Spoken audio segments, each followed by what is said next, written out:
Good afternoon. Good afternoon. How's everybody doing out there? I appreciate you guys stopping by, tuning in. I see some of you guys. Let me do a quick mic check on my other phone, real quick. Oh, look at the voice. The voice is back. As you guys seen, my last stream, which was 2+ weeks ago, Chris Greer has Tua flustered.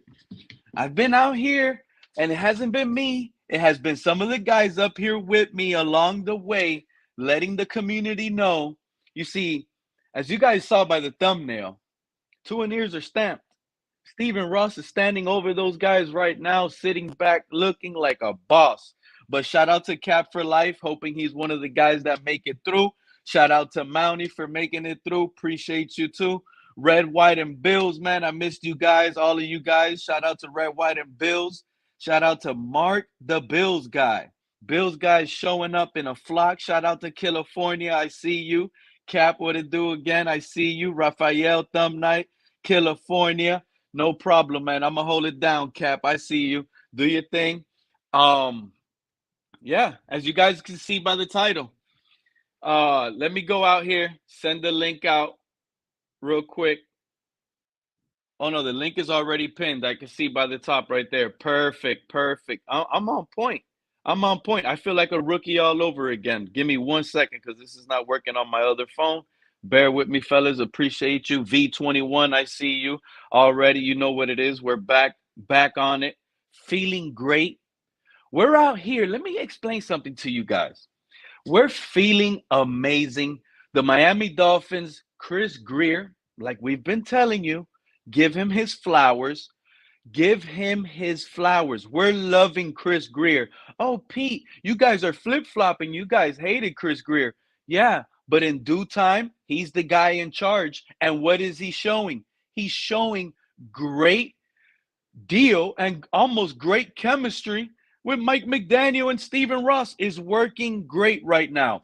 A lot of people been telling you, and you know what I call it? I call it milking the clock.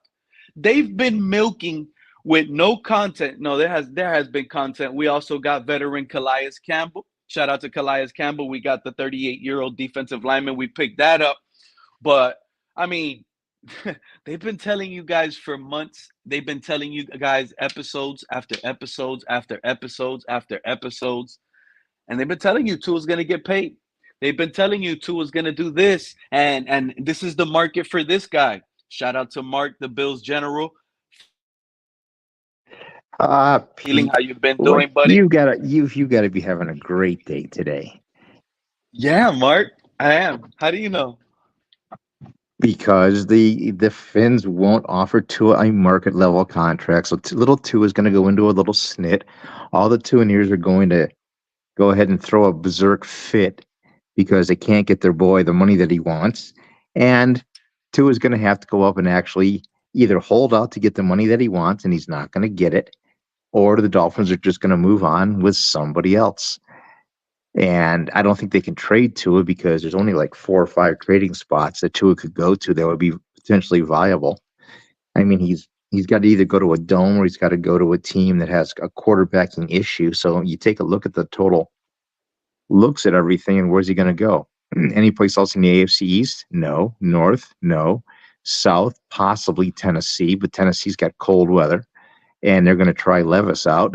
The West? Possibly, possibly the Raiders. Me, I don't think Denver, because Denver's got like 3 quarterbacks. None of them are any good, but we'll see what's going to happen. NFC or NFC North? I don't think so. NFC East? I don't think so. Possibly the South if Carolina doesn't work out. And in the West, maybe Seattle in the longer term. But Seattle's weather is absolutely horrid, and they don't have a dome stadium. So where is little boy Tua going to go? Mark, you're spot on, man, but you're just leaving out a lot of teams that I honestly feel that you're not really paying attention to right now. I'm gonna just start off with the NFC West. Kyler Murray, if he doesn't prove it this year, the Cardinals could be in discussion of getting Tua next year if we let him walk. Notice how the community of the Dolphins, right? No, and I said this on my live months ago. It's here on the live. I let everyone know. I said I told the whole community, Mark, I told them, when this continues to drag on late into the off season, they're going to switch their tune and start talking franchise tag. This is what they're doing to prolong all of this. You know this now, right, Mark? Notice that the Dolphins community on Tua's contract, they never mentioned, not once, months ago when I was bringing it up, they never mentioned franchise tag. I was the No, one trying to absolutely tell them not. we can franchise tag them like the Baltimore Ravens did Lamar Jackson. They didn't want to hear it. They threw that out of the window. There's no way. It's deal or no deal right now. And now that it's getting sketchy, they're using every quarterback's deal except for the ones they didn't like. Baker Mayfield deal? Oh no, that's too cheap. Baker Tua's way better than him. He's getting Justin Herbert and Joe Burrow money. Remember when the Tuaneers were telling us that, Mark? Yes or no? Yes, I do. Then they switched quarterbacks from so if it, let's say this, if it was a Herbert and Burrow deal, that's not the market anymore, right? So they moved the goalpost because Tua said the market is the market, Mark. And guess what? Now they moved it to the Jared Goff and Trevor Lawrence realm. Why do they continue moving it past the goalpost where it should have been standing at from the beginning? If your standing words were the Joe Burrow and Herbert, I would understand that play a bit more today because it's less, number one, and number two, that's the draft class you graduated with, isn't it, Mark?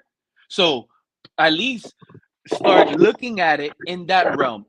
Out of your 2020, forget the NFL, just in your 2020 draft class, you're not the best there. So the ballpark starts under all of those guys. In reality, you get what I'm saying, Mark? But at the end of the day, like you said, I'm feeling great. Chris Greer standing on his business. I've been telling a lot of the community and everybody listening that's tuning in, hey, when Greer said he spoke to Tua's agent. He said he spoke to him throughout the year. He spoke to him in the offseason. And he clearly mentioned they never spoke about money. That's why when the whole content creators in the community were throwing out, a bunch of material out for us to gather and listen to, which is awesome at the time, but it's also wrong if you understand where I'm standing at. I don't believe it. So they're throwing the picture. Man, I lost my my train of thought right now looking at the NFC West LA Rams, because guess what, Mark? Back to what you were saying, Mark, the LA Rams and the NFC West is a team. Are you afraid? I just switched it up just like that because I just thought about Matthew Stafford, bro. Matthew Stafford could Possible. be in play this season, believe it or not. You know that Matthew Stafford is in a situation where he wants more guaranteed money on his contract, the same way like the Yeah, but Cheetahs he's making in. like 51, 52 million in the next 2 years, I think. Yeah. So you said one that I like, which was the Seattle Seahawks, right? Then I'm thinking about the LA Rams, because if Tua decides to hold out, which he's already going to hold in, meaning he's not going to do 11 on 11s. That's going to give Mike White and Skylar Thompson plenty of reps in practice with the ones in those situations. If he continues to hold out, he's not going to play preseason games, Mark, at all. Not you think he's going to play preseason games, Mark, with Absolutely no not. contract? No. He's not going to risk it, right? So that's actually hurting the offense. Do you not think that? I think that he's if he doesn't play during the preseason and he's not practicing and he goes in and he plays in week one, you're going to get beat. Now, if you're ready to play 4 days later, in week two, you're going to get beat. And then you go to Seattle. This team can't start off 0-3, like I've said many times.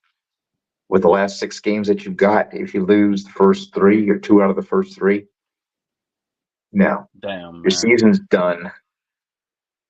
No, I already called it out with the prediction of the season of how it was going to go down, Mark. 0-3, especially now if him holding out, you're 100% right, Mark. I can't believe you said that. Shout out Cap for Life pulling up in the building. Appreciate you, buddy. How you feeling? But I'll get back to you, Mark, because I can't believe you said what you just said, man. What's up, Cap? Cap, you there? Yeah, give me a minute. I'm on the road. Give me a minute.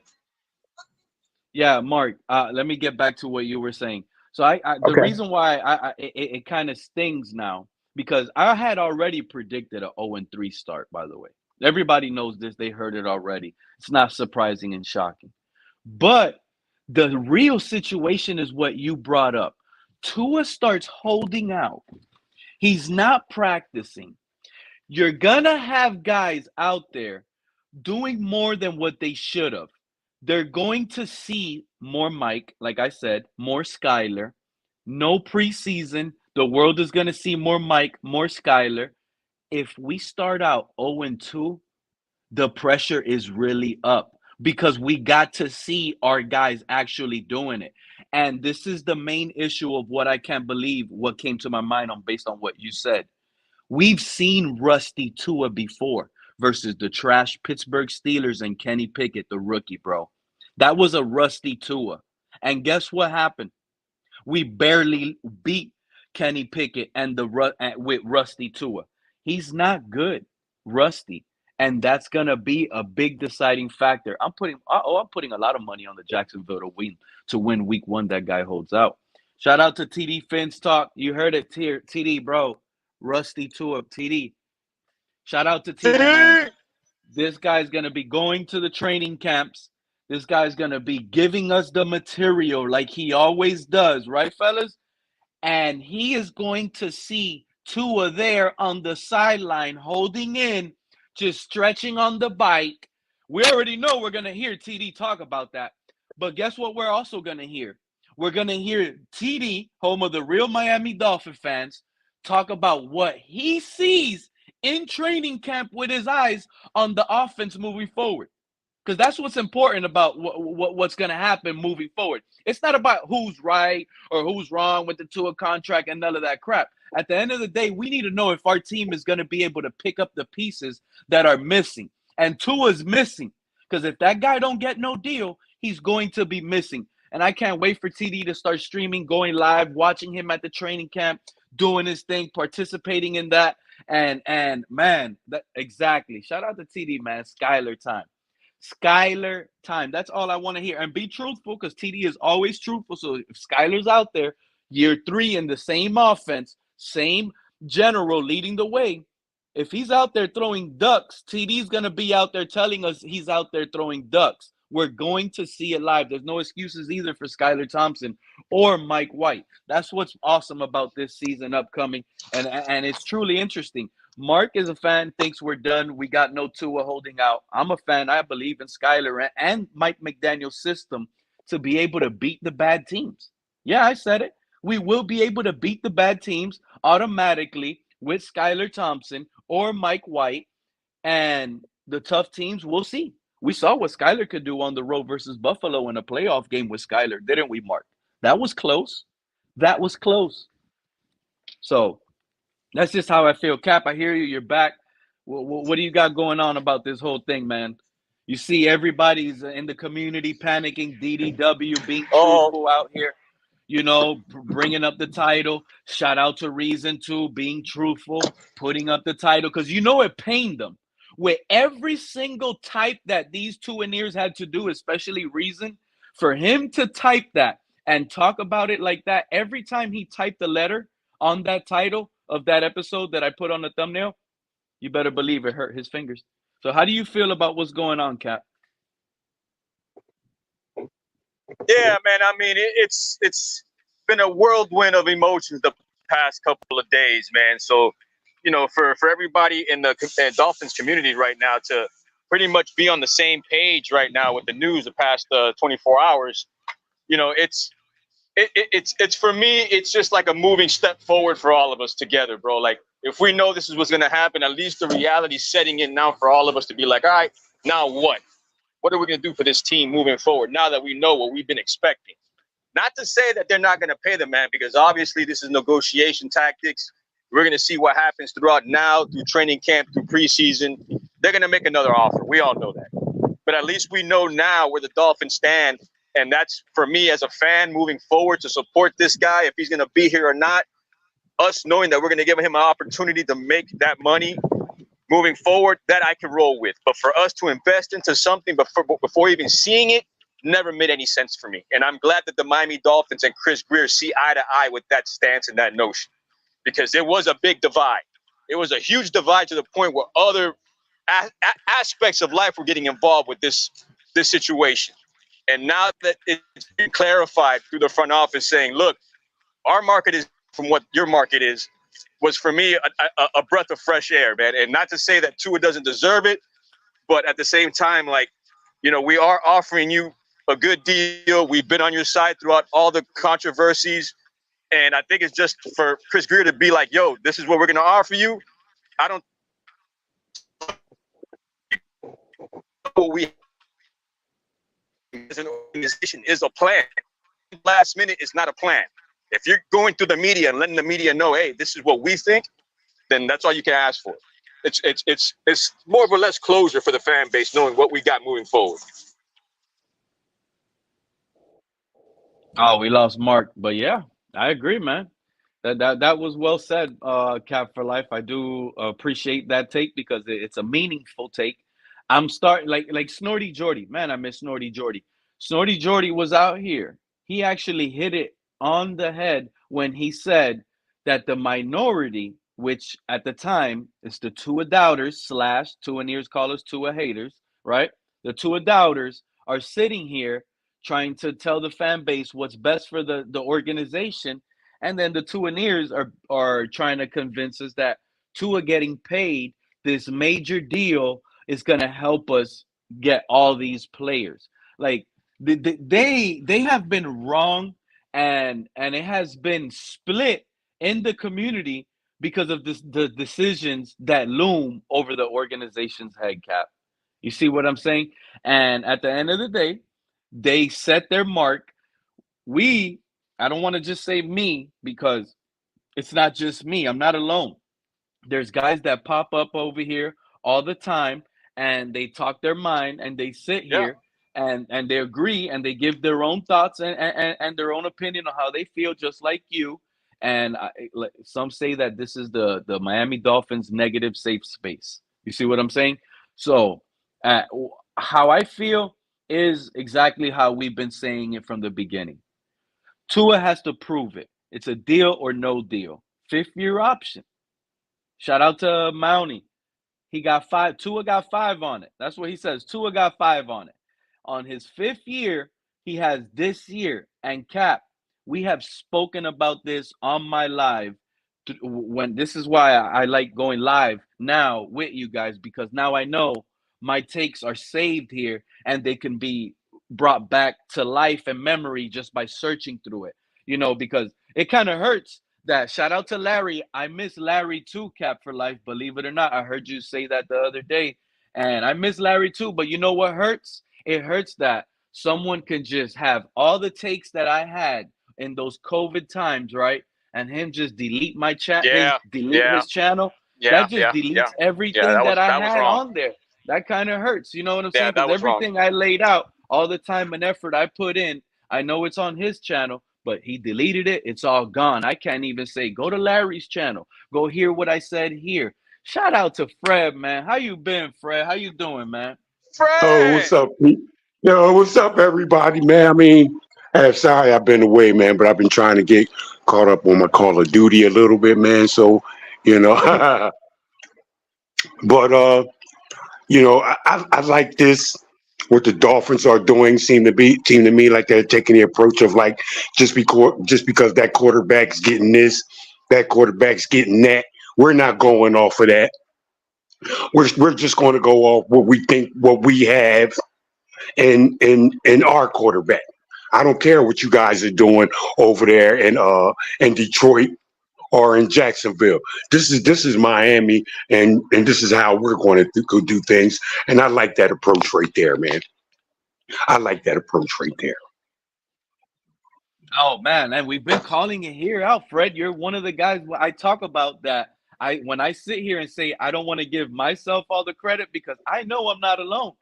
It's guys like you that have been agreeing with it and giving their different perspective on how they feel about it, just like how you did.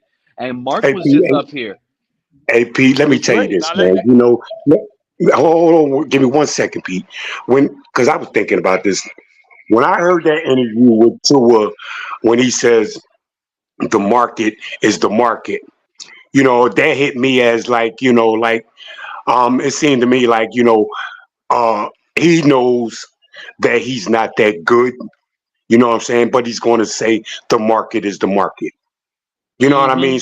So give me my money off of that. I know I'm not the good, elite, just great quarterback, uh, even better than these other guys. But the market is the market. It's how you have to pay me.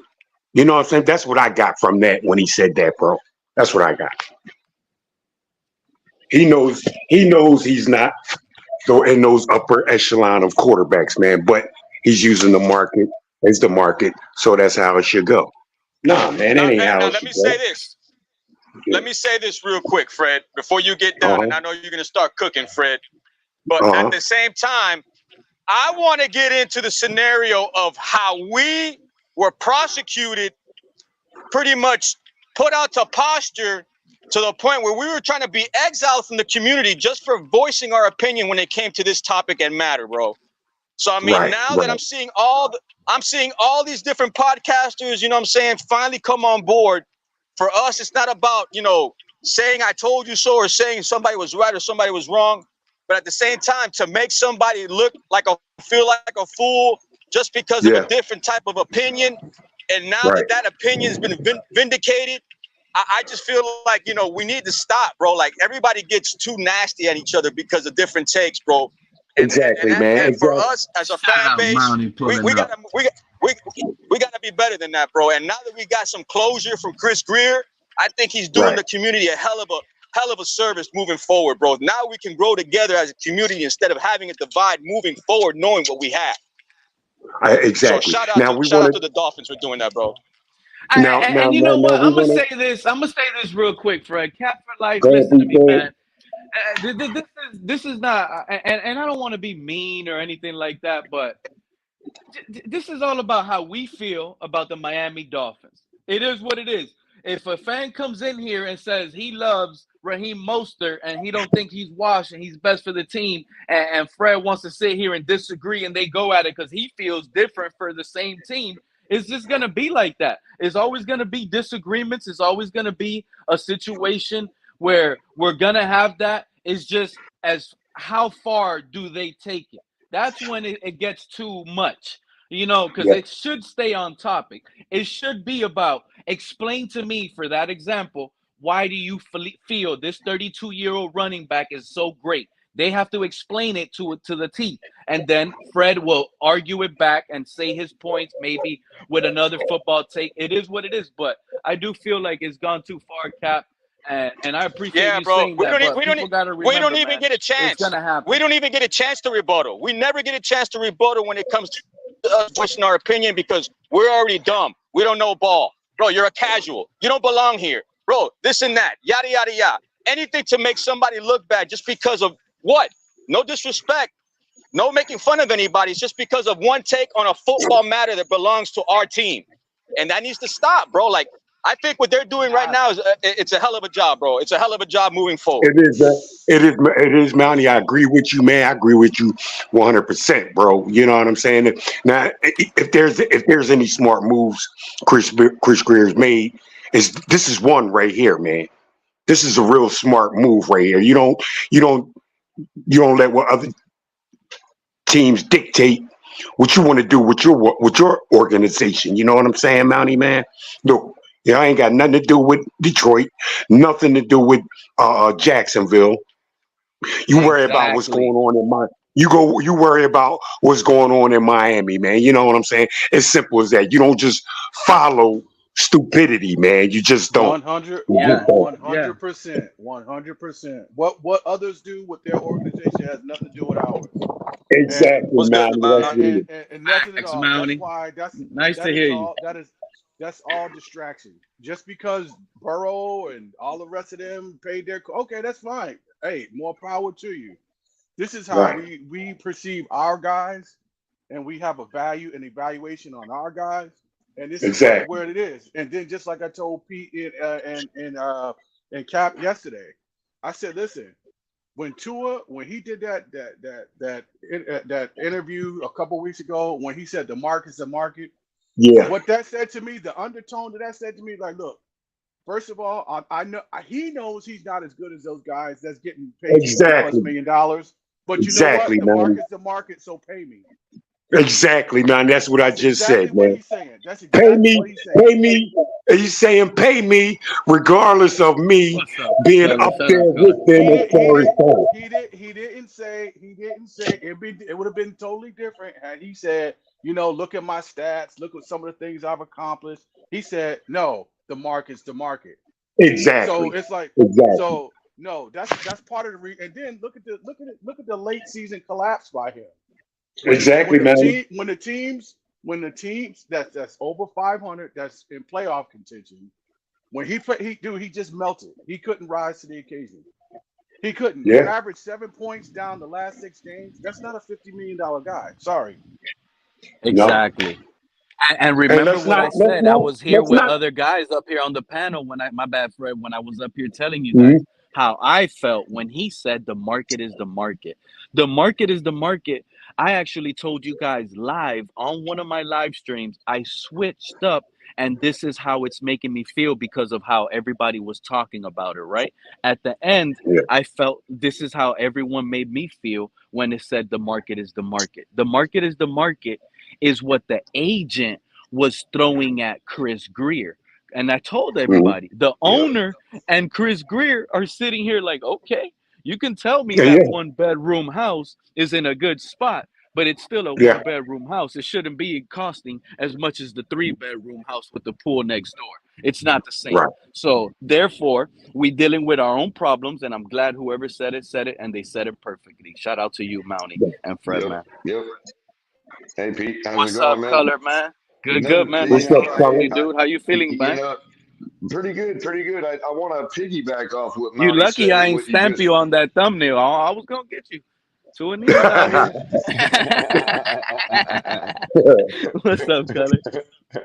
Oh, not much. I just wanted to piggyback off what Mountie said and what you agree with. I think that he came out. You could even, I think a lot of people sensed something about him. Some people said scrappy or salty, but I think he was uncomfortable. I think he felt awkward right there parroting what his agent wanted him to say. Because, after look, you can say, okay, on one hand, the Dolphins showed lack of support by looking at other quarterbacks. Okay, fine. But then you could say, well, they chose him over a coach, disrupted the whole build for him, put a whole bunch of weapons around him. In other words, supported him. They let the fans, they let the fans crap all over half of the other fan base because they're not a believer. And they let all that go on for years. They basically say, you're the guy. And then he's going to turn around and say, the market is the market. That's an insult, bro. I think the Dolphins might have feel some kind of way about that. Yeah, I agree with you. That's where he messed up, I believe, Color. I think that's where he messed up. Yeah, because here's the thing: the market is the market. We've heard it 1,000 times, right? Let's say your neighbor just bought a used truck for $70,000 because hey, that's what they're going for right now. You know what I mean? Yeah. You're so close. Hold on, you're so close to your goal of the Super Bowl that it's like right across the street. What do you need a truck for? All I need is an electric scooter. Why am I going to buy a $70,000 truck that's a piece of junk instead of a perfect brand new scooter that's going to get me right over the side of the road? Right. Yeah. The market is the market. If I want that truck, I got to pay that $70,000. Would you really do that? Would you look at your neighbor showing you a piece of junk that he just bought for $70,000 and be like, well, I got to go get one of those too. The market is the market. Exactly. Who cares what Good the point, other Color. teams are doing? The other teams aren't winning either because they're making That's a decisions good analogy, like bro. that. That's a good analogy. I do have breaking news. I do have breaking news, which is not going to be so breaking to some, but at the end of the day, go ahead, Fred. I want to lay out the Yeah, breaking news in a bit. yeah, Pete. And I just wanted to say, man, like, I don't believe I believe that if the Dolphins truly knew they had their franchise dude, that it wouldn't be no problem paying him. You know what I'm saying, Pete? I mean, if they truly know that this guy, we can win something with this guy, we can just see it in our Right, organization. They would right. have no And there, problem been paying this guy, Pete, man. You know what I'm saying, right, bro? But and there might be a certain amount of haggling, Fred, but it would be yeah, done by now. it would be done, Color, if they knew they had their franchise guy. I They knew mean, they had a winner, like I man. said, like I said, we would have heard a little bit of back and forth at first because obviously it's a negotiation. But at this Right. point, and now they're backpedaling with their verbiage. Yeah. People got to wake up, man. The Dolphins don't feel the same way about Tua that the Tuaneers do. That's just bottom line. It's bottom line. I'm Bottom not line. saying they don't want him. Bottom line, I'm not bro. saying they don't. I'm not saying they don't want him. I'm not saying that they don't think he's the ideal move going forward. I'm not saying none of that. I'm saying they don't feel the way Tuaneers feel about him. Exactly. Color. I like when there's to see that from the organization. We're not going to go off with these fans, project you as, we know who you are. We see you every day. You know what I'm saying? We've done this for you. We've done that for you. We got rid of this guy for you. Got rid of that guy for you. I mean, you got to work with us, man. You know what I'm saying? You got to look at our position, bro. Come on. I You're being agree with selfish that. right now, man. You're being selfish. And remember I remember what I said a few months ago, and people were laughing at me at the time. But when he got the extension, everything came out saying that Jalen Waddle was gonna willingly hold out if he didn't get his contract. And let me explain something to you because I also said this before, but it goes through people's heads at the time until it makes sense as time goes by.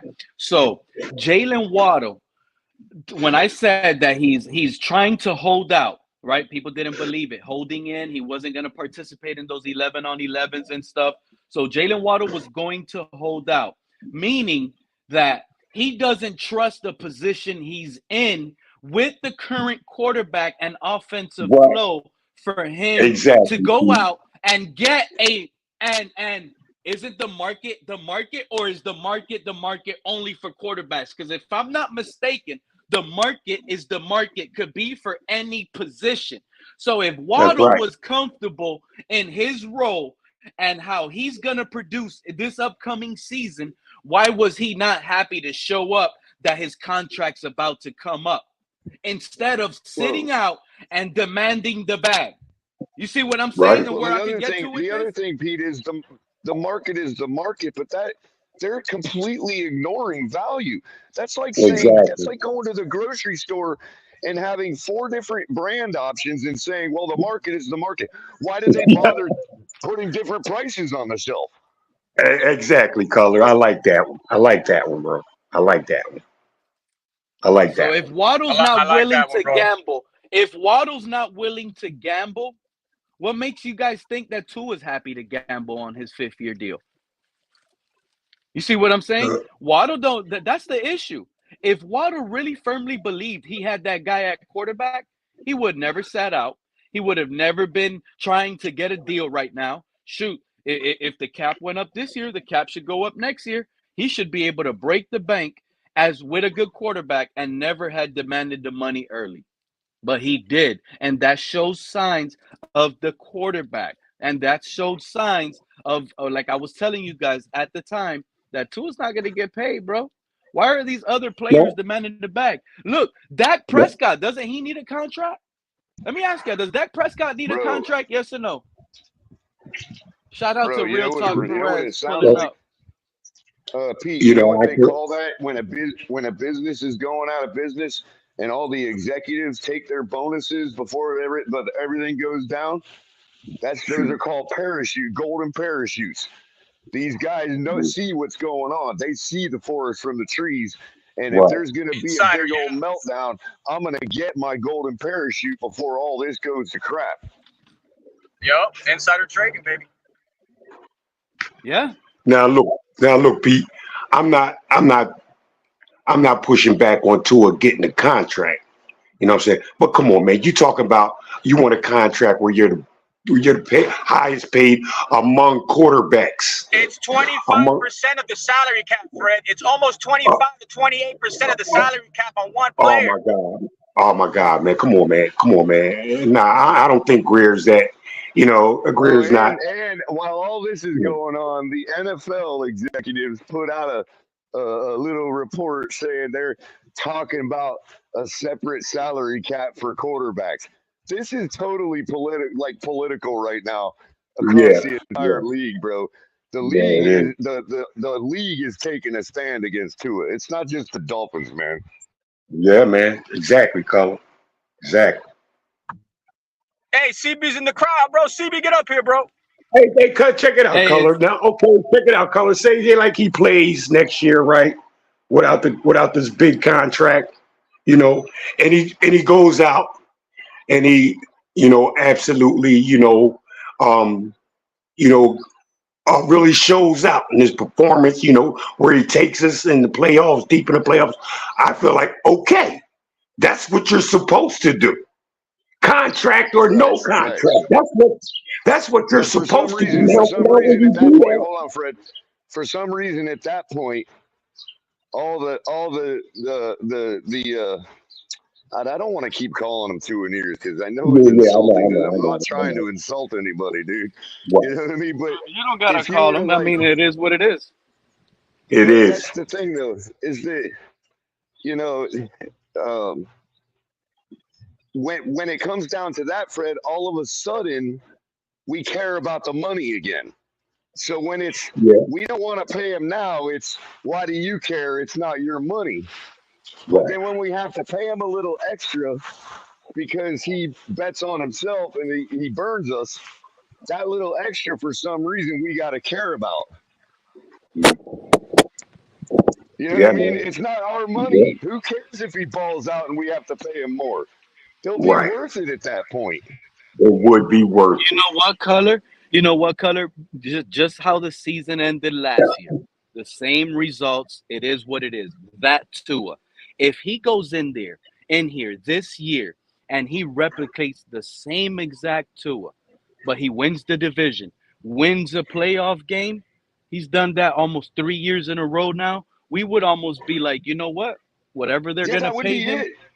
That would be it. Like whatever. Marino, bro. That would be it. No that's what I'm saying. So I think the Tua doubters at that point will already have found their resolution to switch because he's proven something to us. You see what I'm saying? Because in football, you can switch like a coin flip. It's not the last window of Color. The last window. Yeah. For us to have been fair, that is literally the last thing we're waiting on. Yeah. And he's going to have to, and this is a team this year that he's going to have to carry. He's going to have to carry the load. It's going to be him throughout the whole season. That's just how it's going to roll. And I feel like, no matter the position we're in, from what I've heard, the breaking news is expect Tyreek Hill, the cheetah, to either get the same contract Justin Jefferson has or probably try to get a contract over that right now before the season starts. That's a great point. So that's a great hear point. me out. Now that this is the latest reports that I'm hearing through the grapevine, Cap. This is the breaking news because it's gonna happen. And yes, and what's weird to me is I'm hearing the Tuaneers scream, go out and tell me, and on their platform they're telling us that Tua is the guy that's gonna get the bag before the season starts. They're comparing it to, listen to me, they're comparing it to Burrow, Justin Herbert signing late in the season.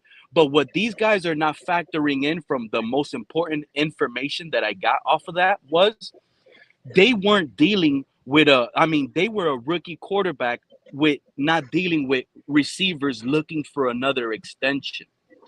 They already knew. Our receiver is asking for the bag, and his agent is close ties to Chris Greer more so than athletes first. Drew Yes, Rosenhaus bro. is putting pressure, and I really I didn't. This is not the part I heard. This is what I'm assuming is going to end up happening. Okay, this is what from the information I got. This is what I'm thinking is about to explode. ESPN, NFL Network, all the major categories, all the platforms. Reason is going to be up on his platform live, shocked, can't believe it, right? DDW, all the guys are going to be shocked that this is going to be happening in the next couple weeks. Yeah, I wouldn't be shocked if it happens this week, but They're this also can going to never act like happen. they knew it the whole time. They're also going to No, act like they knew it the whole time. What? no, here's what is making me feel, because if he gets it, this is never going to happen. But I honestly feel Tyreek Hill might sit out. He's going to Bro, hold out Pete, without that deal. Pete, And that Mr. is the Negative, part look that is out, Pete. going to be crazy. What happened?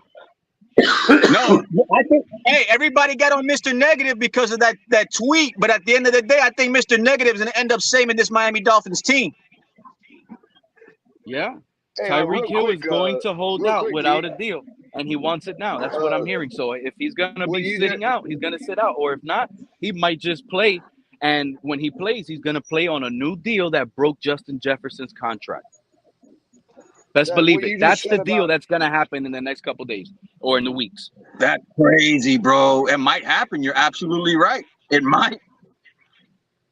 It's not Tua. And what that's leading me to believe is, even if Tua has a great season this year, they're past him, bro. Unless they get money well, somehow the Pete, following year, it feels like we're what past you him. said about Drew Rosenhaus, dude, makes a lot of sense He's trade because bait. well, if athletes first is being all bold the way they are, don't you think that's a little insulting to guys like Rosenhaus that are like, no, you Yeah, can't just come bro. up on the scene and say and get whatever you want for your players? We've been at this for years. You know what I mean? Oh, it's a battle at the table. It's a battle at the table. You best believe it. Chris Greer is talking to athletes first, and the phone is ringing on the other end, and Chris Greer has to answer Drew Rosenhaus' phone, and he's battling back and forth with numbers that are Right, and driving his head mathematically crazy right now. And I'm saying that Drew might be feeling some kind of way about athletes first, acting like they can come up on the scene and get players whatever bag they want. You know what I mean? I'm telling you, bro. Color, wasn't I telling you that a couple of months ago? Miami is Drew Rosenhaus territory. How many Dolphin players he has on that team, bro? Like clients. These guys are gonna come over here and run shop in Miami? No, man. Jerry Maguire ain't gonna let that happen, bro. So that's the breaking news that I wanted to lay out to you guys. That's going to be popping up to your screens in a couple weeks. Notice how they're already starting to flip flop off of Tua on platforms, saying that he don't deserve. Jeff Darlington now coming out with that.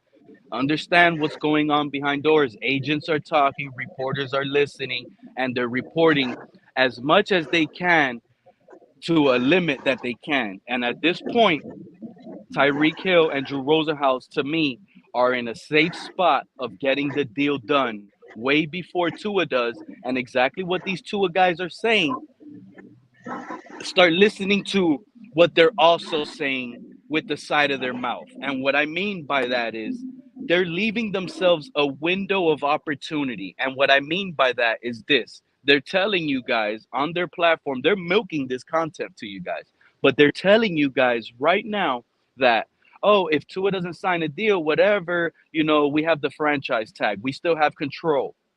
You see what I'm saying? And I've pointed this out already. Tua is not in position to be franchise tagged. And I don't know if in NFL history, in the history of the NFL for as long as it lived, please someone tell me and look this up, if there's ever been a football player play on his 5th-year deal, play on it, and then get franchise tag. I don't think that's ever happened. Not at least for a quarterback. But I mean, what's wrong with that? If you're making up to $80 million in 2 years, I get it's not what you want, like long term. But for 2 years, guaranteed money, you're getting almost $80 million guaranteed. And if you can do that in 2 years and get a contract on top of that, if you perform, how is that bad? cap. That's Imagine if Marcus horrible. Mariota held out. Imagine if Marcus Mariota held out. What would they say? They would just be like, bye. Yeah, exactly. And So the that's what I feel.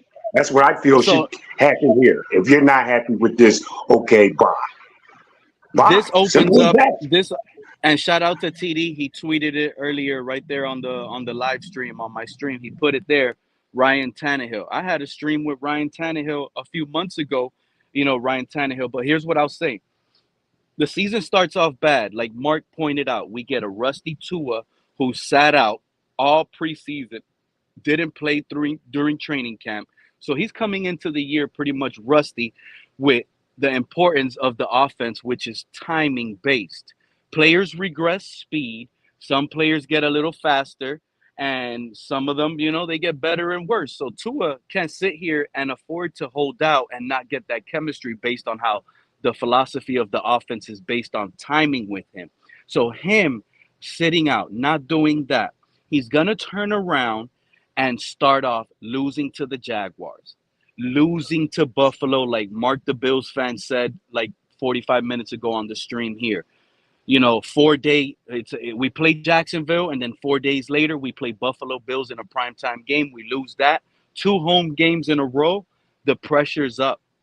The pressure's up. And the reason why I say the pressure's up, there's going to be quarterbacks that people are not paying attention to that are currently available, but not really available in the eyes of a lot of fans. Russell Wilson is still in conversation that can be a Dolphin.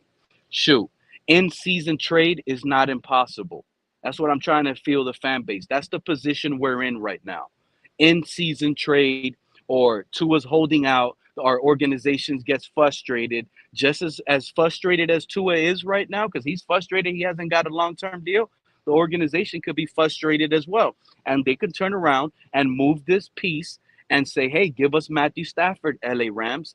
Hey, it's 4 weeks in. Russell Wilson isn't really doing good in Pittsburgh. You guys want Justin Fields to start? Let us ship you Tua, and we trade you guys Tua. There's quarterbacks out there that people don't want to talk about that are capable of being traded to us that will save our season. You see how important that is? You're hearing now all these different type of scenarios like you just mentioned now, but now you're going to hear the beat writers come out and tell you, hey, yeah, he's going to play for the 5th year, and he might request a trade afterwards. So now it's okay to say that, but a month ago, if we even brought that type of proposal to the table, our head would have been chopped off. Oh, we were haters. Oh, where? Oh, If you would have brought that, proposal, where?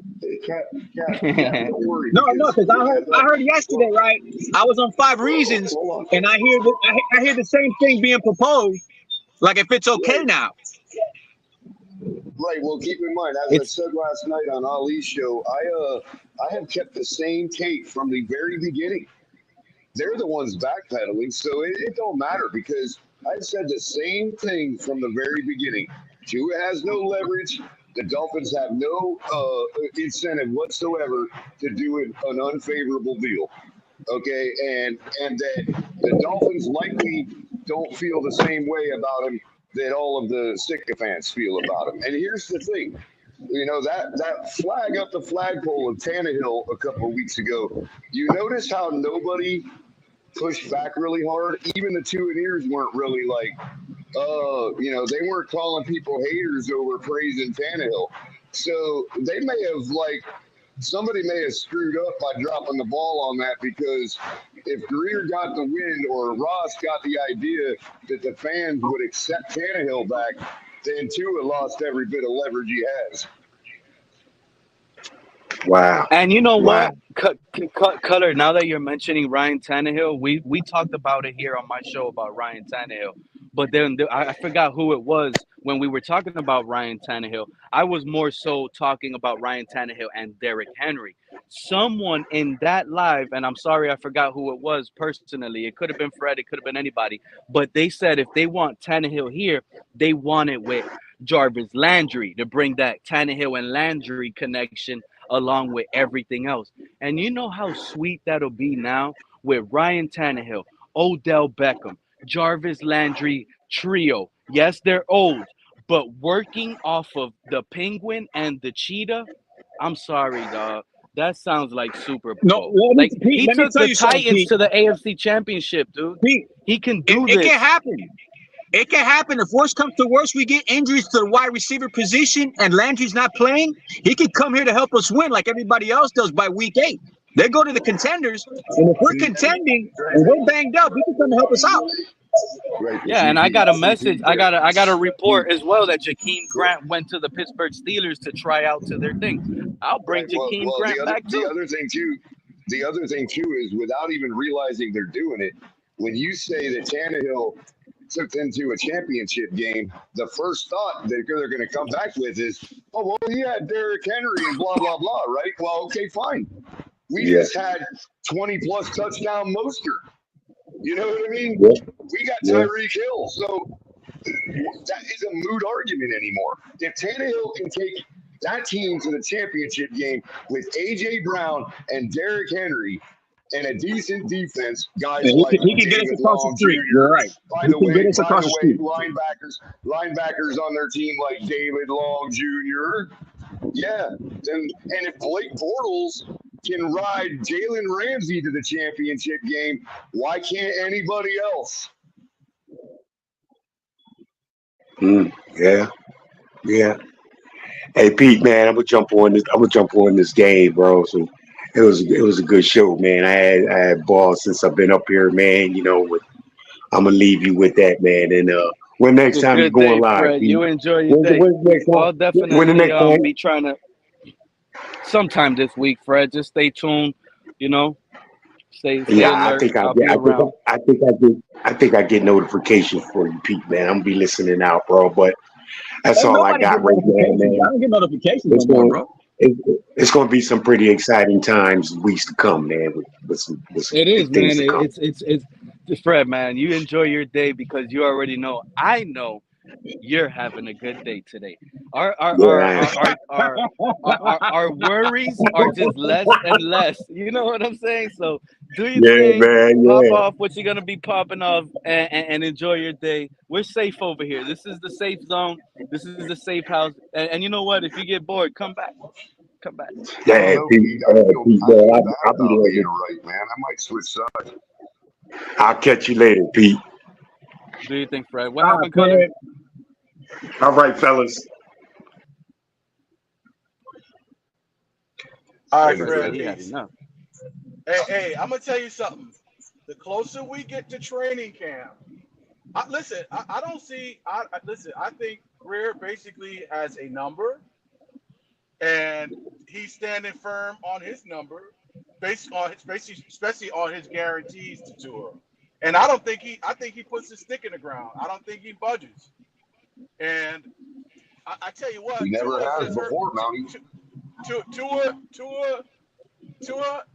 and listen. Basically, if I was Tua, I'd say, hey, look, all right, I'll take the deal under conditions that, hey, if I go and ball out and win a championship or AFC championship, we can come back to the table next year. Something like that. Yeah. Not just a clear and fair contract with all these guarantees with no protections. No way. See, that's literally the same thing as playing on his 5th year, except that he's got a little more assurity that, you know what I mean, with injury protection. But you know what I mean? But that's literally the same thing as paying him the $24 million and making him play this year. Now let me ask you this: look from the outside perspective, looking through his eyes. What do you do moving forward after you just heard what you heard yesterday from Darlington? What do you do if you're athletes first? You call up Jordan Love and the Packers and start talking to them. Exactly. I tell Shout you out what, to Josh Allen. I mean, I don't understand it from a negotiable type of process. Yo, hey, whoa. Before we move any further, bro, I don't want no drama over here. You hear me, Josh Allen? What are you talking about, dude? You know what I'm talking about. Let's keep What it happened? cordial. Let's keep it football. I always keep it cordial, man. Let's keep it football. Hey, let's keep it football, baby. I agree. Let's keep it football. I like the sound of that. What's up with 100%. who was the one talking? I think it was Mounty. Yeah, I just really think, especially if Tua holds in training camp, which I think he will do if he doesn't have a contract. Hey, that's more time for Skyler to sling it and get in sync with these number ones. And Mounty. let's see it. Let's do it. Let's Mounty. That's what we listen, talking about over here, man. Listen, Skylar Thompson, that dude can play, bro. I'm telling you. The dude can play. That's all I'm looking forward to, man. I can't wait. Preseason is around the corner. Are we wrong for bringing up Skylar's name now? As far as like, I mean, do you think he makes the roster? We're not wrong. Shit, we're not wrong for. He's a Miami Dolphin. We're not wrong for shit. Cap, you think I care about what these missed evaluators? Hey, pay attention, Cap. Pay attention to this, right? The Tuaneers are the ones that have been telling us we're dumb on Skylar Thompson, right? Mind you, what do we have going on now with Tua that the Tua haters been telling all the Tuaneers? Tua's not worth this. Tua's not this. Tua's not that. And look how it's happening in front of their face. So you think I'm going to listen to a Tuaneer talk bad on Skylar when Buffalo fans feel more fear with Skylar than they do with Tua? Come on, bro. Make it make sense to me. I won't flip on my stance. Pete, don't you think though, like, even though there's like some high opinion of Skylar and his, I'm glad you came back. What happened? You sound a little talk again. Oh no, you sound good now. What happened? Can you hear me? No, I'm just saying I don't know if Skylar. I don't know if Skylar will ever get a real chance though, Pete. That's the thing. Why won't he? Why won't if Tua holds out? I don't see why he won't. Josh Allen. Look, Tua's going. No. Mounty. It's not if. It's he's going to hold in. Let's not get it confused. That's why I'm telling you guys. Tua is going to hold in. He will go there with basketball shorts on, throw it on 7-on-7s, one-on-one routes. He's going to do that. But he's not going to participate on 11-on-11s. He's not going to participate on hard drills, 11-on-11, during the week. Imagine game planning for preseason on 11-on-11s, joint practices. Tua is still holding in. He's not going to participate in those practices.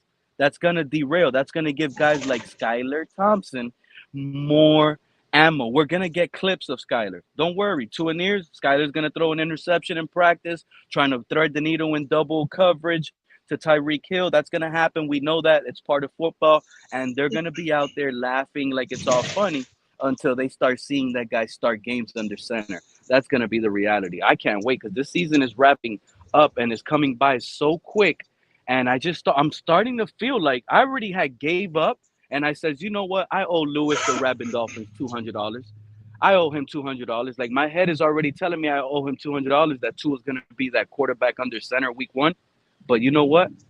That is starting to change. I'm starting to feel like Tua might be not taking a snap under center week 1. I'm really starting to feel that. Skylar goes out and he balls out and the offense is cooking. I'm sorry. There's going to be controversy. I don't think Tua's foolish enough to hold out the regular season. No way. He could lose his job. I just don't see him do I'm saying like if Skylar again wins preseason player of the year, what do you think that's going to do? The press conference? If Skylar goes out and press balls out. That day, Pete? Well, which press conference? Okay, when they were asking him if you can decide all the stuff with the contract, and he's like, look, the only thing I can decide is whether I show up or not. So him saying that is him trying to tell you, yeah, I can hold out if I want, but do you really think he's going to do that now, knowing what they said yesterday? Like they pretty much yesterday called this bluff. So think of it economically for Tua. If he holds out, he doesn't get paid. Not to mention he gets the fines that he's gonna accrue. Exactly. I mean, So he's not gonna hold out the regular season. He's not. Yeah, I don't know about holding out the regular season, but holding out through training camp and all that stuff, he might. And that's You all sound a that's gonna little do is hurt him. bubbly. That's all it's gonna do is hurt. It's gonna hurt him. He's gonna come out rusty. He's not gonna have any, he's not gonna be in sync with his teammates, and it's gonna hurt him long term. First of all, you're not even definitely talking. happen. You're just talking about him, right? You know what that really is gonna hurt, Mountie? It's because Mountie, you know how I feel about Skylar, dude. I feel like Skylar's gonna perform good. I feel like the locker room might start swinging over Skylar's way, dude. And it might get to a point where he might be forced into holding out, whether he likes it or not, in season, depending on the movement and the communication that Skylar has in this offense. If it's running fluently, and this guy opens up the season with the starters in preseason, goes down, first drive, 75 yards, scores a touchdown with Tyreek. Next drive, does it with Waddle. Next game, he does it again. The third game, he does it again. He's on fire. If he shows that he has this Skyler's whole not thing going to play in figured the out, regular season, though. he can almost sit here and force a hand in their hand. He really could. I'm sorry. People tell me preseason don't matter, but preseason does matter. I don't care. And listen, you know, some of us have probably seen a small sample size. That dude Gavin Hardison is no joke, bro. There's no. I don't think there's anything that Skyler can do in the preseason there's not. It's not realistic at all. You can maybe have the most snaps and everything, but once the season starts, it's still Tua. You don't understand how a locker room works, bro. Friendships, like I said it on one of the other lives that I had. I literally told everybody, I said, this whole situation with Tua holding out, that's looked at as a friendship breaker.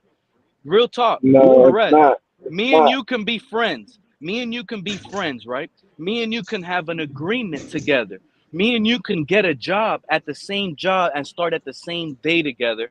And we came into an agreement that, hey, real talk, once a week we're going to carpool. 1 week you drive, next week I drive. 1 week you drive, next week I drive. We got the same job. That's the agreement on this job. Next thing you know, now you don't want to drive. You think that's going to be you're going to be a man of your word on how we got this deal? You think you're going to be liked by me now by you going against your word? That's So not Tua the same thing, though. crossing, yes, it is. Tua crossing It's barriers not. with Mike McDaniel when he's implementing changes into the offense using different stuff, different motion, different timing, different patterns on plays. You don't think that's gonna affect the playbook early on? And if he's not Yes, looking as good as Skylar but that's Thompson not is, Tua's that's fault. gonna start. And it's not Tua's That's fault, not and no Tua's one's fault. going to blame Tua. No one's going to blame Tua in that locker room for it being their fault. The problem that players are going to be mad at is your GM, not Tua. Tua's doing what needs to be done business-wise. Everybody knows it's a business. All players will never be mad at their fellow players that have to take care of business. If they have to hold out for business, they have to hold out for business. They would want the same respect if it was their money being played with. And that's the worst part is that not only would they not be mad at Tua holding out, but the fact that they're playing with Tua's money and they've seen it be done already before with Christian Wilkins. They've seen your GM say, okay, bet on yourself, and then they bet on themselves, and then your GM still doesn't pay them. Everybody in that locker room is going to be on Tua's side, and then none of them are going to be mad that Tua's doing if he decided to hold out the whole season. They wouldn't be mad at him. But so I don't understand. I don't understand your point in a sense. You said, and as we all know, it's business. So why would the teammates be mad? Because listen, yeah, they may have a friendship, but like you said before, it's business. And just like referring back to Tua's comment when he made that interview, well, the market's the market. Well, do you fit in that market? Has your performance over the last 4 years been congruent with that market? No, it has not. Doesn't need to be. It does. That's No. why he would have gotten a contract. No. 100%. And this is why I broke. Let's not forget the Baltimore game. Tua got hurt. Yeah, he didn't miss games, but I think he was playing hurt from then on, that Baltimore game. I mean, that's the problem of the situation that you're in is the fact that you don't have 4 clear seasons of Tua because of injury. So yes, that sucks, But unfortunately, in the NFL, what have you done for me lately? And what Tua has done for you guys lately is just be the most productive quarterback in the league at this moment. And First of all, I you're don't leaving believe the in it. main word. No. I'm not gonna let you get away with that one, Real Talk Perez.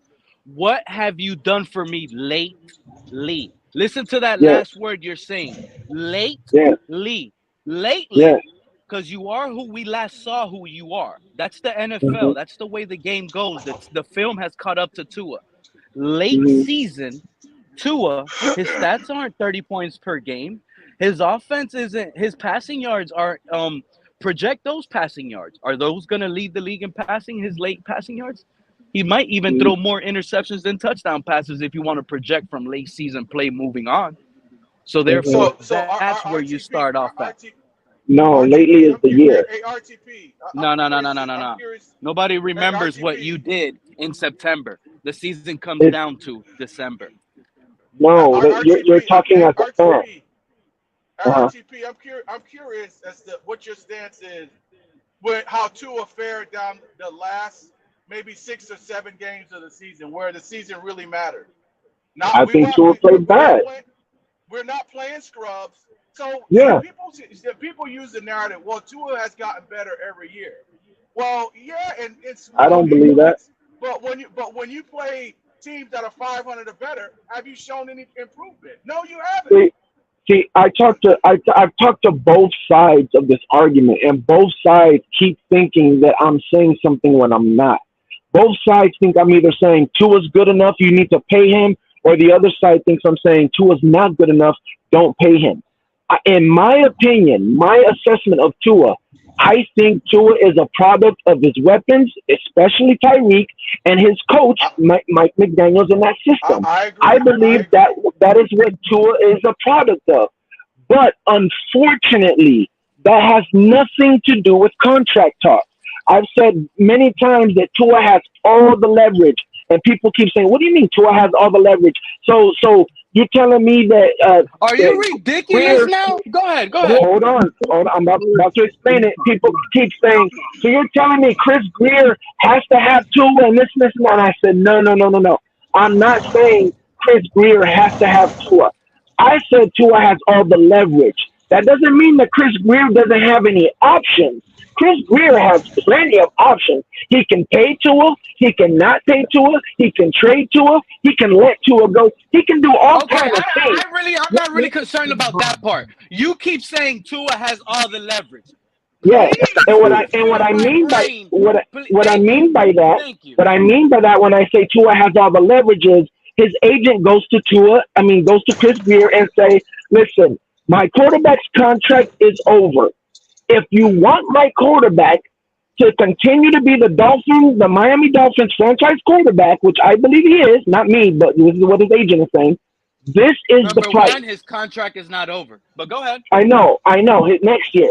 But I'm saying as of right now, what he is saying is he is playing on the last year of his contract. If you want him to continue to be your quarterback and you want to give him a contract, this is the price that we are taking for the contract.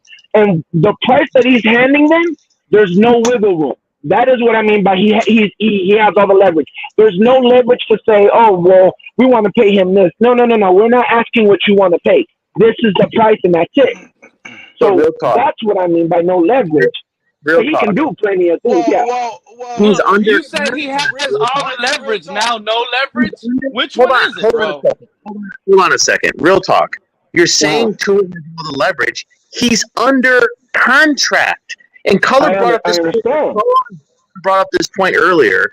If you know this, Real Talk, right? If you know this, if you don't think Tua is worth it, then obviously Greer knows this, and he's under contract. What do you mean? So what? He has no leverage. Knows what? If Chris Greer knows what? What are you talking about? Chris Greer knows exactly what your opinion is, and he would agree with it that you are still skeptical of Tua or whatever you don't think Tua's worth that.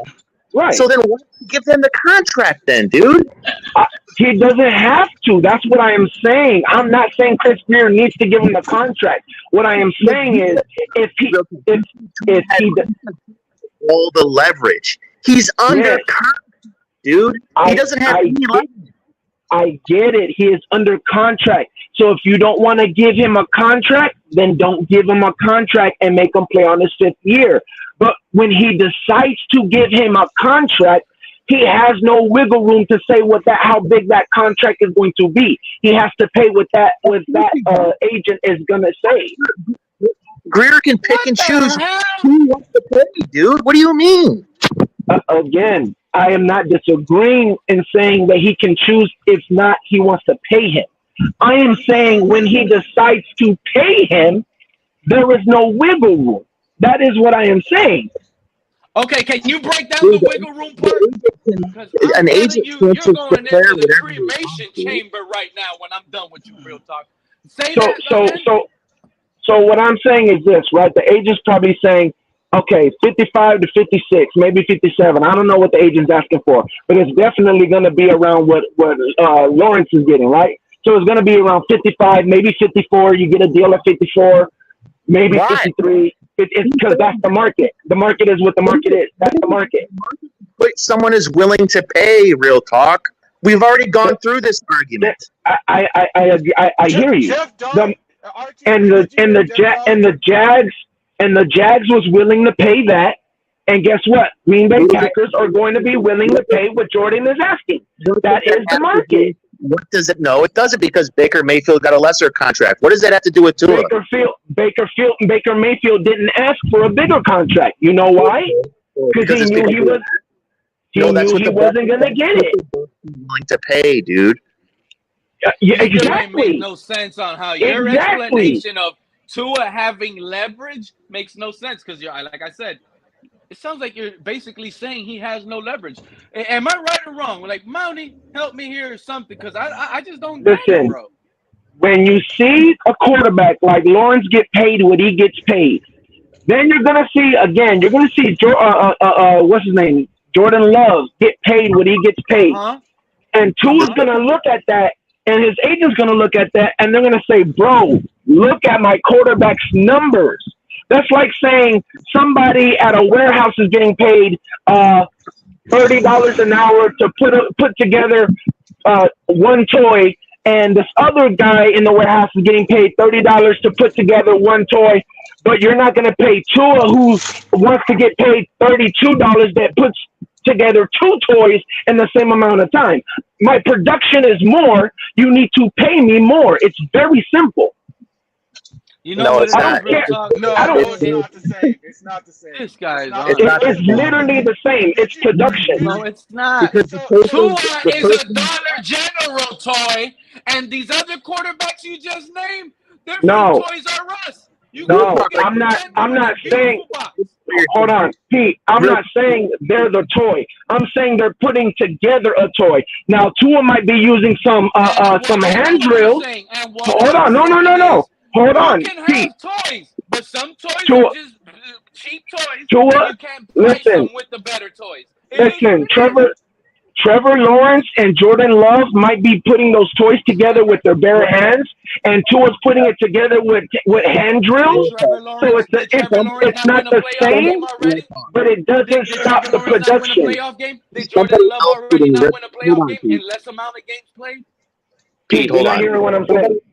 Real talk. Somebody else getting ripped off on a car doesn't mean I have to get ripped off on the same car, dude. The Trevor Lawrence contract doesn't have anything to do with Tua.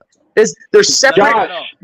Josh, I'm not saying you have to get ripped off. That's what I'm saying. I'm not saying you have to buy it. That's not the point. So why do you say he has leverage if you're saying he don't have to buy it?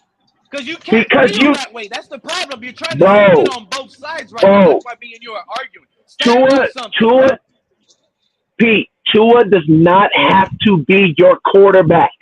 That is the point. The agent is not saying you have his quarterback. If he flops it this year, if he doesn't get paid by Miami, what team is going to get him? Pete, that is the complete point of the agent. The agent is not saying you have to pay Tua. No, you don't have to pay Tua. He does not have to be your quarterback. But if you decide that you want him to be your quarterback, this is what the price is. You don't have to buy those Jordans. You can go buy some Adidas that are half the price. But if you want these Jordans, this is what the price is going to be. Period. And if Greer's smart, that decision will what's be made a what's year going from to now. happen? That decision will be made a year from now if Chris Greer is smart. And if it is made a year from now, then you can make it a year from now. The only thing is, if you make it a year from now and Tua has the same type of performance or better, the price goes up. That's the only difference. Guess what? If Tua balls out, if Tua balls out and plays good in the playoffs, right, and he answers a lot of those questions, then guess what? Dolphins fans will have no problem giving him the bag, real talk. And that's the point. Of course. The only thing is, now instead of spreading that 5-year contract with 6 years, you're spreading that 5-year contract with 5 years. So now it's rougher on the cap. If Tua answers those questions at that point, it doesn't matter. So what if Tua had the exact same season? Did he answer the questions? No, he didn't. If he doesn't finish and he does the same shit at the end, I think one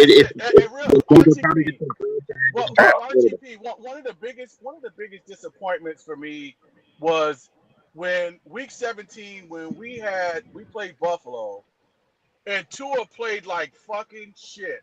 Dude, we got 3 turnovers. We took the ball away from 3 turnovers. And then on top of that, Buffalo didn't even start 5 of their defensive players.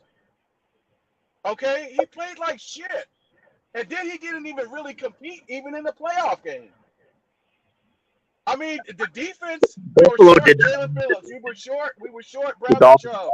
And I don't even think X even played. So the defense held Pat Mahomes to like a touchdown for like 3 quarters. 3.5, something like that. And he did play like shit. That does not constitute a $50+ million guy. I agree. I'm not disagreeing with you. I completely agree on the stance that you have onto it. But unfortunately, that's the definition of being in the middle of a rock and a hard place. Like, I'm not saying that it's an easy situation. I'm not saying that how you think of Tua is wrong. I completely agree. The way you feel about Tua, the way you want to wait on not paying him, I completely agree. I'm not disagreeing. I am just saying this is the situation you're in. You want to wait? That's fine. But what happens with waiting is now you have 1 less year to do that contract. That's all. That's all I'm saying. And the price might go up. That's all I'm saying. If you don't care, then it's fine. Well, see, listen. As far as I'm concerned, for Tua to get paid, $55+ million, even next year, he would have to win like a AFC championship or something like that. At least compete. Like he's just for putting up numbers. Those are superlative numbers. That is superlative information. You put up all those numbers that only to be one and done, and you don't even compete in your playoff appearance. Yeah, I hear you. That's bullshit. I'm not paying you for that.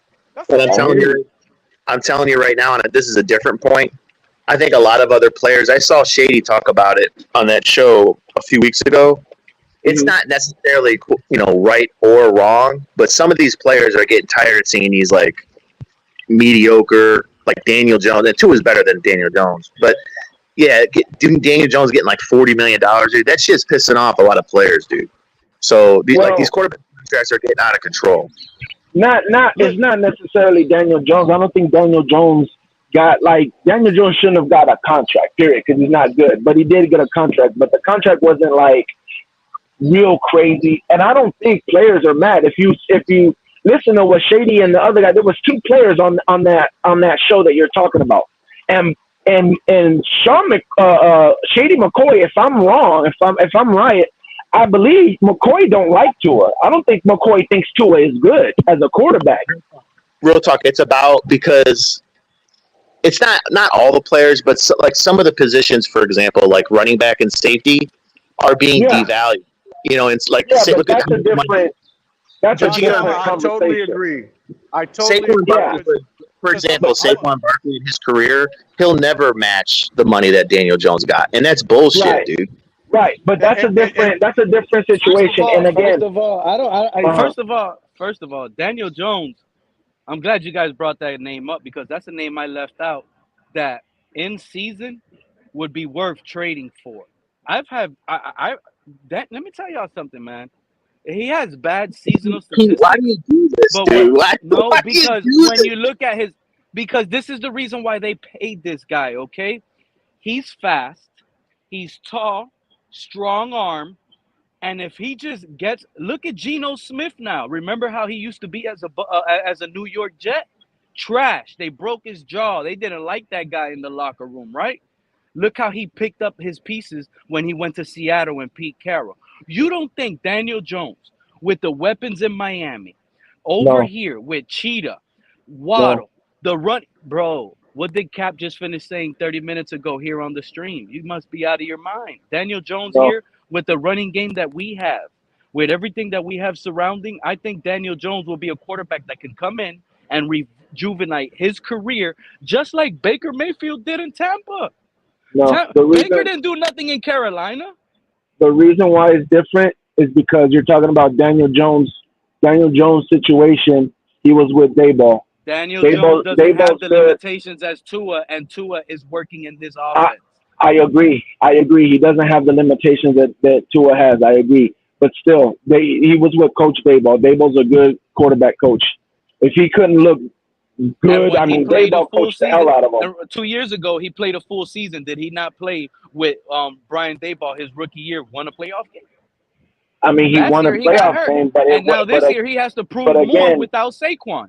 it was basically Dayball coaching the hell out of that team and like trying to put the least amount on Daniel Jones on his shoulders as he could. Like it was, I don't think It's funny. Daniel Jones. It's funny how Dolphin fans and it's not only Dolphin fans. A lot of you're a Tampa fan. They'll be quick to say Daniel Jones is trash, but yet won't use all the terms, the head coaching failures he went through. The offensive Daniel, coordinator's he been doesn't terrible. Like, Daniel come on Jones. now. His weapons. What weapons has that guy ever had? They just lost I Saquon Barkley, who would have helped Malik Neighbors, the rookie, out this season. The Giants do horrible decisions. They should I have kept Barkley. They should have helped out Daniel Jones with Barkley and helps out the rookie receiver. Now the rookie receiver has all the pressure in the world all over his shoulders because he has to carry this whole mountain all by himself. It's again, weird. people like to use the whole, oh, what weapons does he have? But when you watch tape, you can see it's like Bryce Young. A lot of people, oh, Bryce Young didn't have weapons. I agree. Ice man, you Bryce sound Young like you're didn't have bringing a fan weapons. to the state. His coach didn't give him a lot of good plays to work with. But even with all that, I still seen plays where Bryce Young did bad on his part. And it's the same thing with Daniel Jones. Yeah, he might have not had all the weapons or had weapons like Tua, but still, you see Dayball call good plays for him. And there were still times where Daniel Jones did bonehead things where you're like, why is he doing that? And showing he can't do his job. So, it just is what it is. You just have to find out. Yo, what's up, Iceman? I see you up here. You have a like a hurricane sound coming through your mic right now. It's getting nasty, bro. I'm gonna go to the garage. Hold up, bro. I got you. Do your thing, man. We'll be back with you. Yeah, I'm just smoking, getting blasted out here, bro. Just chilling. Hey, Pete, if Dolphins fans want to come up, you can just drop me down. Well, whoever comes up first is the one the seat at the table. You But brought something to eat up here. Real Talk Perez brought something to eat. Now Mountie brings something to eat. Iceman is going to bring something to eat. Whoever clicks that link is bringing something to eat to the table. The guys in the chat can hang out and play out however they play down there. I'll give you something you can use though, Pete. People keep saying, there's only 5 quarterbacks. They can run the system like Tua or whatever. And something that no one really says, which I had put on Twitter, is, well, who are the quarterbacks that you've seen fail run the system? Because I don't know any good starting quarterback that was good at one system and then came to that system and couldn't do it. Everyone keeps saying, oh, only this quarterback and only this. Every quarterback that's good that started in the system has been able to run the system, and there's just not a lot of them. You're talking about that Dan Orlovsky take. I think that's who said it, right? Yeah, so people like to say, oh, only these players can run this system. Well, it seems like the only players that try to run the system actually run the system. And you know what's funny about that? What's funny about that is the way that I'm remembering it now because I don't really have the full quote. I could go inside and get it and play it for everybody to hear, but give me a minute on that. But the real situation is he named 5 quarterbacks. Some of them already went to a Super Bowl. Some of them have completely different elite traits that are way Right.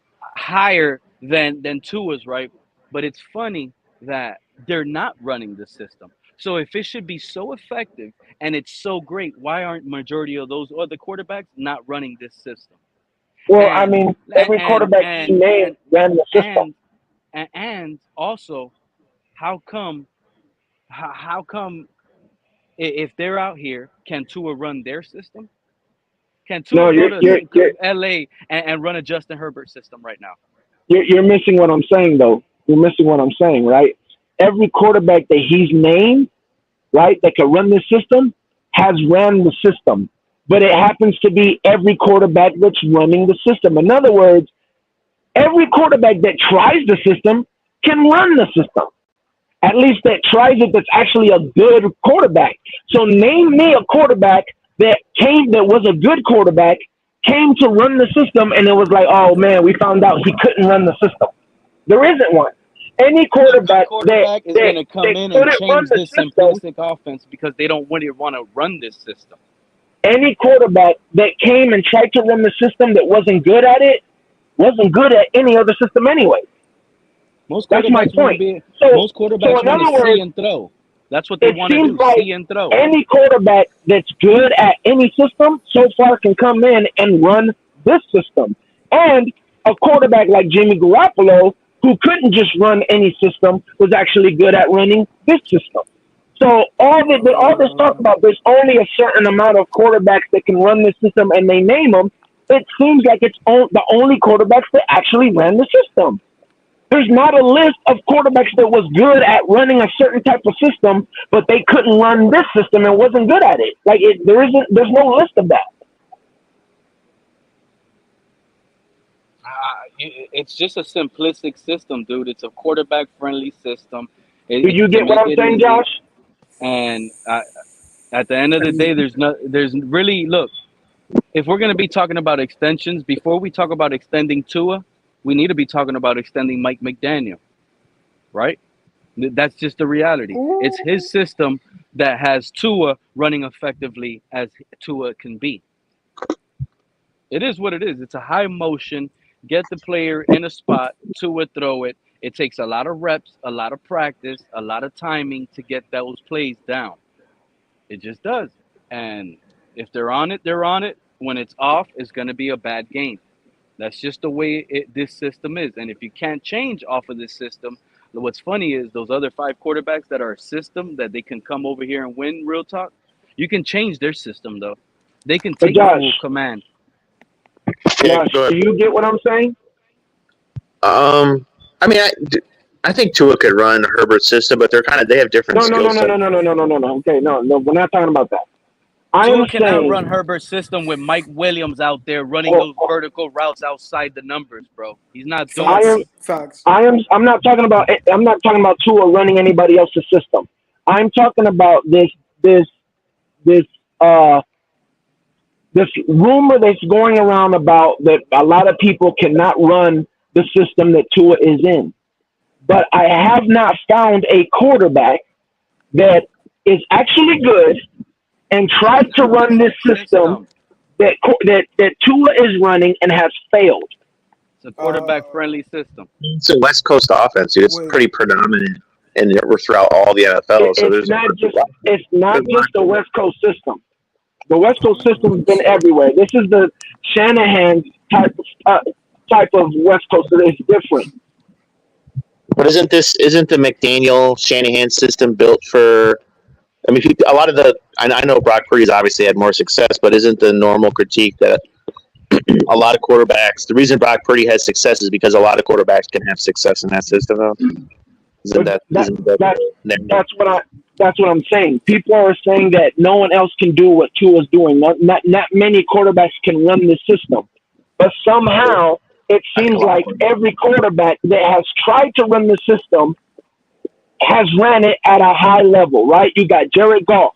He's ran the system. He's went to a Super Bowl with that system. You got Jimmy Garoppolo's went to the Super Bowl with that system. Stafford has went to the Super Bowl with that system. Brock Purdy has went to the Super Bowl with that system.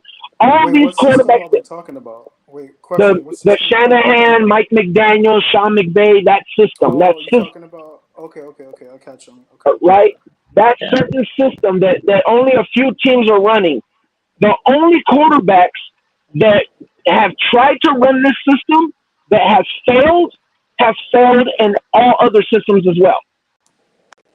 You get what I'm saying? So what I'm saying is any quarterback that can run and look good in another system, there hasn't been one of those quarterbacks that came to this system and was like, oh, I'm just not made for this system. I failed. There isn't any. The only quarterbacks that have failed in this system have failed in other systems.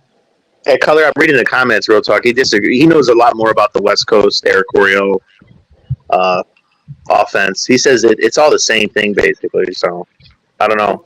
Color's more knowledgeable. First of all, it could be considered a West Coast, but everything has South. changed. The NFL back in the days hasn't had as much motion. Miami Dolphins ran the highest motion percentage in the NFL.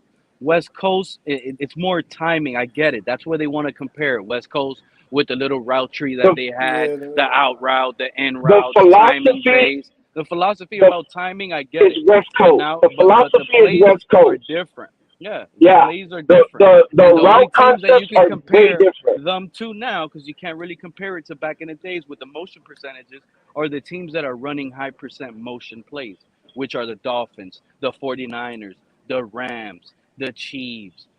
Those teams are running the highest percentage of motions in the NFL. Those are the teams that you compare this offense to right now. Because it seems like moving 1, 2 guys on the same play, pre-snap, you're motioning 2 guys. It's unbelievable at times. I don't remember that, but now they're doing it, and it's getting these guys to a spot, and that's where people need to realize what's going on right now. So that's all it is, a timing offense. Other teams that are low percentage moving, they can still be doing a timing West Coast offense. They just don't need that motion. They count on their guys to sit here and run their routes. They can see and throw. You see the difference? See and throw between just being a timing spot thrower. I prefer the guy that can see and throw. Shoot, I see Tyreek Hill right there one-on-one. Boom, let me throw it to a spot where I know only Tyreek Hill can get it. Oh, they got 2 people on Tyreek Hill right there? Hell no. But Let me turn my head to the left. Look at the penguin right there. Oh, yeah, he beat that guy automatically. Let me throw it to the outside spot because it's still spot throwing. But at the end of the day, you got a guy that can see what's going on. And I don't like the spot throwing that Tua has to go through in this offense, despite what the numbers say. It's like we got a blind quarterback. It's all McDaniel. Let's extend McDaniel. And that's just what I feel like. So I don't know if you guys were up here. I know Mounty was up here when I said it. But I do want to hear your guys' thoughts on the breaking news that I told you guys is going to happen in these upcoming weeks before. Breaking news. So for those of you that haven't heard and just ran in on the panel, expect the Cheetah in these upcoming days, in a week or 2, expect him to break records on a new major blockbuster deal. That's the contract. That's the contract we're going to get. Breaking news coming up in these upcoming days. I swear to God, you're right. Because on my thumbnail today, I actually have a picture of Tyree getting his bag. Bro, he is getting his bag before Tua, which is disturbing to see. I mean, there is a lot of you say it's disturbing? So you think that's sending a negative message inside if something is like that is going down? Kyle Krabs? Did you watch Kyle Krabs with Jeff Darlington? He said that even Jeff Darlington, the information that he said was specifically about Tua's unhappy, disgruntled. We get that. But he's also pointing the finger towards Tyreek Hill, how he's the main focus right now. And it's not even Tua. And I'm like, we just took care of Tyreek Hill. And I had to listen to Kyle. And I made a video right after Kyle. I had to regurgitate what he said. On God, I was like, no way. They don't think of Tua. And Pete, I think they were right. On ESPN, he needs to get us that playoff win. And I think that's where Stephen Ross is seeing, you need to get me over that hump so I can get you that 60 mil. Because he's asking for a huge bag, which honestly he does deserve 50% of. But then the other 50% of me says no, because, dude, you really haven't gotten us that playoff win yet. So I kind of see where both parties are at right now. I don't like it, but I do agree with the Tyreek Hill. He's probably going to get his bag before Tua, and a lot of us are going to feel some type of way towards that. But yeah, check out Kyle Krabs, Pete. He did a drop today. That was kind of like an eye opener. Kyle Krabs, I think he's stamped on the Tua near thumbnail there that I got him stamped as a Tua near there. Josh Allen, how do you feel about the breaking news? Were you here? How about you, Real Talk? How you feel about that? When you guys get on your little ESPN app, when you're working, and you hear that little sound, and you're like, oh, wow, Tyreek Hill, bigger deal than Justin Jefferson. Is that Well, how is that going to make you guys feel as outsider fans? What is that going to make you guys think That's about? you think it's gonna happen or it happened? No, I know it's going to happen based on the reports that I'm hearing through whispers, through the grapevine. Oh, okay. I mean, Tyreek Hill is the greatest player. Or go ahead, Real Talk. Go ahead, man. No, I was just saying he deserved to be the best paid wide receiver. He deserves it, right? Yeah. Tyreek Hill is. Oh, I mean, he's quite possibly one of the most dynamic players that's ever lived, and he hasn't showed any signs of slowing down. So if they give him like a 3-year contract with like an out after 2 years with some massive bonus, he deserves it. I mean, Josh Allen, I'm telling you right now, we play you guys in the playoff in the wild card round, and Mike McDaniel doesn't have the cheetah on the new kick return rule that we're about to see this year, I'm going to be hella pissed off because we need every major weapon and threat we have at our disposal at every given time. So if I don't see it during the regular season and we're winning, they'll get away with that. But when it comes to playoff, we better get our best asset weapon, the cheetah, out there on kick returns, punt returns, making something happen. Yeah, that shit makes me nervous. This He's the most explosive weapon in the entire NFL. You saw what Christian McCaffrey just got? Christian McCaffrey just got a new deal. How you think that's making Tyreek Hill feel? Didn't McCaffrey just was on a new deal? And now he gets another new deal before all these other running backs got deals? So Christian McCaffrey's that special? What you think Tyreek Hill is sitting back looking at the CMC's contract like, yo, he just got another one? He's the best player in the NFL. I go on any Tyreek Hill could go on any NFL team in the NFL, and he'll automatically make them a 5-win team. Him himself, he's 5 wins. You're looking at Tyreek Hill right now. You put him on a roster, he makes your team 5 wins, guaranteed. You can't tank with him on your team because 5 wins won't get you the first overall pick. Wait till the Jamar Chase contract comes through. I think him and Micah Parsons are gonna get insane contract. CeeDee Lamb's contract is coming up too, but I honestly believe Tyreek Hill is gonna be coming up first because I think CeeDee Lamb and the other guy is gonna break Justin Jefferson's mark. Like everybody else is gonna set the mark a little bit higher, especially CeeDee Lamb. But that's why the Chiefs are playing fucking chess and not checkers, man. Because as great as Tyreek Hill is, and he's been an incredible asset for the Dolphins, that was such an incredible move. That really gave the Chiefs a whole new second wind. It really did, man. But look at the Chiefs' defense, how it's littered with young talent on rookie contracts all over the place. What the hell are you talking about, bro? You loud and wrong, Josh Allen. I'm telling you right now. What was their record in the regular season last year? Didn't they go like 11-6?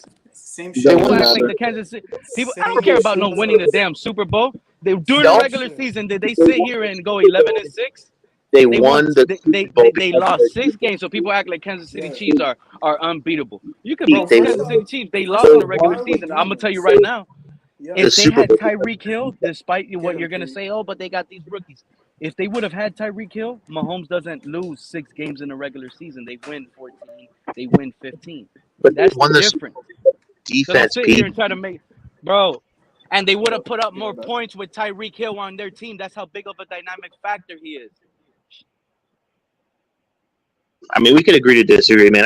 The Chiefs, I just think. I mean, we could agree to disagree all you want. I'm just telling you how much of a dynamic they would have won the Super Bowl with Tyreek and without those rookies. You best believe that. Shout out to KP pulling up in the building. What's up with you, buddy? Hey, Pete, what's going on, man? Hey, bro, I respect you, man. Where you been, man? I've been out doing my thing, man, catching off, the off season and just trying to stay afloat, man. Glad All to hear right. from Well, you, hey man, KP. I don't have a Appreciate lot you. of time, and I don't, I don't have much to add to this. Just to let you know that this Josh Allen fellow you have here on the board, I hope you know he's an arch racist. He's a Ku Klux Klansman. He's a scum of the earth type of individual. Okay, Why so are no you? matter how rational, I didn't cut you off. No matter how rational you might think he is, or how legitimate his football takes, which are illegitimate, he's a piece of crap. Okay, Okay, and Oh he's a wow. piece of shit. He's a Oh stone wow. cold racist. And listen, I'm gonna get off of here because I can't be on a board with openly vile racist pieces of crap like him. So, peace to all of you, Mountie. What's up? Real talk. What's up to you? Peace to you. Respect to you. But this Josh Allen piece of shit, y'all can play with him if you want.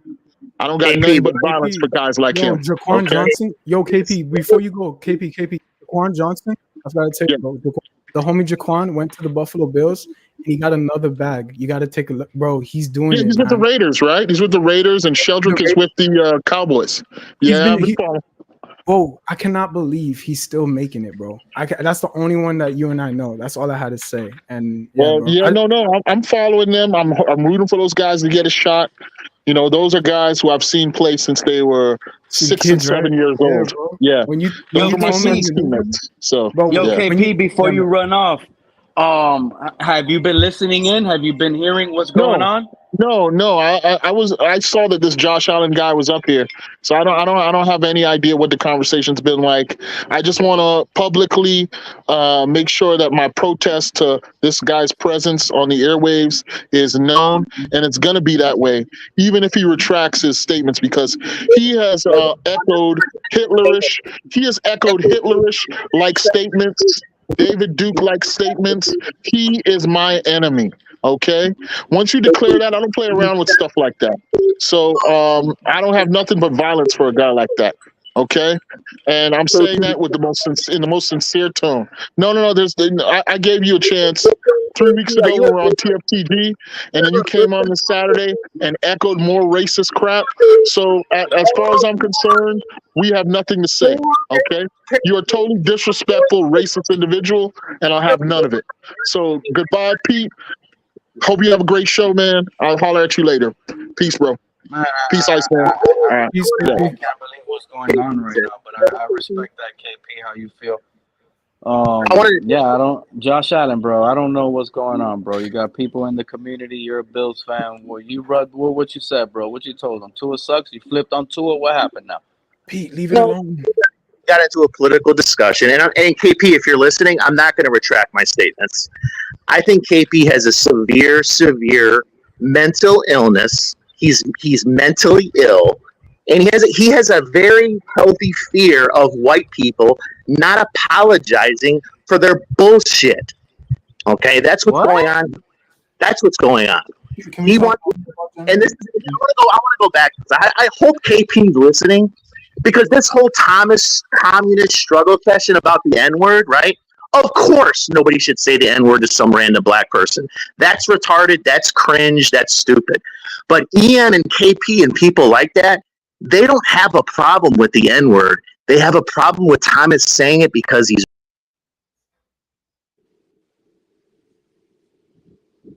I'm not gonna listen to any of that, bro. You I just lost wanted to all talk privilege about football, coming up bro. and talking on Pete's takes, bro.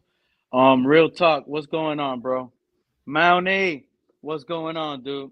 All I gotta say is I like KP. I know him personally. I met him in real life. That's all I'm gonna say. He's a kind person. So the viewers that are watching, he's been nothing but kindness. Hey, That's but all I'm to gonna be say. honest, I don't really care about any of that. Let's talk Straight about up, football, I though. don't Let's care talk about any of that. when we talking I was about having a Tua's. freaking good day until KP came in here talking what he just said, and then this idiot saying what he just said, and I'm not gonna let this idiot right now Forget about sit it, Pete. here and ruin my day, bro. You saw Just the thumbnail? let's talk about Tua. I just splattered all the Tuaneers. The Tuaneers are having a bad day, like I said on this stream, and I sat here and told you guys that I'm proud of them, by the way. So shout out to Reason, shout out to DDW, shout out to the Cow Crabs guy, to the Big O, because I know every time they type their title show today, it hurt their fingernails. It was hurting their fingers. But they kept it real. Terrible, And they G. know what's going on. They're starting to feel it. It's starting to open up. And like I've been saying, a lot of the community and the fan base was, Pete, you're crazy.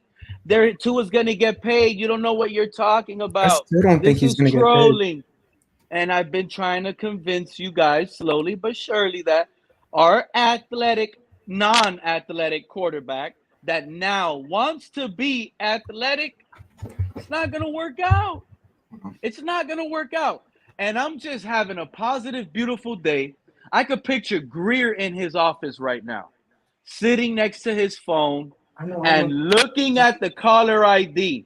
And I promise you, he looks at athletes first calling. And if it goes like this, thank you for calling Miami Dolphins. How can I help you? It's going to go, hey, my name is Ryan from Athletes First, and I want to talk about my client, Tua Tagovailoa. You know what Greer's going to do when he hears that right there? He's going to hang up on Tua and his agent the same way I just hung up on this guy that was up here. Hold on one second. Here's the part that I think is telling, right? It's not a problem as far as the deal not getting done, right? The deal not getting done doesn't mean anything, in my opinion. Like, it could be exactly what some people are saying, which is, you know, you got a little bit more to prove, or you know, I'm not sure that you'll stay healthy. You know, those are okay. I get that. But the fact that the rumor came back that they're not in the ballpark of what the market is, that doesn't scream to me they're not sure. That doesn't scream to me that they're just, you know, the injury might be a problem, so they're being. That screams to me that I don't believe that you're worth that, which is saying that I don't think you're as good enough to be paid that, right? That's if you thought, okay, I seen what you did this year, but I'm not 100% sure that you can stay healthy, then you're around that ballpark. You guys just can't come to the agreements of the guarantees, or, you know, certain ways of making the contract that helps you protect yourself a little bit more than they want you to. That I can understand. But not being around the ballpark of what they're asking for is not the same thing. That's them saying, I don't think you're worth it. I don't think your numbers. Now you're getting it, real talk. That's where the disconnect is. You're getting it now. It was never.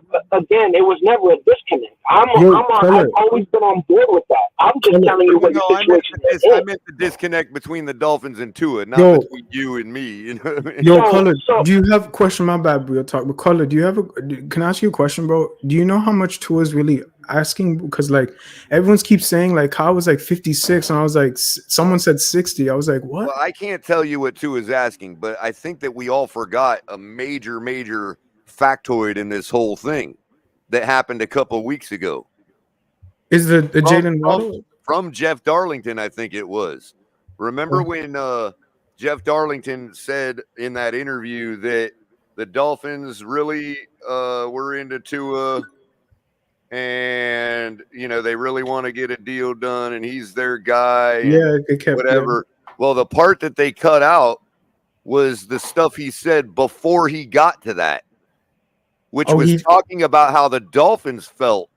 What he thought the Dolphins felt about the situation was this, that, and the other, and that their ultimate price point is Jared Goff money. That's what Jeff Darlington said. That is what he feels the mood of the Dolphins organization is that the ultimate amount is Jared Goff money. That means Jared Goff money is our ceiling.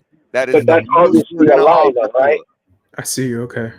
That was obviously a lie, right? Now, given that nobody offers the most they're going to offer right off the bat, that tells me that already was telling me that we were offering way lower than he expected, right? Which is why he had a little animosity in that press conference. Okay. Yeah, he said market something. Right. I was talking to Irv now about them officially reporting that they're lowballing Tua, because that's what the headline is. Make no mistake. Right. Okay. Now we know for sure that what Darlington was saying was their ultimate price, and they have offered lower than that. Damn. Well, it could be, but again, like you said, you never start at where your ultimate price is going to be. So I get that. Of course, but it was to more be meant at this time, real quick. It was more meant to answer Iceman's question is by saying what would by answering it by saying I don't know what Tua's right. Okay, appreciate it. But I know what the most the Dolphins are willing to pay him is. Yeah, because so it's like kind of lowballing him, not giving him what he's really asking is what you're saying. I hear you. Okay, I get you. I get what you're saying, but again, that makes sense. Now, if they if they did haggle back and forth already, like if there's already been multiple back and forths, yeah, and they could be up to that Jared Goff level, and it could now have been turned down, which means the Dolphins are going to stand pat. Oh man, we always do something like this, don't we? But that's what I'm saying. Even if they were going to stand pat, like by now they had to have been around the ballpark. That's what I'm saying. You know what I'm saying? That's what I'm saying. Like, they had to have by now. They had to have got up to their ultimate.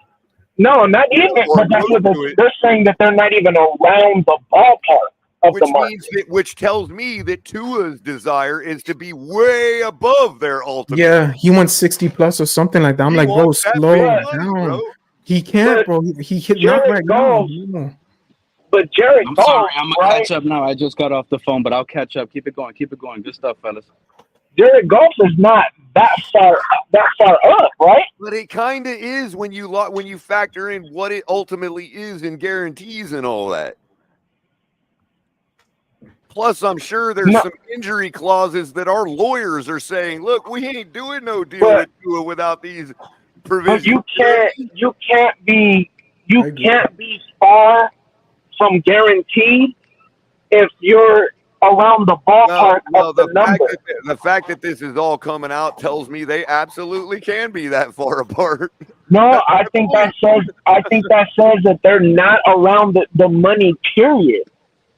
That's what I'm saying. Like, okay, which means they haven't got up to even their ultimate yet. That's fair to say. But if they haven't even gotten close to their ultimate by now, I don't think that was their ultimate. Like, that's what I'm saying. Like, you may be right. Of course, that was just speculation on Darlington. Right. The only reason I brought it up is because it was speculation on somebody that the Tuaneers respect, and they left that part out that day. Right. To make it look like the Dolphins were all in, according to Darlington. And that's what I'm saying, because when the last time we had this conversation, I was like, yeah, I'm pretty sure he's going to get signed. I mean, there's a chance he won't get signed, but I'm pretty sure he's going to get signed. Now that what I heard, I'm like, oh shit! Like, there's a real chance that he might. I still think he gets signed, but now I think it's real. Like, whoa. KP's making my point right here. Is I suspect that the money that athletes first wants for Tua is far beyond what any reasonable person would think he's worth. He wants to have more sure thing and pins, brass, is smart. We're not talking about Tua haters. We're talking about reasonable people. Real talk. Tua is upset now. He's going to be upset when Drew Rosenhaus breaks every network in the NFL. All platforms, you yourself. That's the part I really think y'all are missing. When Drew Rosenhaus gets his Drew Rosenhaus and Athlete First. Make no mistake. That's what this fight is. One last bag to Drew Rosenhaus and Athletes First, man. And what did Tyreek Hill say? Oh, I'm not going to be greedy. That's confirmation right there in itself.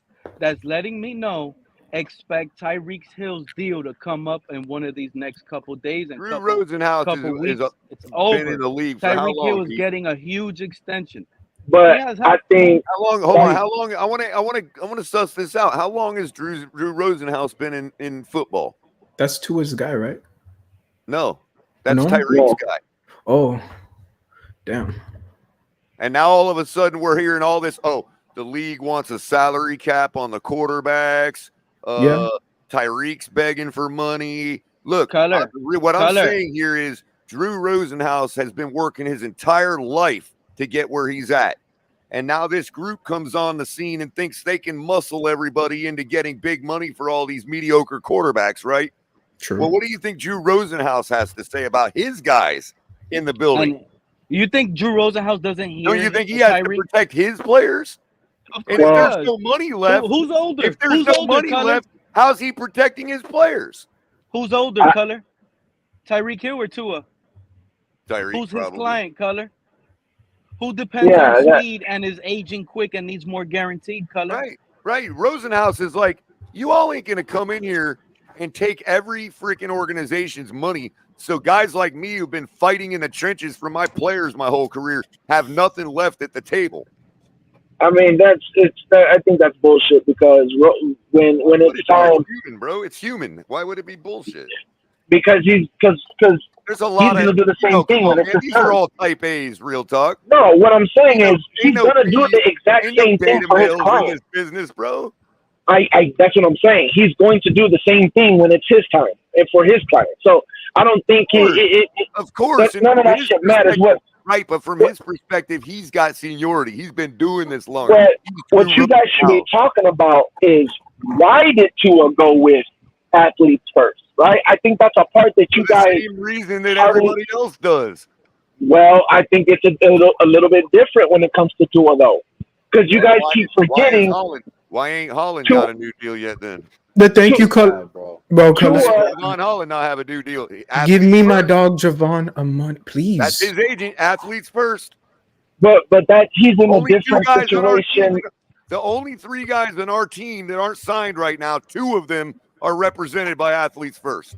Yes, the only I get it. quarterbacks left in the NFL that ain't re-signed are represented by athletes first. I get it, but what I'm saying is, out of all those representatives that they represent, right, Tua is a different situation. Why is that? Because Tua is one concussion away from retiring from the league.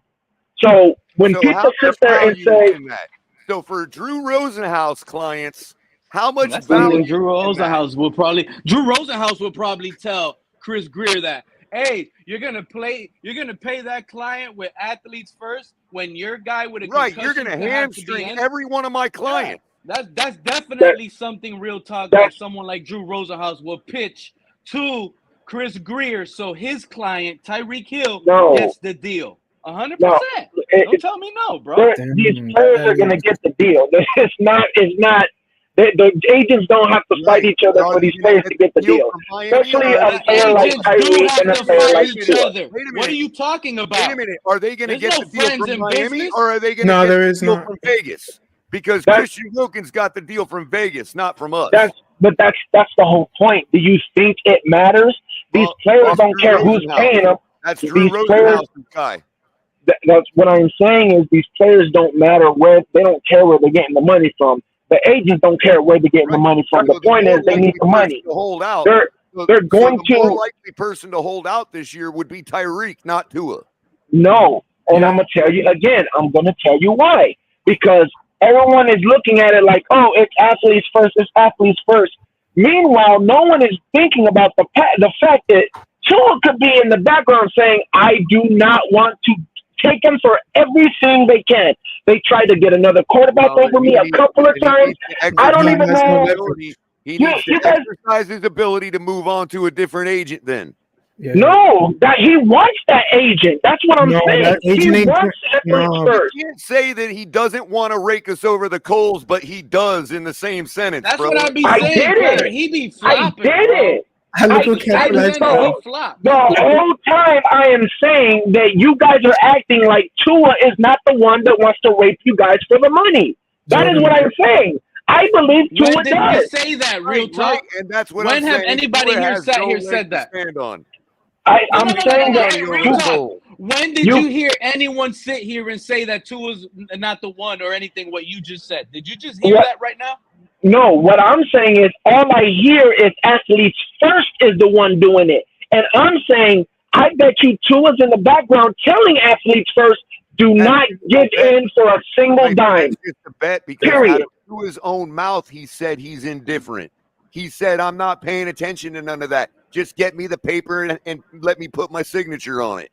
Well, Yeah. don't forget, he also Yeah. said the But what market I- is the market. The So market he's is the market. setting Right. he's But setting a I'm- number barrier with What that. there has Meaning nothing that I to it. told y'all, didn't I tell this entire community when that market is the market?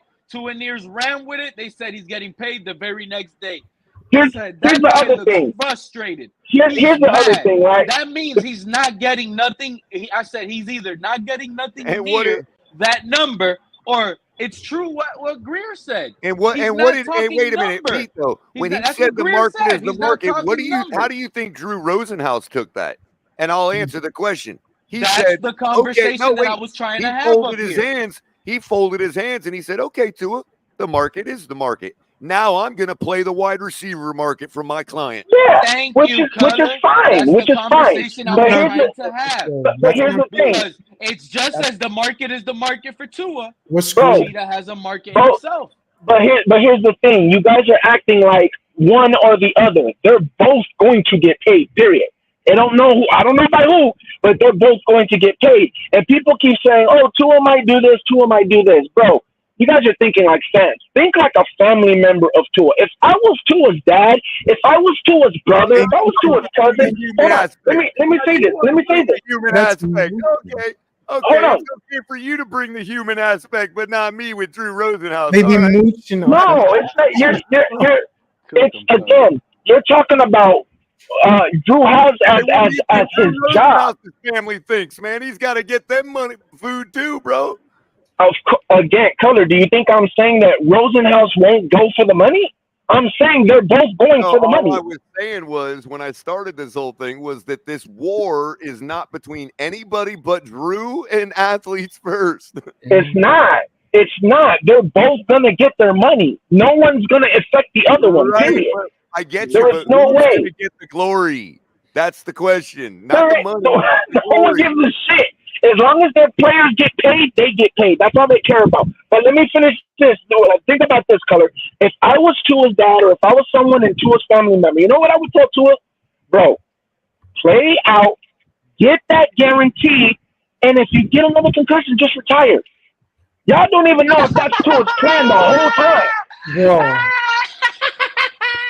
Real Bro. talk, I actually agree with that. That's crazy. But that would be sinister for me to say. No, that's just the I've already said possibility of that. it could happen. Why wouldn't they want? Look, here's the thing, and this is where I said it before. G Tua said is owed $23.7 million.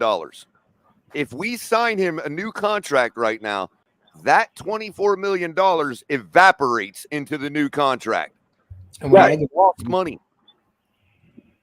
Okay, for Tua and Athletes First. Okay, Right.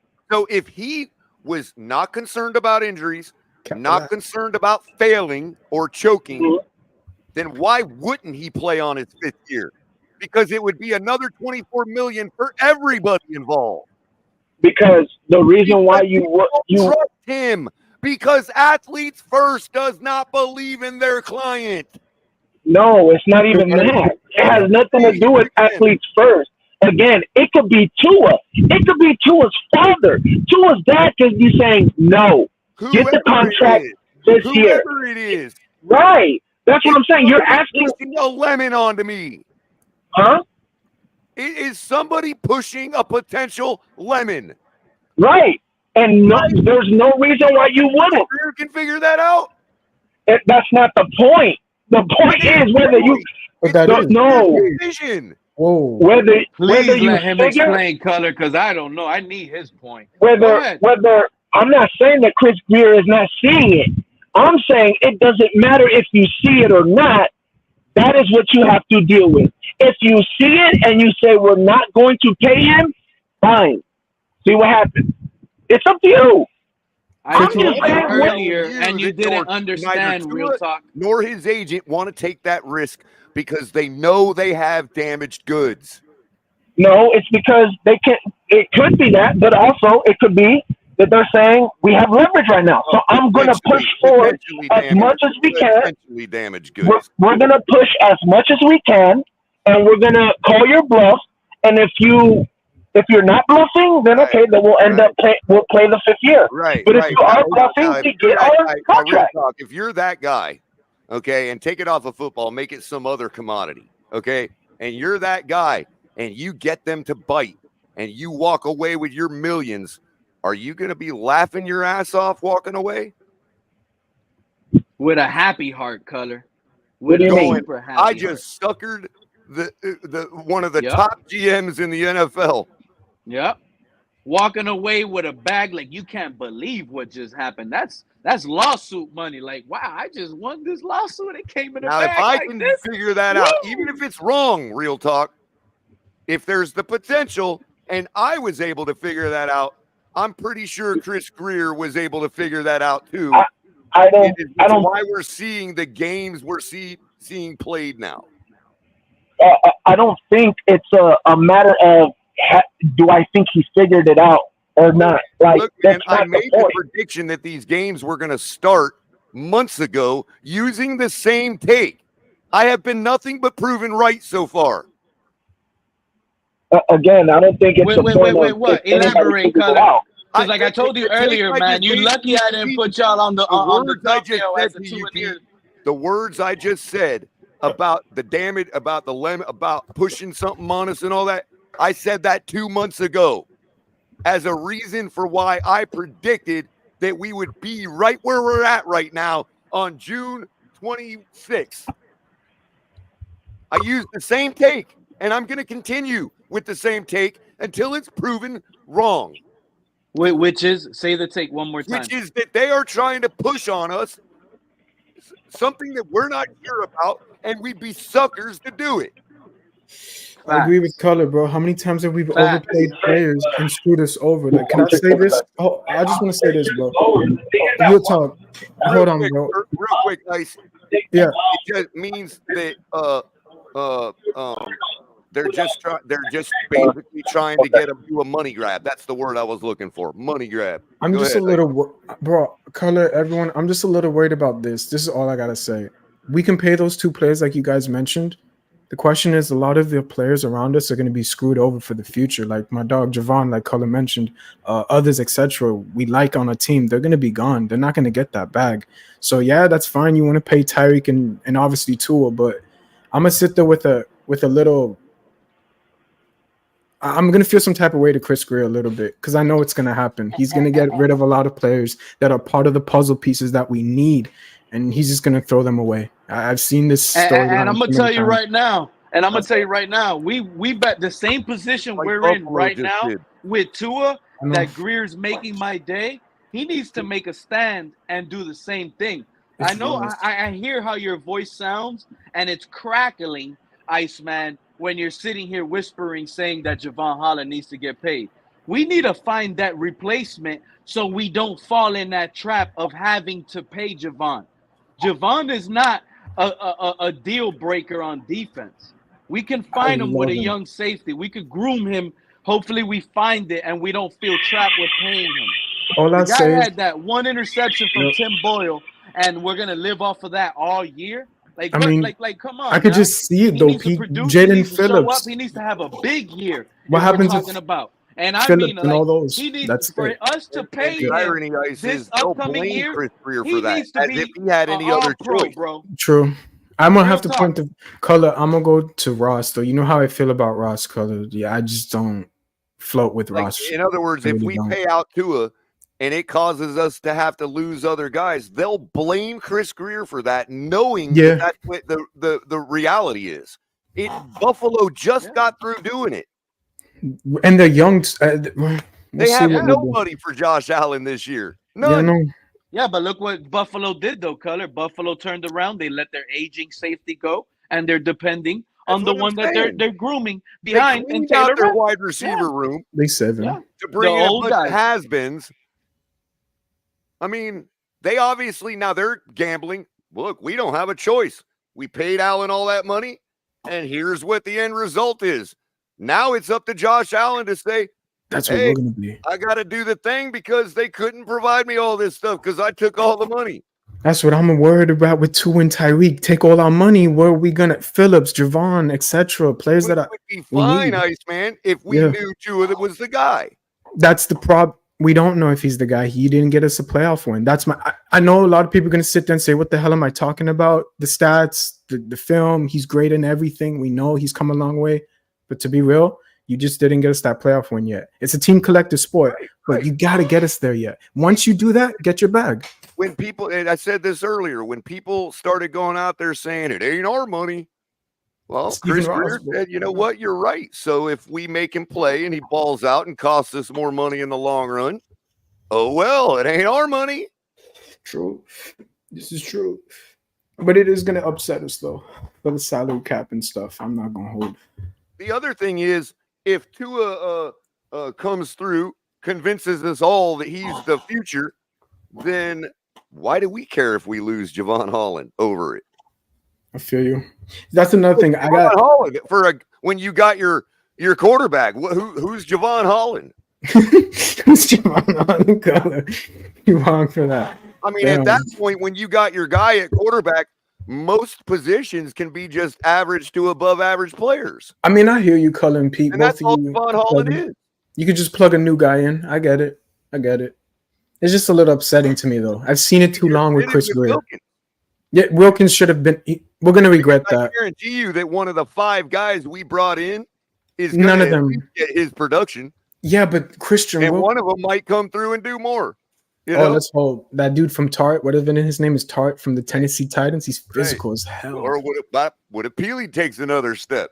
Oh, Peely with the tats, yeah, the Hawaiian tats. So many other options besides paying Wilkins $28 million for his 9 sacks. I mean, we did give him a contract last year, Color, and he declined it. So I was like, okay, all right, go on with your bad stuff. And that's what I'm worried about with Tua. We just gave him a contract, supposedly, right? Worth whatever. I'm a little worried. Do not leave. And I'm glad you said that because the Iceman, I'm glad you said that because he confirmed that during that ending of the season. Chris Greer actually confirmed, yeah, I offered Christian Wilkins a deal during the season. Shoot, he even said he offered Robert Hunt a deal during the season. But you know what he said with other words in those same sentences? He spoke to Tua's agent, Athletes First. But you know what he said about that conversation? He said they never spoke about money. That's cap. That's just a bold-faced What's lie. cap? That they didn't talk about money, man. Man, you know that they're gonna talk. Oh, you don't believe that they didn't talk about money, man? What they gonna talk about? Fish and chips and shit like that, man. Come on. What were some of the last words? I'll tell you, no. He wants to know. Maybe if they were on a boat, man. Tom Brady was a confirming moment, like what Greer says he's standing on. We weren't invited. You want to know what Greer told Tua? What Tua told everybody when the season ending? I got to get my ass to work. I got 5 things to get together. Good Did luck. He say he got 5 things to work on? That's I don't what Greer remember told that. him. I don't. Which also happened to be the 5 things that would stop him from being valued at the money he wants. This is 100%, Cutter. So it's giving me bad. First, they vibes, said though. let's get Tua a little bit of wiggle in his hips and make him gain weight so he can stay healthy. Now they flip flopping, Iceman. You know what it reminds me of? Now they want him back to being skinny. You know what it reminds me of, Pete? And die out on the field again, bro. Yo, I got a perfect That's analogy. how deep they're going to prove it. I got a perfect analogy, Pete. You getting fat and playing good is not good enough. We need 5 more things, and losing weight and being skinny is one of them. You're putting that guy at injury risk all over again. It's like when your room is all messy when you were a kid, right? And your mom tells you all day, every hour, clean your room. I'll get to it, Mom. She's in the living room. You better be cleaning your room. I am, Mom. And you're not. Right? Then she comes and knocks on the door. Then she comes and knocks on the door, and you jump up, start moving close. And you have ass. I've been working on it for 3 hours. I've been doing it. She knows you ain't lifted a finger till she got up and knocked on that door.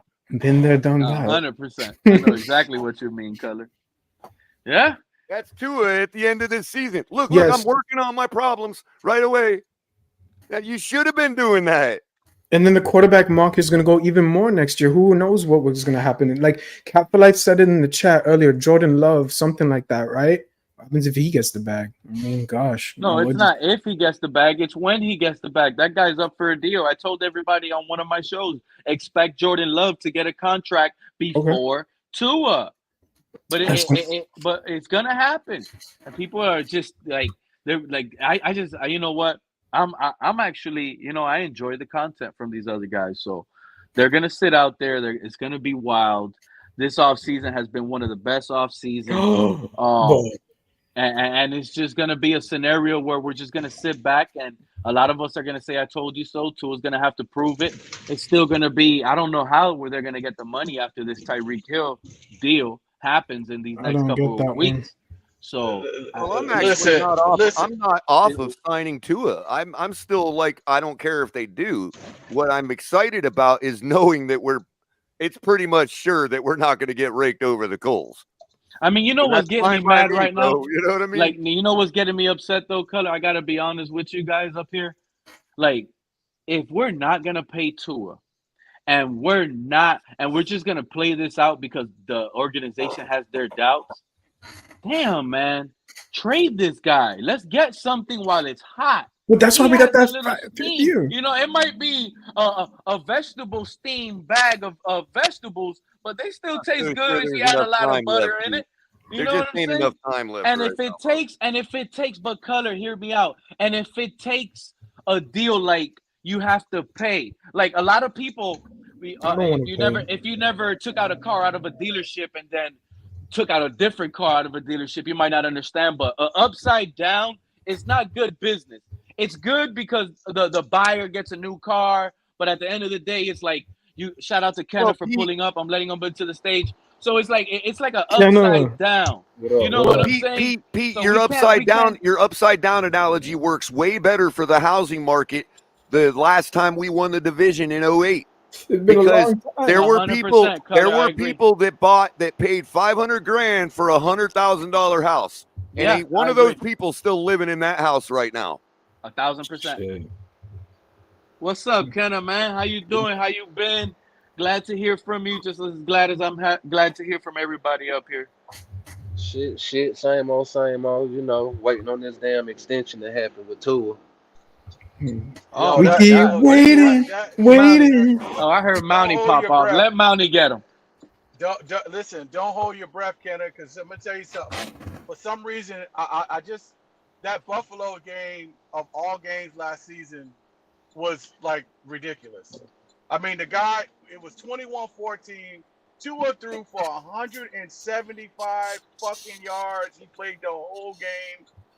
Threw for 1 touchdown and 2 interceptions. And we got 3 takeaways. Bro, he is the passing leader of the NFL last year with the highest passer rating. What are you talking about? That's what everyone said. That's how I know Kenna's having a good day today. Kenna's got to be trolling. I ain't talking to Kenna in a while. Having a good day today. I don't know. 175 fucking yards, dude. Hey, Mountie. No Mountie. Mountie, what did you say on one of my last streams? Greer is what and Tua is what? Look, Greer is glad and Tua is fucking mad. Look, I'm gonna tell you now. You know, Greer messing up by not giving Tua his deal right now. You know, like everybody know how fragile Tua is, and he's not getting his money right now. That's not doing good for the organization, I guess. That's the best point anybody's made. Oh, my leg. Color, you're going to be at the game. You're going to hear his leg. It's going to be terrible, dude. I heard the opposite, but the same take, Ken. Somebody said, well, if you sign somebody, I think it might have been Real Talk was saying that he don't take any chances and any risks because he hasn't got his money yet. Wait, Real Talk is true. Like talk, scrambling and stuff like that, he'll do more of because he's paid and he's already comfortable. Hell nah, he ain't gonna do that. Once he get paid, he gonna be comfortable. He gonna do that less. He gonna sit on his ass. And you're saying sort of the inverse. You're saying if he don't get paid, that's gonna damage him psychologically. It is. It's gonna damage him. He already got them fragile with the head coach calling him out. That's why McDaniel can't be on his ass. That's why McDaniel got the soft. That's why we call him soft McDaniel, because of Tua. Hey, but you think friendships can go from good to bad overnight in NFL? Man, that should be a job related, not. I'm gonna put it to you like this: if it go from good to bad overnight, it was never good from the jump. Facts. Cause ain't no way a friendship's supposed to Man, go bad you ain't overnight. lying. You ain't lying. Michael Well, Daniel. and you know, in business, it can go from bad to good overnight. It could go from good to bad overnight. If you're Yeah, but expecting, that's a Contract. if you're working and you're expecting a sort of a bonus or The a Christmas long day. term Yeah. answer, Like a and you're Christmas on the one. bubble, and you don't think what you're doing is good enough at work, and you're coming to work stressed out every day because you're on the bubble, but yet expecting a bonus and it's not here. How you gonna feel? You but don't how can feel you like friendships how end can you overnight like that? how can you expect the bonus when you ain't really did nothing? Like think about it. First of all, how did I not do No nothing? playoff win. This dude, I just can't Ain't get the nobody Buffalo have game those out of my hallways as clean fucking as I had mind. those hallways, He threw Kenna. for a I led the league in disgusting passing. 175 Look, fucking look, yards. you only This had those motherfucker threw for hallways one clean. touchdown and It's two because we interceptions. didn't invest And in we another had three janitor to safeties. help you. What you want from me? Okay. Don't do it wrong. That's If right. we would have invested in another janitor, maybe we could have then distinguish what's good and what's not good. But since we didn't invest in another janitor, you the best one we got by default, right? Yeah, but you should be a but you have a special system though, Kenna, and your special system should just be able to rinse and repeat any janitor because your system is really good. It works. Exactly. But when I got a supervisor, well, I ain't gonna say a supervisor. I'm gonna say when my general manager is not listening to my supervision on how good my system is, then there's nothing I can do, right? Oh, that definitely answers why it's gonna add to my day as being a great day. Greer ain't paying. It's the Nah, he system. ain't paying. You Yeah, know who he's gonna pay? Mike Mike McDaniel. McDaniel. Yep. That's who is gonna be the guy that's gonna get an extension. And I wouldn't be shocked if it happens right after, along after the Tyreek Hill extension. But see, this is how you know Tua is not that guy. When Waddle got paid, I would have stood on business when Waddle got his extension. Somebody has Right. Exactly, Kenna. We'd have gone to Oh, bat for everybody in the fan base would have gone to bat for Waddle. Even right. me, who doesn't think he's like as premier as everybody else thinks, I still would have gone to bat for him. So you know what I'm saying? That right there, like either way it go, right now Tua's gonna have to do something that he should have did before he entered in the NFL, which is bet on himself. Right now he got to bet on himself. That's the only way he gonna have the leverage. Yeah, but you're talking about a player that in house the organization knew at some point he already thought retirement. He said it out his own mouth. He felt he wasn't good enough. The organization makes him feel even lower because at the time, instead of trying to pick up a rookie or a sophomore, they went out and tried to replace him. Yeah, they Regardless of play how it ended, that all goes down into his mental state as this organization does not value me as much as I value me. So and he don't there, even value himself, bro, Beyond because the at the money end I of the can make day, them. I yeah, would have but told I yeah, would I have mean, you told could them practice. if You could yeah, I would practice have your told 3 point shot, and when you're not missing a 3 point shot, you could turn around and say, "Hey, I'm magic now." look, bro, on some real shit, like I was saying, if he valued himself when he didn't get an extension, when Burrow, Justin Hilbert, and all them got his extension, when he didn't get his, I would have stood on business then. But Yeah, but you That's only what you Waddle did. that That's comes what from a Jalen guy Waddle did. that comes from a guy like me that believe in himself. Right, you but see, you wouldn't Kenna, have had the see, numbers Kenna, to at back you that up point, though. that would have had to been done before we exercised the option, right? And at that Exactly. point, he was coming off missing the last 4 or 5 games, and and the whole concussion thing. He had no leverage at all to even do nothing. He had Right. to wait to see what they decided, and they Right. decided to exercise the 5th year. for Right. arguably the same reason we're looking at now. Right. So when you put it like that, Cutler, at the end of the day, when you that guy and you know you that guy, it don't matter what kind of turmoil you going through, you know you're gonna come out on the other side at the top. So the fact that he went through that and he didn't stand on business lets you know that he's not he know he's not that guy. He's just trying to do what he's always been doing, and that's taking advantage of a good season. He did the shit to get drafted, and he's doing the shit now to get paid. I think he's The doing. thing that And bothers a me You, about talking it that so much talk. is it's turning our league into nothing but That show. talk. You know what I you, mean? yeah, Like, but real talk, and I'm not, and everybody. I know there's a guy called Real Talk up here, but real talk. Y'all think Tuish is in position to stand on business like that? I Like how think did like he is. I No. think he is. Only reason why I say I think he is because this organization has not invested in another quarterback that can hold the ship down while he's gone. Oh yeah, you don't That's like why I say Tannehill. I he's. remember that. That's why I say he's. If he has leverage, because if he blowing. just sit back and let Mike White and Scholar take the Yeah, Rams and but see what you they got to gonna do. remember, T. Hill's sitting on the couch right now, bro. And despite what people think about Tannehill, I don't like the guy either, but I still see him as a viable option to give us just as much a chance as Tua would. Well, if you I know you're agree not with better that. than if you know you're not better than Tannehill that's sitting on this couch right now, you better take that motherfucking deal that they giving to you. See, there's where you're right. Is that I'm pretty sure Tua has been convinced by his own fans about himself. You know what I mean? Yeah. Yeah, And but I mean, also, I gotta even defend Tua on that take because Tua can say, "Oh, you want Tannehill? You're only gonna have that guy for a year or two max." right, Right. You know, That's but in you that cool. sound amount of me, you're time, gonna have me at least for. but Pete, in that amount of time, so many more quarterbacks could become available. Exactly.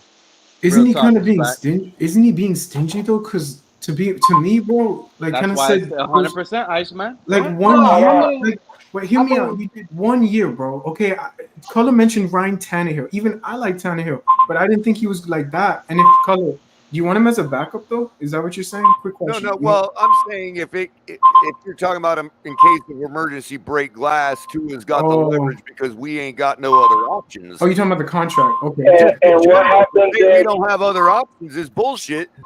Because the thing of it is, even though I know and I'm convinced that Tannehill will never win a Super Bowl, he certainly will get us to the point that all of these Dolphin fans would be happy with, A playoff win.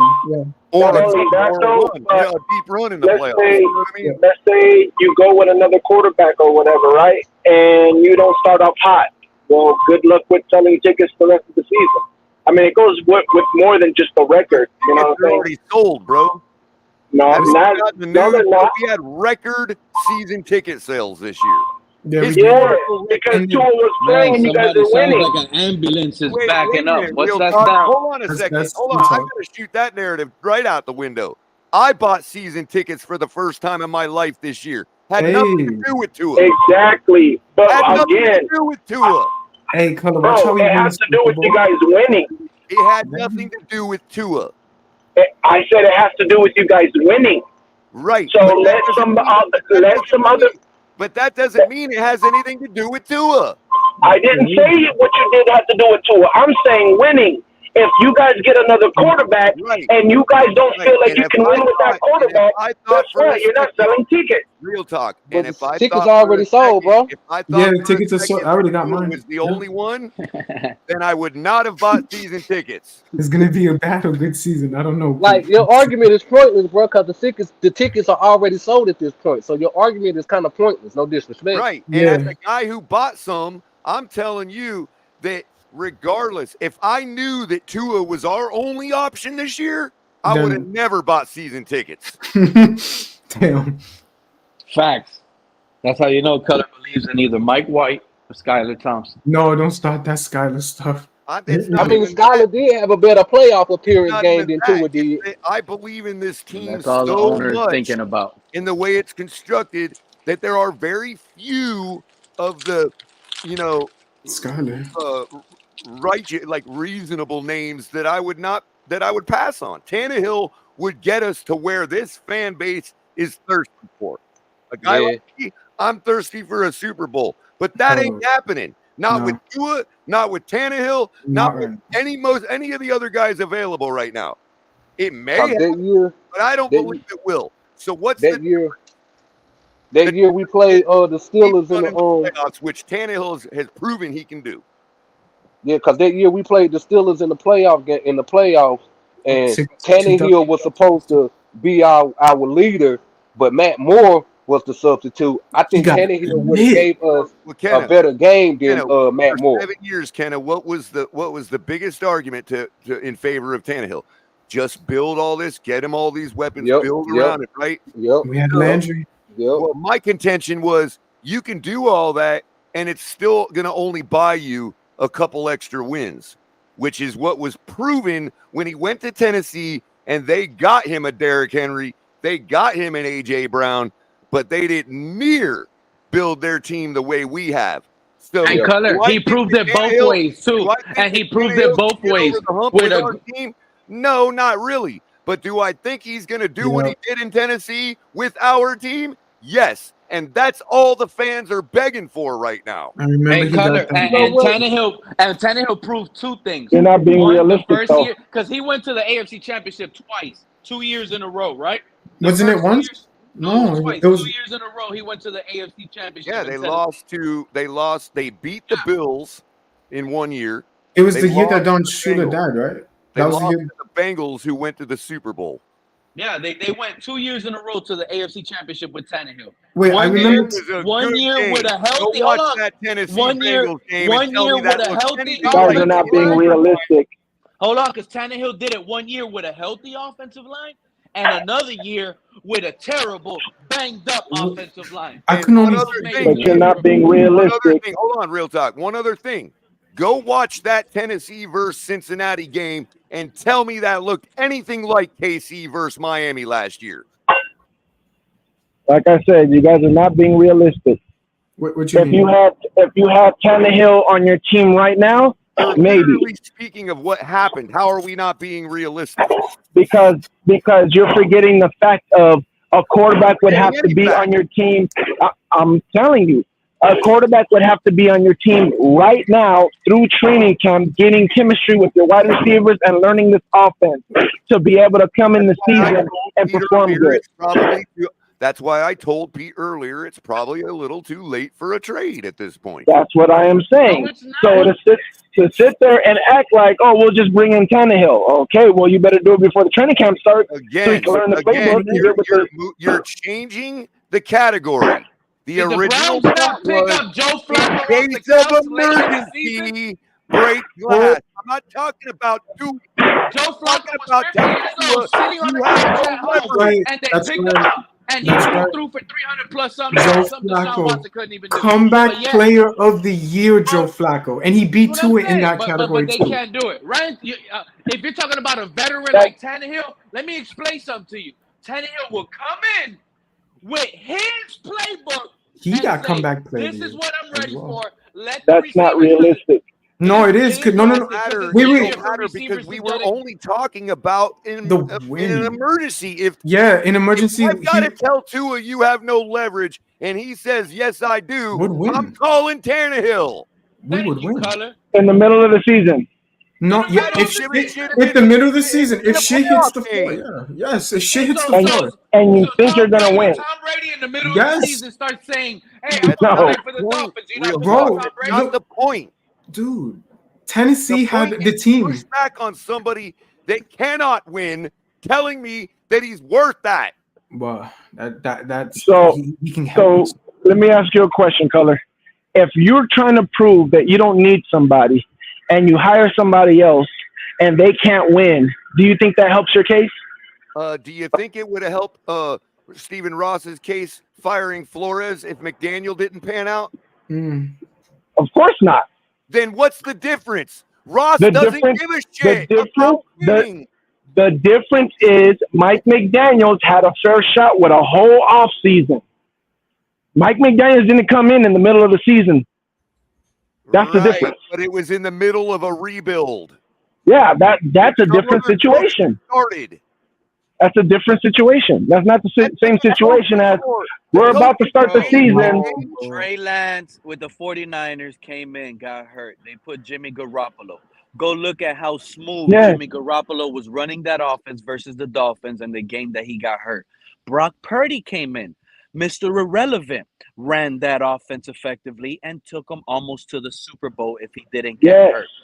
I'm not saying you can't have another quarterback. I am saying you are being unrealistic to think another quarterback is going to come in the beginning of the season with real talk. Bro, this guy's boiling my blood right now. Real talk. We're not the Tampa Bay Buccaneers. We're not dealing with a slow aging Mike Evans. We don't. Chris Godwin's old ass. You know what I'm saying? No. What does that have to do with what I'm talking about? Because you're picturing because you're not hearing us out. Yeah, dog. And the team is surrounded like, bro. Remember what Cullen said about Tennessee, Derrick Henry's and of the world, and how Tannehill was surrounded by those players. You plug in Tannehill with the team that we have right now, currently, he will get us over the hump and get us at least. I understand that. 12 yards of I am separation. saying You're telling me not real talk, Perez. 12 yards of separation. You're telling me Tannehill can't see that and get that to the guy? Yeah, for when the times he can. But again, you are not being realistic to think because the only time you would get Tannehill is at you really believe that gosh dang it, Tua.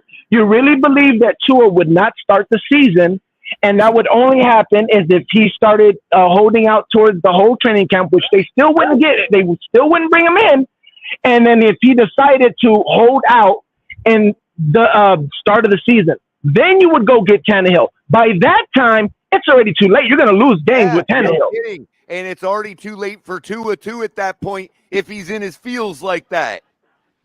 Yeah, but that's not the point. The point is you have to prove that you can win without Tua. We ain't winning. What happens if he goes down? We ain't winning.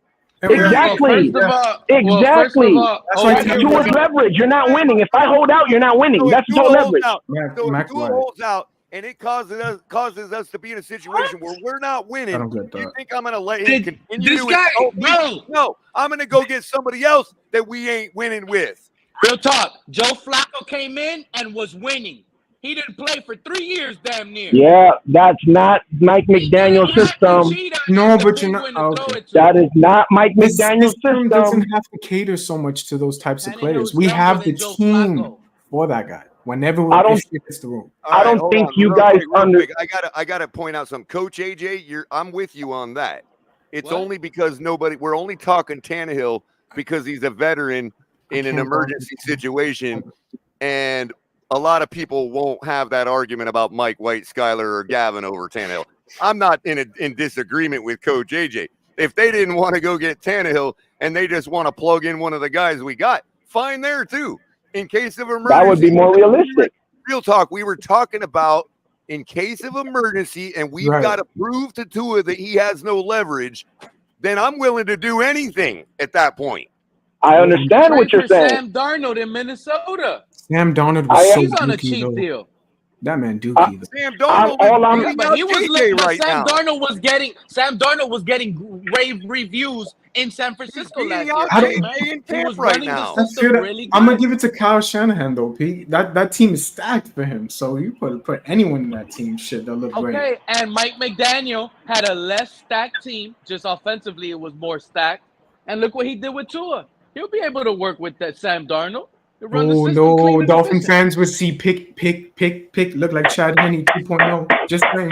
No. Dolphin fans won't look like nothing. It'll just look like the Jet fans made horrible decisions throughout the year, getting rid of Geno Smith, getting rid of Sam Darnold. If Sam Darnold comes in here and rejuvenates his career with the cheetah and the penguin, it'll look bad on the Jets. Yeah. I would laugh. I mean, it's Tua's fault. Let's be real. Well, let's put the finger. Again, Man's I'm being only stingy. pushing back on this Get your idea that Tua has leverage because we don't have another quarterback to go to. That's bullshit. It's not. Who You're are they gonna go like to? we're losing Dan Marino over this, bro. Come It's on. Talking about leverage, the cheetah has all the leverage. He's the damn face of the franchise. It's not about who the player is. It's about whoever you replace the player with, if they can't produce, you only give that player you were trying to. And I'm simply asking what the difference would be. The difference is you make Tua have more leverage. 35 years, bro. You make Tua have more leverage. Could it be a domino or a snowball effect, right? Because we haven't heard anything right now about Tyreek Hill sitting out. But if Tua gets paid the money that he gets paid, he just randomly signs a big deal. We get the breaking news I don't want to hear. Next thing you know, will Tyreek start mumming, hey, I'm holding out next? Could happen. Yep. I forgot, real talk. Could happen. You actually know what the difference is. The difference is Tannehill don't command $40 million. But that doesn't matter. Well, it's all about How it doesn't matter. Yes. The only time it matters is at the end of the season, you can say, see, Tua, we didn't need you. And I doubt. You know what that sounds like? You know what that sounds like? You know what that sounds like? You out there. We don't need that for $40 million. Right. Hey, to him, it doesn't matter. So you know what that sounds like? He'll go get the 6-cylinder Charger and pay Scat Pack money for it. That's what it sounds. It don't matter. You got his Cardinals said we don't need Albert money, but you got your 6-cylinder Charger. It don't matter. We'd rather have 5 guys at $100 million apiece. So if you put another quarterback in there and you don't make the go to the playoffs, you don't make the playoffs, Tua's gonna sit there and be like, well, man, when you want to make the playoffs, call my number. Look, I know I said Tua has the leverage because we don't have a competent quarterback on this team, but to Cutler's point, there's more than just 2 quarterbacks out here in the NFL. Of course. You know that's first of all, we have Mike. I'm always gonna say Skyler because I don't know what depth Ross is willing to go to prove his point.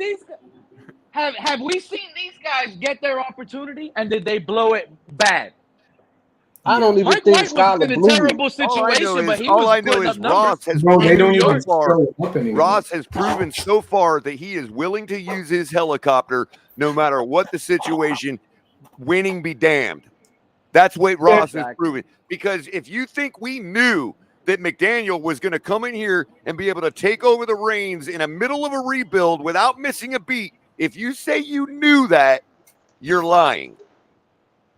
Fact. Who take over in the middle of the rebuild? You can't give him that mood up, bro. Stephen Ross didn't give a shit about winning when he helicoptered in and fired our head coach in the middle of a rebuild. So you think if Mike McDaniels didn't win or Mike McDaniels looked bad, no, what I'm saying is there was no way to know that Mike McDaniel wasn't going to have to start from bottom like every other fresh coach. Thank God he did. There was no way to know he was going to come through and not miss a beat in our rebuild. Of course, there's no way to know that. Right, but Ross helicoptered in and fired the coach. Of course. Because the whole point of Mike McDaniels was to better Tua. That was the whole reason why you got Mike McDaniels. My point is that Ross didn't give a damn about winning when he made that decision. He gave a damn about making his quarterback better. How do you know Mike McDaniels was going to pan out is what he's saying. In the long term, real talk. You're don't know about in the long term. We're in the middle of a Super Bowl window, and he fired our head coach. You don't know if Mike McDaniel is going to pan out. But getting your quarterback better and turning your quarterback into a franchise quarterback is well worth the risk of tanking a season than having a quarterback and tanking the season because you don't want to pay him. This guy gets me up. Wow. That task. Man, y'all don't understand what's going on with my team, bro. Mike McDaniel has proven everything and beyond. The deal would be done. Mike McDaniel had how many rushing touchdowns between the running backs last year? Because all I know is Mostert, the washed-up, aging running back, had like 20 touchdowns last year. How many did A-Chain have? A-Chain had like 10 himself. Exactly. That's 30 touchdowns by 2 running backs, real talk. Don't tell me Mike McDaniel ain't coming more than our quarterback threw. Our quarterback only Nah, he said Mike McDaniel was brought. He We said have a coach. Mike We McDaniel have a brought him to coach. make Tua better. Mike McDaniel We has have a kids coach. and grown-ass And men you wonder why in I think our Miami team can dressing win. up as him in Halloween. This is crazy, Mike man. McDaniel's the man, bro. And you wonder why I think our team is good. No one said anything Our to talk about what I talked about. running game scored more touchdowns than our quarterback. That's What all does you that need have to to do know. with anything? But he just said they brought Mike McDaniel in to make just Tua better. question- And y'all Yeah. pointed the fact, and look, they answered your question, bro. You just not looking at it. He didn't really make Tua better. He made the running game better.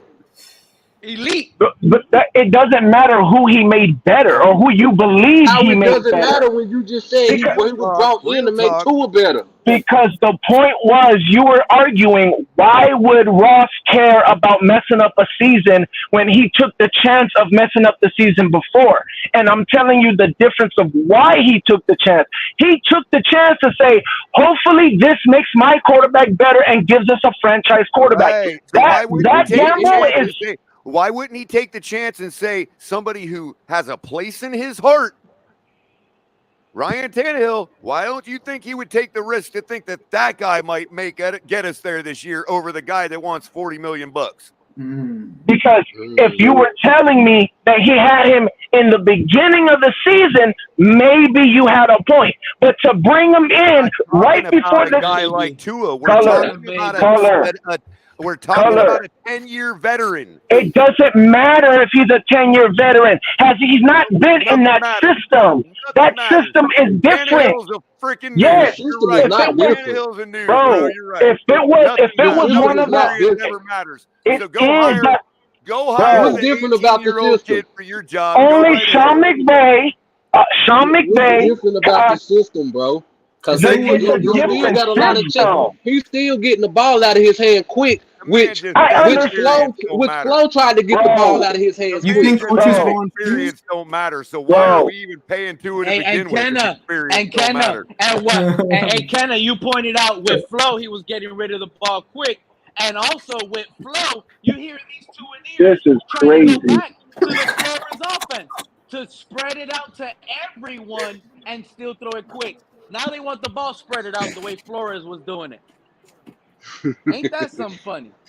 Ain't that something funny? You think Brady played in the they said Flores and Chad Gailey and everything was trash. But y'all want Tom Brady played in the league for many, many, many, many years. He came to us, and before training camp was out there practicing with his wide receivers and kept practicing with his wide receivers. But for some reason, you guys think that any quarterback can just come into a brand new system and just be good. You guys thought that. Be realistic. When? Did you guys thought that? We got Mike White, you just who's gave be 2 Baker years Mayfield a contract, and Skylar Thompson 3 years in the same system with Darrell Bevell. Again, you're talking about a quarterback that has an off season to learn the scheme. There is a difference. This is Tua third year in this system, bro. This is his third year in this Baker system. Mayfield, this is a point that you didn't even know about because you told me flat out that you didn't even know it happened. Okay, but Baker Mayfield, hold on. Baker Mayfield walked right over to Los Angeles in the middle of a season and put up a 50 burger on somebody. On who? Yeah, that was Baker Mayfield, LA Rams. You're right, Color. Yeah, went over there in the end of the season, and put up a 50 burger on somebody without Cooper Kupp. He didn't even have three. Wait. No, it was not his first game. It was not his first game. No, it wasn't. It was not his first game. It doesn't matter. It was the end of the season without having to go through training camp, without getting used to his wide receivers, without some none of that. Color. He didn't even throw for 300 yards. I traded for him. He didn't even throw. We didn't trade for him. He asked us for us to get it, bro. You guys are not understanding what you're saying. Acquire him? He Did ended you the game acquire plus. him? That's all that matters. Bro. Yeah, one at a time, please. Big game, Did you acquire him? Well, you know how you bad acquired things him have for been. that very reason. Color. No. He begged us. He begged us for us to give him a chance, and we gave him a chance because he's played in the system that we were running. Did you pay him $40 million for that chance? Matter of fact, do you understand didn't Baker Mayfield say he took a team-friendly deal to stay there in Tampa? Tom Brady, look at Tom Brady. He gave you guys that, and then Baker. Hold on. Hey, but real talk, didn't Baker say he took a team-friendly deal on purpose? Won 2 playoff games with 2 separate teams. Where's his $42 million? What are you talking about? Baker. What about bro? When it comes to Baker, oh my gosh, when it comes to Baker, the 2 different teams that he didn't pay the market the market ain't the market for the Bucks. The 2 teams that he went to the playoffs with, he had an off season with. The 2 teams that he went to the playoffs with, he had an off season with. Plain and simple. Plain and simple. I don't know why you guys are trying to act like off season don't mean anything. Just told you. Yes, he had an off season with both teams. First of all, what the Dolphins can do now. Well, what you're doing is you're plugging if you watch all these other. Let's go with what he's saying. Let's go with what he's saying, Pete. We're gonna go with what he's saying, Pete. Did you not just hear what he's saying, Pete? On this same live stream? I know what he's saying. Go ahead, Kenneth. I know we're gonna go with it. So let's just go ahead and say, for like you said, they got to be in the system for off season. So what if Chris Greer go ahead and pick up Ryan Tannehill now? That would be a different conversation. That would be a conversation that I would say, yeah, Tua might have a problem. That would be a complete different conversation. But so why you think a 10-year vet that has seen multiple coordinators doesn't know multiple offenses?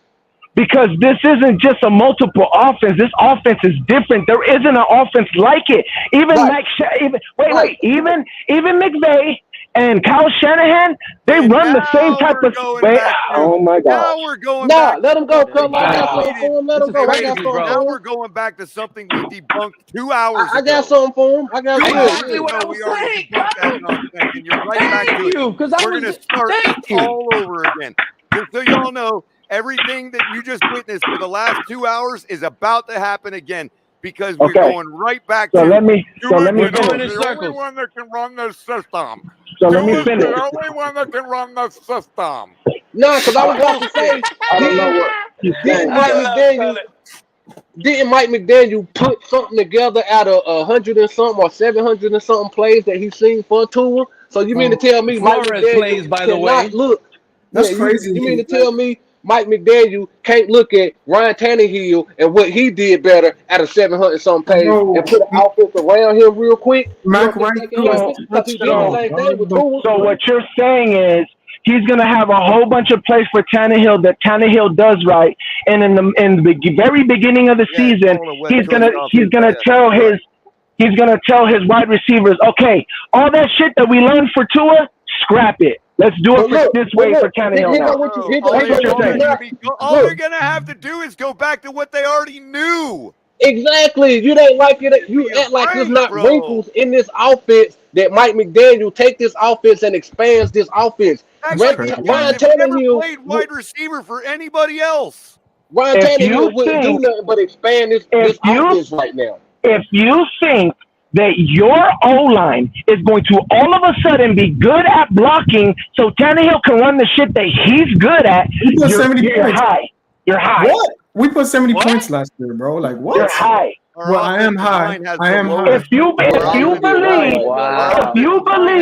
that all of a sudden before the season starts, they're gonna run Tannehill stuff in the league last year. No. Hey, Cutler, we just had 30 touchdowns by 2 running backs and damn near 2,500 rushes. I'll be right back. 70 points. Look at the O-line when it was healthy. 70 points. What are we talking about? The fuck? When we played the Kansas City Chiefs, our O-line was injured. No linebackers. This is crazy, 15%. That is 31st lowest in the league pressure rate. We have no O-line. 15%. We have no O-line. It's Tua's decision making. That's what you fail to realize. It's quick. You moving the goalposts, trying to Right, find but the other problem with avenues that to narrative, try to G, down the the team, and you're problem with wrong, that bro. narrative, and I've never been able to fully squash it until now. The problem with that narrative is that when they're counting a pressure, they are not dumb. They know when Tua's getting the ball out early. They're not going, well, if he wouldn't have got the ball out early, that would have been a pressure. They're not doing that, bro. Exactly. They watch. They know what type of play is. They see Think the y'all route are the only concept. ones that can Different- see that? They're not saying, oh, he had to throw the ball early, so that's a pressure. No. It's crazy. He's choosing to throw the ball early. He has to. The pressure's never there. So now I just got back. You're saying that the pressure is never on Tua. Is that what you're saying? 85% of the time. No, it's not. Go look at the number. The pressure is never there 85% of the time because Tua gets the ball out fast most of the time. Correct? Forget it. I give up. You Oh, got it, bro. If you disagree with that, I don't know what to tell you, brother. If you disagree that Tua gets the ball out fast, which helps out the O-line a lot. You wouldn't know what to tell me because you don't listen to anything but your own brain. All you got to do is say I agree or disagree. I already did that when you were away from keyboard. So you agree? No, I vehemently disagree. Well then, hey. I don't know how many people agree with you in the chat. Anybody else agree with him here? No, of course they don't. But you know who does seem to agree with me? The Dolphins. Exactly, Color. Exactly. That's what I was saying, Batman. I mean, I get it. The problem is you watch Tampa, you know your team, and then what I think is happening to you, real talk, is since you watching all these guys, and I'm not telling you, I want you to watch them all. Every last one, watch them all. But don't stick us all in the same book because you keep saying y'all, and you don't understand. Like Color said, we already spoke about what you were trying to speak about, so we're gonna go in circles.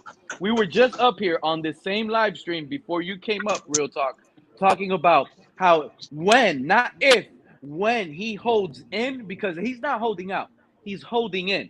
That's still going to affect the timing of the offense, the new language, the new concepts of the routes. That's Odell Beckham. You want the best Odell Beckham? You got to be practicing.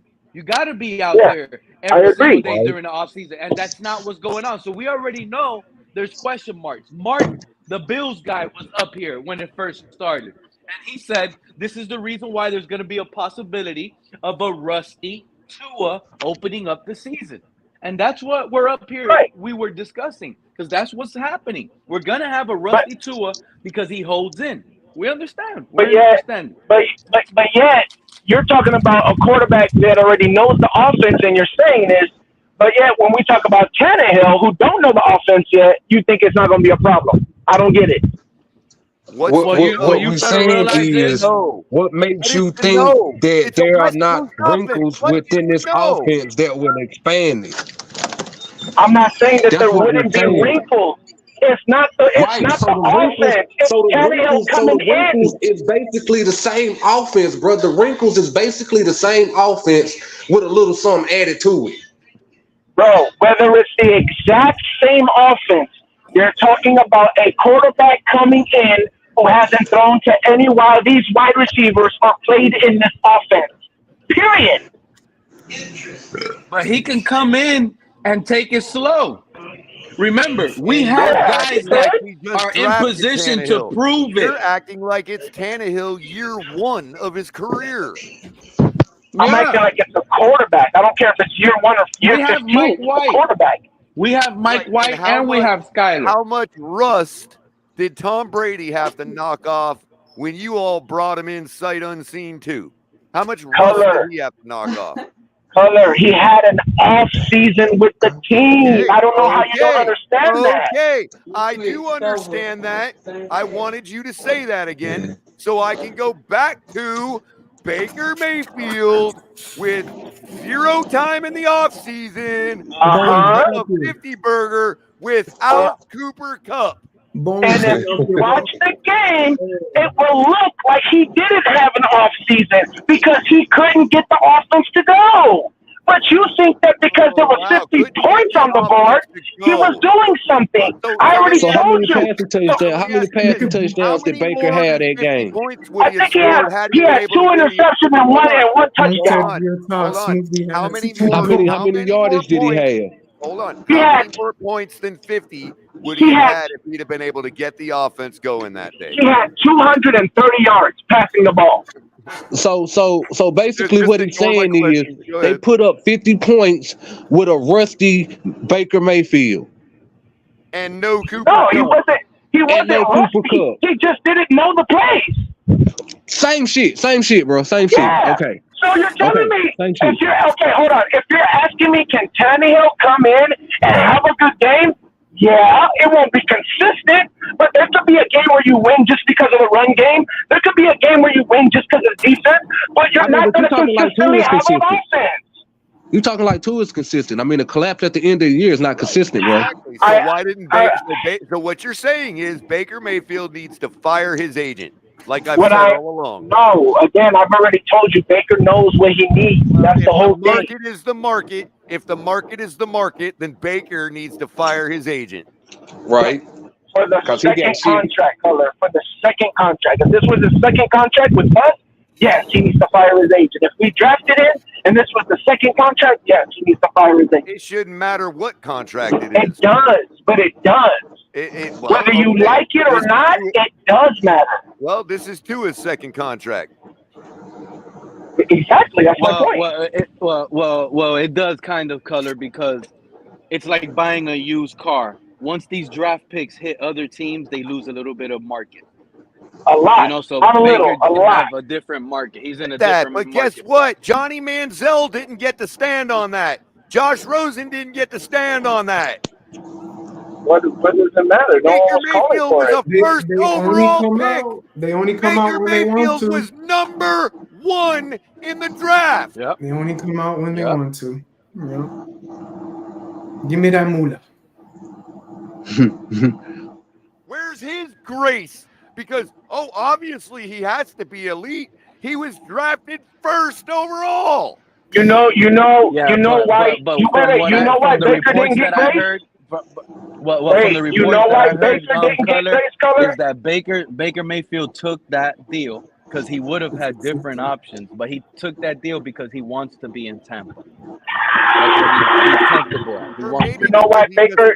You know why Baker didn't get grace? Maybe because his agent just doesn't have the bravado that Athletes First does. No, you know why Baker didn't get any grace? Because somebody else came in the door. So until somebody else comes in the door, And who is that? Kyle that was Trask? what? No, what? Who?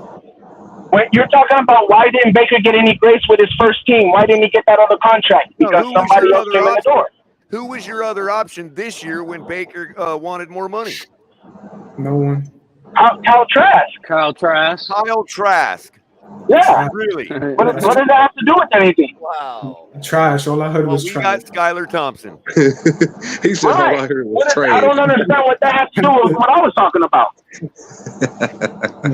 Color, does It that has sound to like do a with Hall the of Fame reason- name, It Color? has to do with the reason Baker didn't have any leverage. He didn't have any leverage because we knew and he knew he had the season because of our weapons. Now, if you wanted to go somewhere else and try it, then go ahead. You're just going to kill your career. But if you want to keep a career, stay here with these weapons and give us a deal. And that's what happened. Well, Tua is not doing that, as you can see. He can't do No, that. he's actually in California with his trainer, John He Beck. can't do that. John Beck probably setting his ass up. John Beck don't like the Dolphins. And not only that, but the reason why Baker had to beg to be with Tampa Bay was because we told him we got our guy in Kyle Trask already. We told him that. That's why he didn't. He had to beg to come to the Bucs. That lie, right? He believed that lie. But hey, whether he believed that lie or he didn't, that's on him. Now you're Maybe asking his agent Tua. believed that lie. Maybe his agent advised him to believe that lie. Whatever it is, the whole point is fire his agent. The whole point is Tua and his The whole agent point is he is should telling fire you his guys, agent. we don't believe you, prove us wrong. That's the whole point. He ain't getting the bag, bro. Trust. He not getting the money, bro. No, bro. It's obvious, man. It's Like, so funny this that is Darlington, the guy that they've been propping up, they've been trashing every other freaking commentator out there. and then he finds out. Darlington is their guy until today. Yeah, I know. I mean, Let me see how quick they flip, Waddle? so they can't get many, mad at me Darlington because is I'm trash flipping have and we loving seen Chris yet? Greer. How did Waddle get his contract before Tua, and Tua was here before Waddle? Like how? Exactly. And it was, remember what I was talking about when he got his deal? I was like, why was Waddle begging for the money so quick? Why don't he bet on himself? Because if he has that quarterback, he could bet on himself and get a big deal. He was scared to bet but on he ain't got himself. the You know why quarterback. Waddle was scared to bet on himself? Because of his quarterback. I want to see if you agree with this point. I made this point last night, Pete. I want to see if you agree with it, right? If when it comes to what were we just talking about? His contract. Okay. So when you're looking at sources, especially in like when you're following politics, oh man, it's always a good idea. It's always a good idea to say, okay, here's a guy that I think has no credibility, and here's a guy over here that I think has all the credibility, right? And if both of those guys are saying the same thing, that's probably somewhere where the truth is at, because Big O had already started to backpedal on his enthusiasm for a deal getting done 3 weeks ago. And now somebody like Darlington is doing the same thing. That's not true, So Color. take your choice. Like 2 if weeks you ago, think Big O has Color, no credibility and Darlington has it all, well, they're both saying the same thing now. Well, I don't know. Big O. I know Big O's title today was funny. That's why he's clipped as a two-and-ear on the page. 2-3 weeks thumbnail. ago, Big O But 2 said weeks trouble ago, in paradise. 2 weeks. He's a troll, No, he did dog. not. He's a Color. troll. I could Yes, I could quote his words.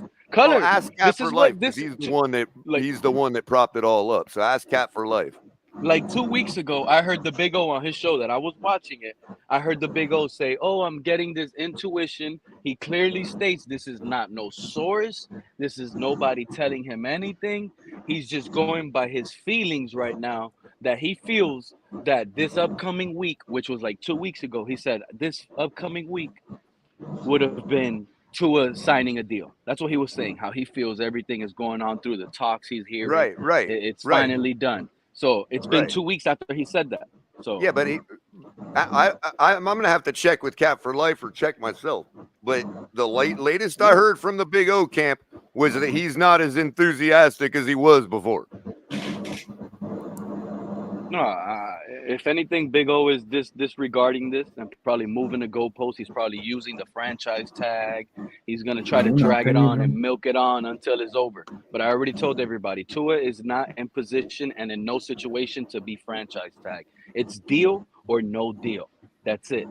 Fifth-year option. Play it out or get traded out. By the way, and besides that, Pete, somebody on the inside doesn't always have to get direct information. They're sitting there listening to people talk to each other, and they're looking at their body language and shit. And that's where he says, I don't have any inside info, but I have this impression.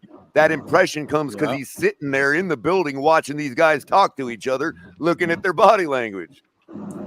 Yeah, that's exactly what it is. 100% Color, you're on it. But what's up, Lewis? I hear you popping up. What made you come up? I know when you come up, it's going to be quick. You're going to go after something. What take was it, bro? Well, Tell me already. Texas chainsaw, bro. I came up as soon as I seen RTP leave. That guy's fucking ridiculous. Good move. But listen, at the end of the day, I seen it in the chat. Someone just said it now. Adam Schefter came and had a conflicting report of what Jeff Darlington said yesterday. The simple fact is, and we should all know it as fans, right? Like, I'm in the camp of Tua has earned a contract, right? Now, in his behalf, when he's asking, let's say, to reset the market to be the highest paid, I do not co-sign that. I would be mad if Miami made Tua the highest paid quarterback in the league. And I'm just strictly talking about the guaranteed money, right? So it just is where it is. This is Wait, part of question, negotiation. Lewis. How much is this guaranteed though? Like, how much does he want? Like, is this 20? Well, again, who knows what he's asking for? I don't. Again, let me just be very clear. I'm not going to be up here long. I don't blame Tua for asking for the what's it called? I got a question for you, Lou, when you get Like done. asking for the moon. I don't blame Tua, just like I don't blame the Dolphins for lowballing him and trying to get the best offer they can get him Exactly. at. Okay, never Like mind. at the end of the day, I don't blame anybody in this situation. Now, does a deal get done? Who the fuck knows? But at the end of the day, I'm just where I'm at as a currently of 4:45 Eastern Standard Time, right? I don't really give a damn at this point whether like if he's asking for the bag and the Dolphins are denying him the bag. I don't really care at this point, right? Like it is what it is. I think that's part of negotiation. You don't care, Lewis? You don't care, Lewis? I'm kind of right But with that. let me hold on. No, he's right to a certain degree until he said those last statements when he says he don't care. I get it. You're absolutely right, Lewis. You don't care. But let me ask you a question before you leave. You think Tyreek Hill cares? Answer that. Do you think Tyreek Hill cares? Why would I'm just saying, why would he care at the end of the day? As of Because right they're now, both in the today, same position. They only have guarantees for this Well, season. well, You can well, say the well, same thing you just well, said right there about Tua. Well, you just asked me a question. I'm trying to finish it. You just made the point. Tyreek has no more guaranteed money. He could be out of here after this season anyway. So why should he be worried that the quarterback is only on a 1-year deal? He's only here with them then for 1 year. Like it don't make no sense. How about you just add Waddle in it? Listen, the fact that it is, Pete, I don't live in Miami no more. I was born and raised there. I love Miami too. That doesn't mean I'm there. Like Real talk is back. We're losing Lewis. What does it matter if Tyreek loves Miami or not? Like that shit doesn't matter. Well, how about the same question, but put Waddle in there? Oh, go ahead, Kenna. I'm just saying, just add Waddle instead of Tyreek. Didn't he just show a sign that he cared about something? Because couldn't Waddle be a number one receiver somewhere else? Yes. Well, Waddle probably could have held. Yeah. And what does that matter? Waddle was going. The reports are Waddle was holding. He was holding. He was holding in. Again, I just don't understand. What does it mean to Waddle? Waddle has to understand, just like Tua has to understand, just like every other player in the league has to understand. It's a business. Shit happens. One day you're playing with your buddy or your best friend or your brother or whatever, and the next day you're not. Period. It is what it is. Exactly. Touche. So the same thing you could say, but and there's only enough cap room for players to get signatures too. If we were to go on that, Lewis, right? Like you're saying, I agree with what you're saying. And so if we were to like feed into the whole he cares about being somewhere, if you're Tua, who's never even been to Florida till you got drafted by the Miami Dolphins, wouldn't your ideal place be somewhere that's a lot shorter a plane ride to home than Miami? Like maybe Seattle or you know what I mean? Or Vegas? Like the guy's from Hawaii. He goes back home to visit Hawaii. I think again, if we're just going to be honest, and I'm a Tua fan, right? I come out here every day and I say I believe. Well, call it what you want. The simple fact is I believe he's done enough to get a contract. But when I hear the narrative, we'll let him go other places and stuff. This is where I will speak against Tua Tagovailoa. As much as I like him, right? There is no market for what he's asking for. I don't see, we're making it, oh, well, Miami don't want to pay that. There's 32 teams in this league, and I'm just going to give you my opinion, as much as I like them. If Tua wants 55, let's say $60 million, right? Or 50 plus annually guaranteed, because I want to talk about the guaranteed money. I'm sorry, Tua, you have no market in this league. Because it's not going to. Then how do people think he has any leverage? Well, that's because people are just here to talk. They don't know what the fuck they're really talking about. Look. Can I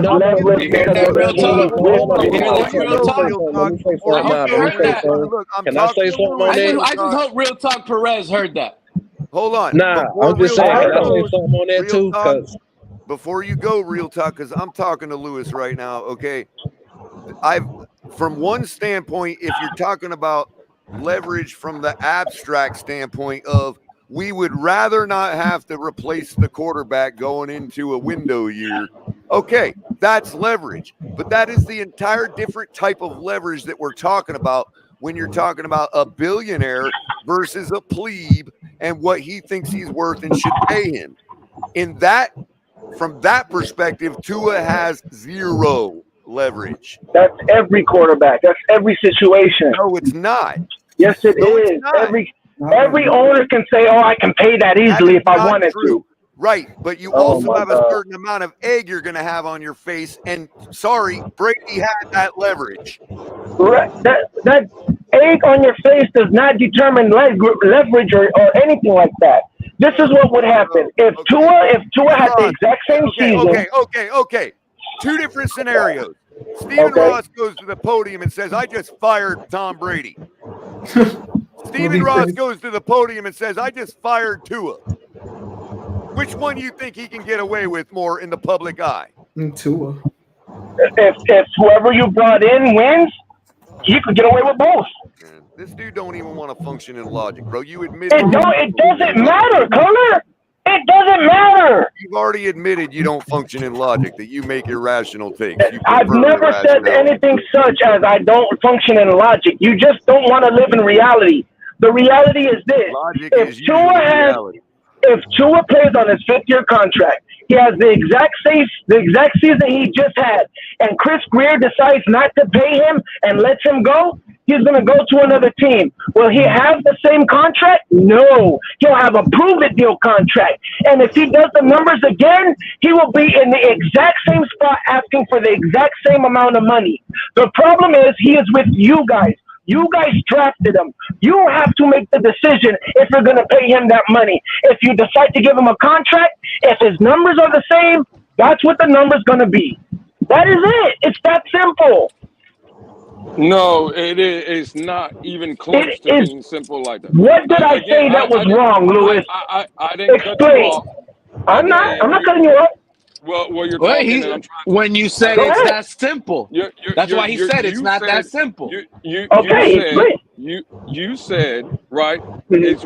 He's with us. He's our team, and if he has the similar year, it's either pay him that money that he's asking for or lose him. And I would argue to you that's not the case, because if I franchise him, I think the franchise tag is like $39 million. Maybe 40, roughly. Yeah. So correct. Tua would either have to play for the Miami Dolphins for that 39 to 40 million, or he would just be retired from the NFL player. Which one do you think has happened?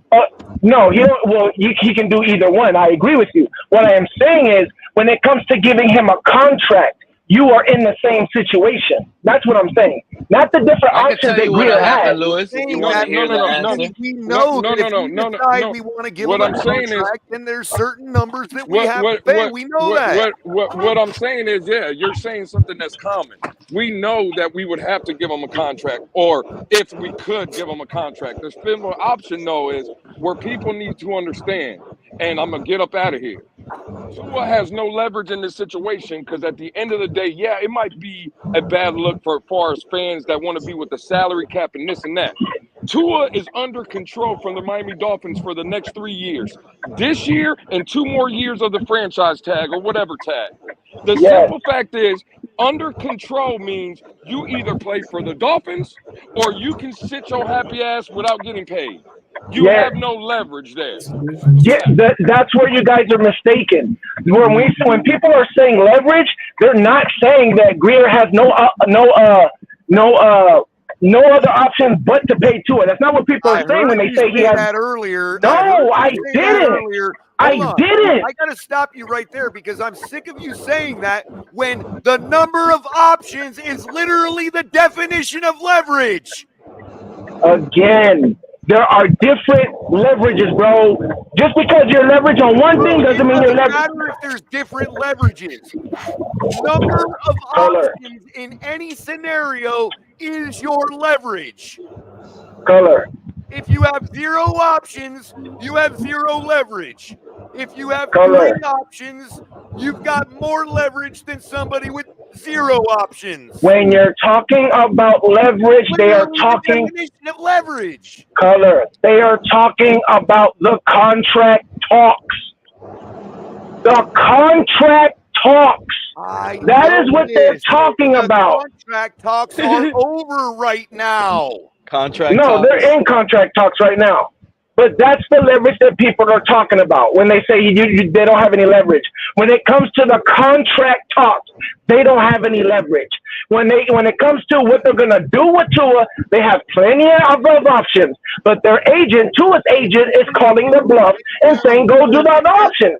But listen, they do, because if they're in contract talks and you say that they don't have any leverage as to the amount of that dollar amount, okay, then you're still wrong, because they can just walk away from the table. That's not what we're talking about. It is what we're talking about. No, the only thing, if they walk away from the table, the situation is not settled. It's not settled. From Tua's standpoint, yes, you're right. From Tua's standpoint, and then next year, if we're walking away from the table, it's with our middle finger up. Do you think Yeah. we give a shit? It don't matter if you do or don't. That's not the point. That is the definition of leverage. That's what you want it to be, but it's not. I just want to know real quick. I just want to know want it to be, Color, but it's not. What I want it to be. But Everything you yeah, say is right out of the That's what dictionary. you want Okay, it to I get be, it. Color, but it's not.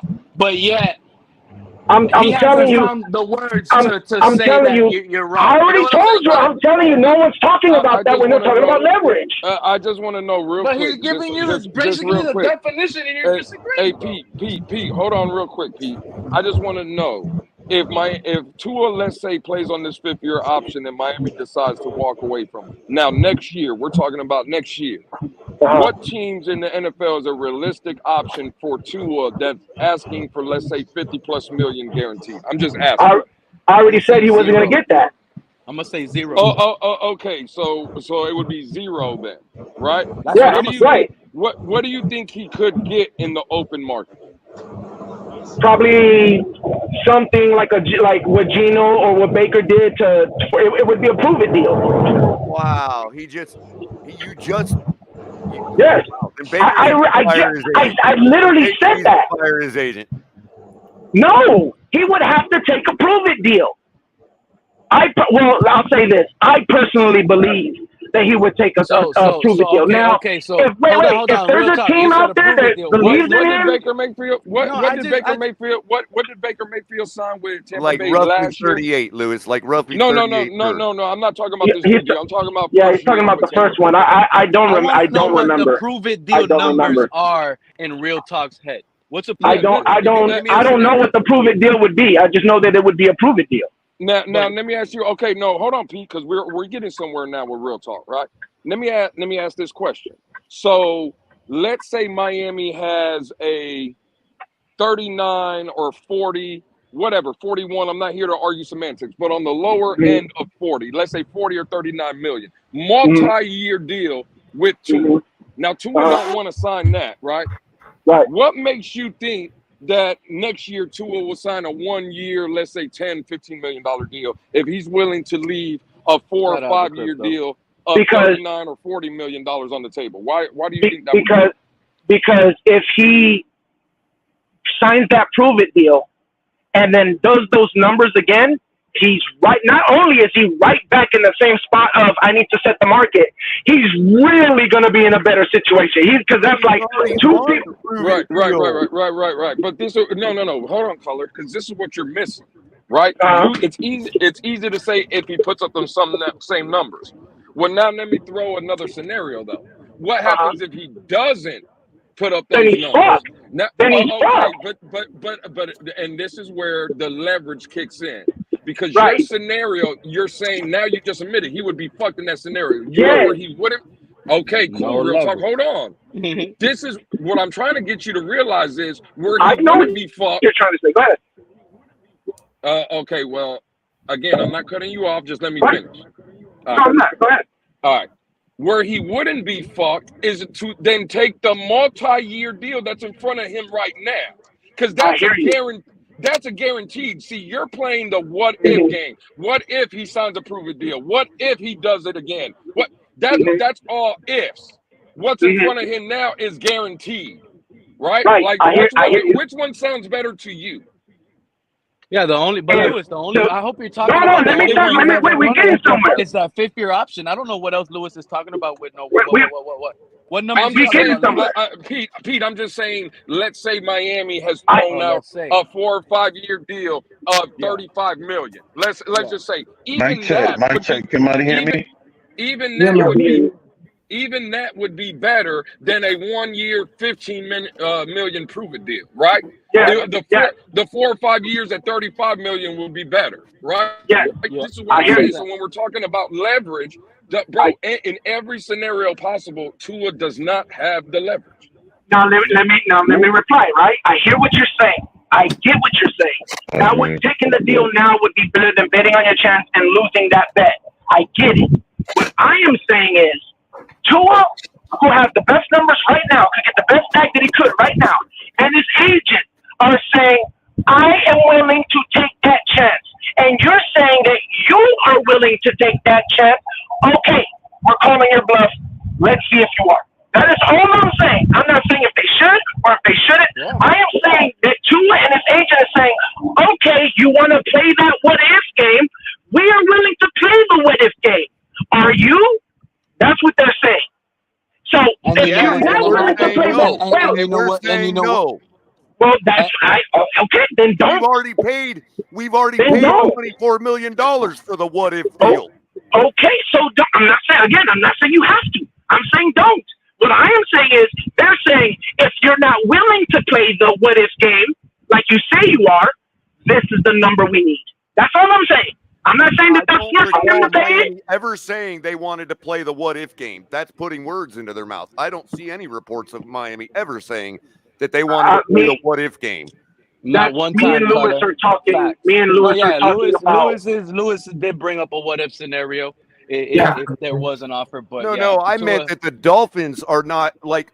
I get what Lewis brought up a hypothetical. I'm talking about the betting game that Real Talk was just talking about. But it's not a hypothetical.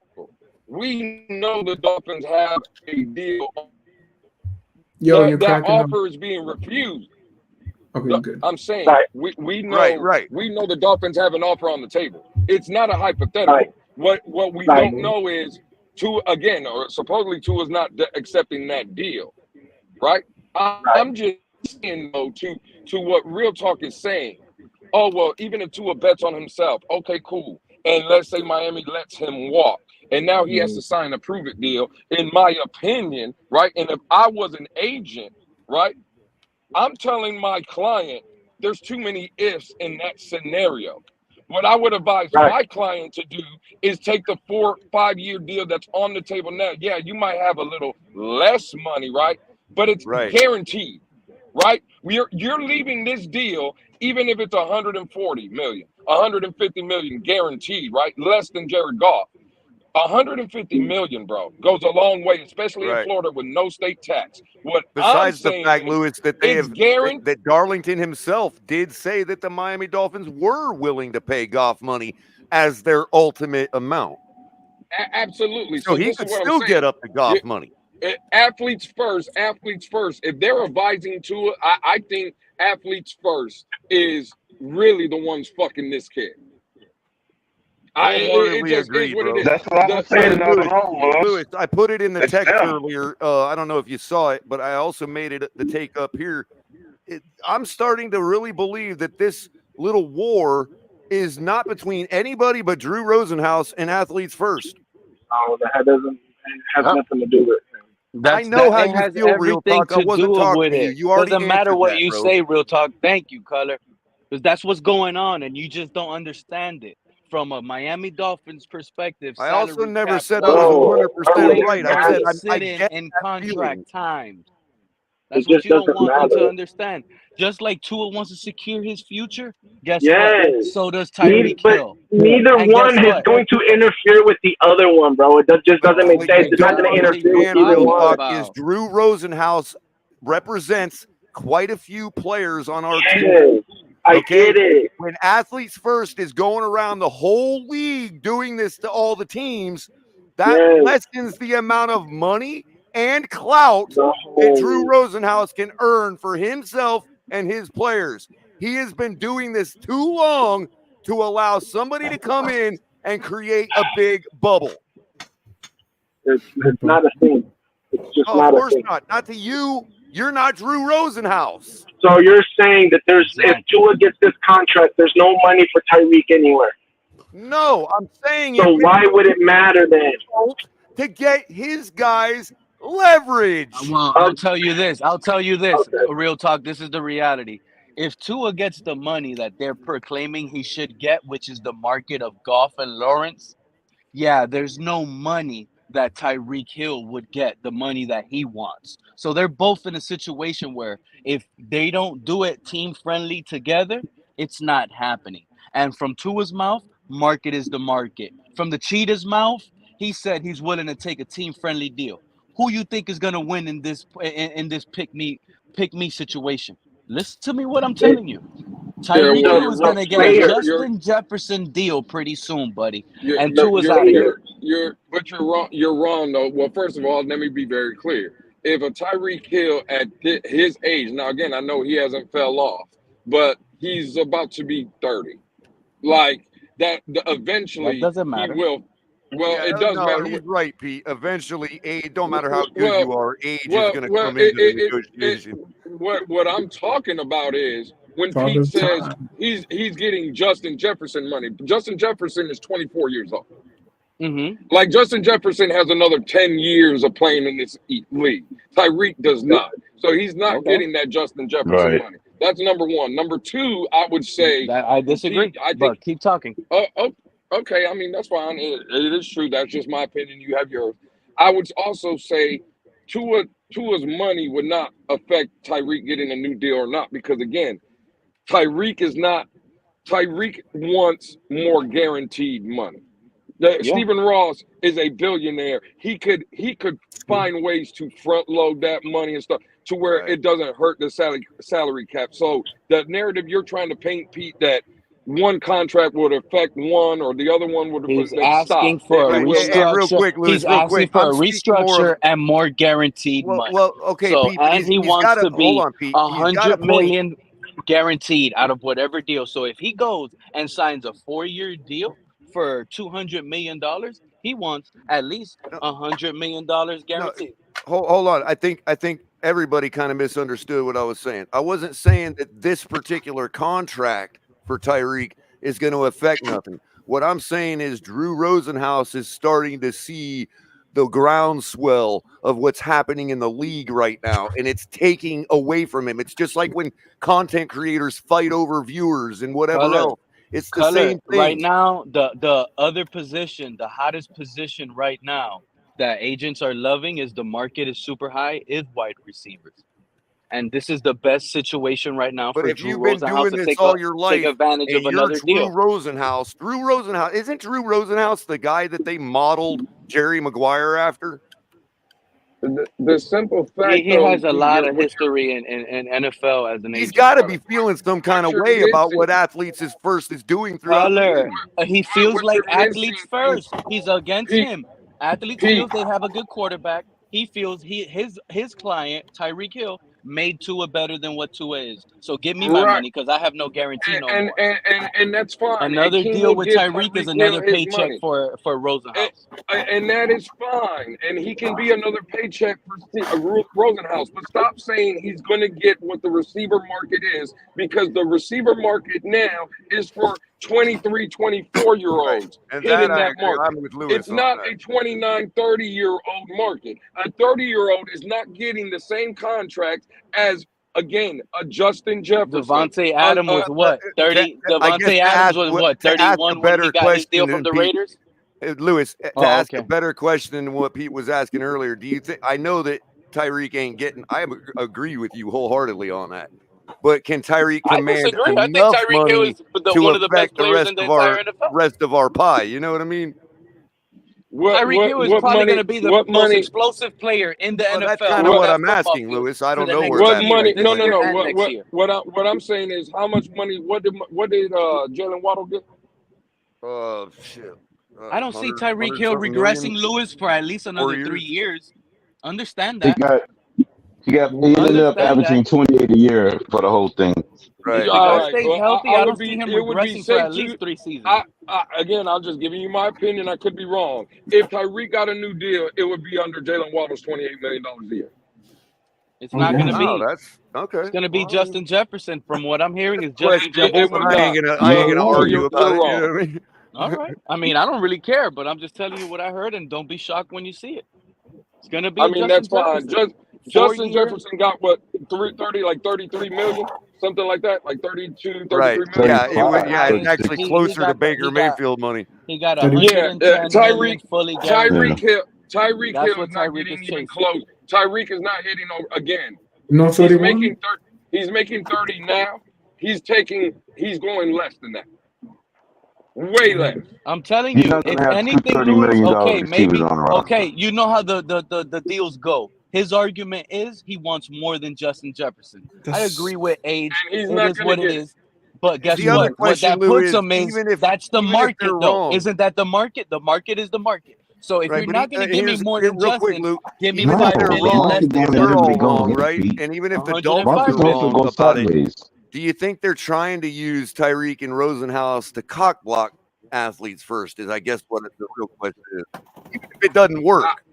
I don't think so. Listen, at the end of the day, bro, forget about the length of the deal and how much money is going to be and stuff. It's guaranteed money. Really, what do we always talk about with Tua situation, right? Well, why do we have to pay Tua? We got him under control. That's what everybody tells me. Tyreek Hill is under control for the next 2 years. Well, We don't Lewis, have those to. takes. Hey, Pete, No, it's hold not on. a fair point. Go ahead, Pete, Lewis. Can I just finish? What I'm saying is he's under contract for the next 2 years. The reason you're hearing about contract negotiation and he wants a new deal is for guaranteed money. Even if you wanted to do it, let's say Miami, I believe $50 million guaranteed gets it done. Because you could just say, hey, over the next 2 years, we're going to throw you and give you a guaranteed $50 million. So That's it's 25 just a year. about permanency for Tyreek, is what you're saying. It's just a guaranteed money. I don't Right. think he wants to play longer. He just knows that at any moment, it could be today, it could And be he tomorrow, only needs it enough could to be buy after this himself year. a new kitchen, right? 1000%. Well, you know what why it Tyreek- doesn't make sense? Because that's not the body language, and that's not what we're getting and hearing. So stop it. If this would You're have the been, one that said- remember when you're we the used one- to talk about? Remember what the two News used to say, and we talked about it, and I actually agreed and liked it, and I was up there agreeing on those panels. Oh, Tua's a nice guy. He's the guy that'll take a pay cut, get a team-friendly deal. Well, live out of that fantasy, because that's not the Tua who Tua grew up to be. He's the give me money, and that's what it's showing. And you know what? Hey, It's sad Pete, to let me say. ask I'll you a say the question. truth. You know why? That's Because what guess what? Tyreek as well, though. Same He thing with thinks it's Tyreek. all about him, and he's the offense, and it's Hey, getting Pete, over his head. Hey, Pete, let me ask you a question. I heard you when I first came up. You were saying that Tyreek would what Tyreek said, right? Now, I just want to point out Tyreek's making the last 2 years, he's been the highest paid wide receiver in the league at $30 million. This is the last 2 years. Have you noticed when he comes out or he's talked or the couple podcasts he said in interviews, he comes out and says, it's not about making the most money anymore. It's about being here and helping this team win. So if you made $30 million the last 2 years, highest paid, right? Why would he be looking to reset the market again when he's telling you he's willing to stay here for less money? Easy. Easy. Wouldn't you? I'll tell you, it's easy. You're buying the fluff. You're looking in the clouds and you're painting your own picture that only you can see if you're falling for that theory. You want me to tell you why? When he left Kansas City, he left a Super Bowl contending team. The reason why he left, number one, was targets, right? And number two was money. He broke records signing that deal. He wants to reset the market. He's selfish. His argument Selfish. here is, I outproduced my contract. Okay. Nobody had more numbers than I did. I not only had the best numbers in the NFL the last 2 years, if you put them together, right? I made your pick look like a scrub to look like a general and a passing leader in this league. So I have all the leverage. So give me what I want, which is a good 2 more fully guaranteed years of 105. Y'all gave Justin Jefferson 110. No. I'll take 105 million. Oh, no. 5 less. He's younger. I'll take 5 less. But I'm breaking records. So let me get this right. I just want to hear. And I don't agree with you thinking Tyreek Hill is going to fall off. He's going to be good, elite for at least another 3 more seasons. Okay, and that's fine. Again, that's all. Everything you just said. That's your opinion. Cool. Believe what you want. I just want to know where, when you say, because topic of conversation, which I agree with, Tua don't have no leverage. Please explain to me how Tyreek has leverage, because what you just said, Pete, is cute, right? He is the receiving leader. He is the most dynamic receiver in the league, right? I get all that. I get everything you just said, right? I get all of that. If I'm Chris Greer and I'm listening to that, I'm just going to simply look at Tyreek and say, I know that, right? And that's why I got you under contract for the next 2 years. I, again, don't have to do shit because whatever you're saying, block him from holding out by bringing in Odell Beckham. This is not the NFL in the 60s anymore, Lewis. This guy has this guy. How can one person? How can one person? I just told you. I just told you. Stop. Watch the whole offense go to crumbles. Pete, and he'll be on YouTube playing Fortnite. No, that Fortnite is trolling. He trolls on Fortnite, Pete. He trolls on Fortnite. Yeah, he'll be on Fortnite saying, "I told you they need me." But you got to realize, Pete, Tyreek is not in the position to hold out because we brought in Odell Beckham. That's probably why we brought in OBJ. You got, hey, hold on, Pete. Pete, took only 1 draft pick for Tua, a number 5 overall pick. We used 5 draft picks to get the cheetah over here. And at that age, at 28, almost turning 30, we had to still give him one of the biggest bags in the league. But yet, he only had a couple years guaranteed. He's at the point where, the timing is up for fully guaranteed, like Tua. And this is why they're holding in. They sit out. They demand their respect on what they feel they're worth. And honestly, the reason why he has the most leverage is if Tua holds out, I don't think the organization goes into complete panic mode. If Tyreek holds out, the organization goes into complete panic mode. I think both they of got you more guys invested in Tyreek than they do in Tua. I'll say this. I think both of you guys got great points, right? I definitely feel like Tyreek is the type, I don't give a fuck if you have me for 2 years, I'm holding out. But I'm not a big Tyreek believer as far as locker room shit. The man just left Kansas City. Andy I don't care. Hold on. Let me say though. A middle finger by saying Tua is the best quarterback in the NFL. If what Lewis is saying is true about Tyreek saying that, it's not about the money no more, there could be a chance that he could be telling the truth. There could be a chance that he could be telling the truth. I will say this. I definitely don't believe that he will top Justin. I get the market is the market, but the age plays a big factor in the NFL.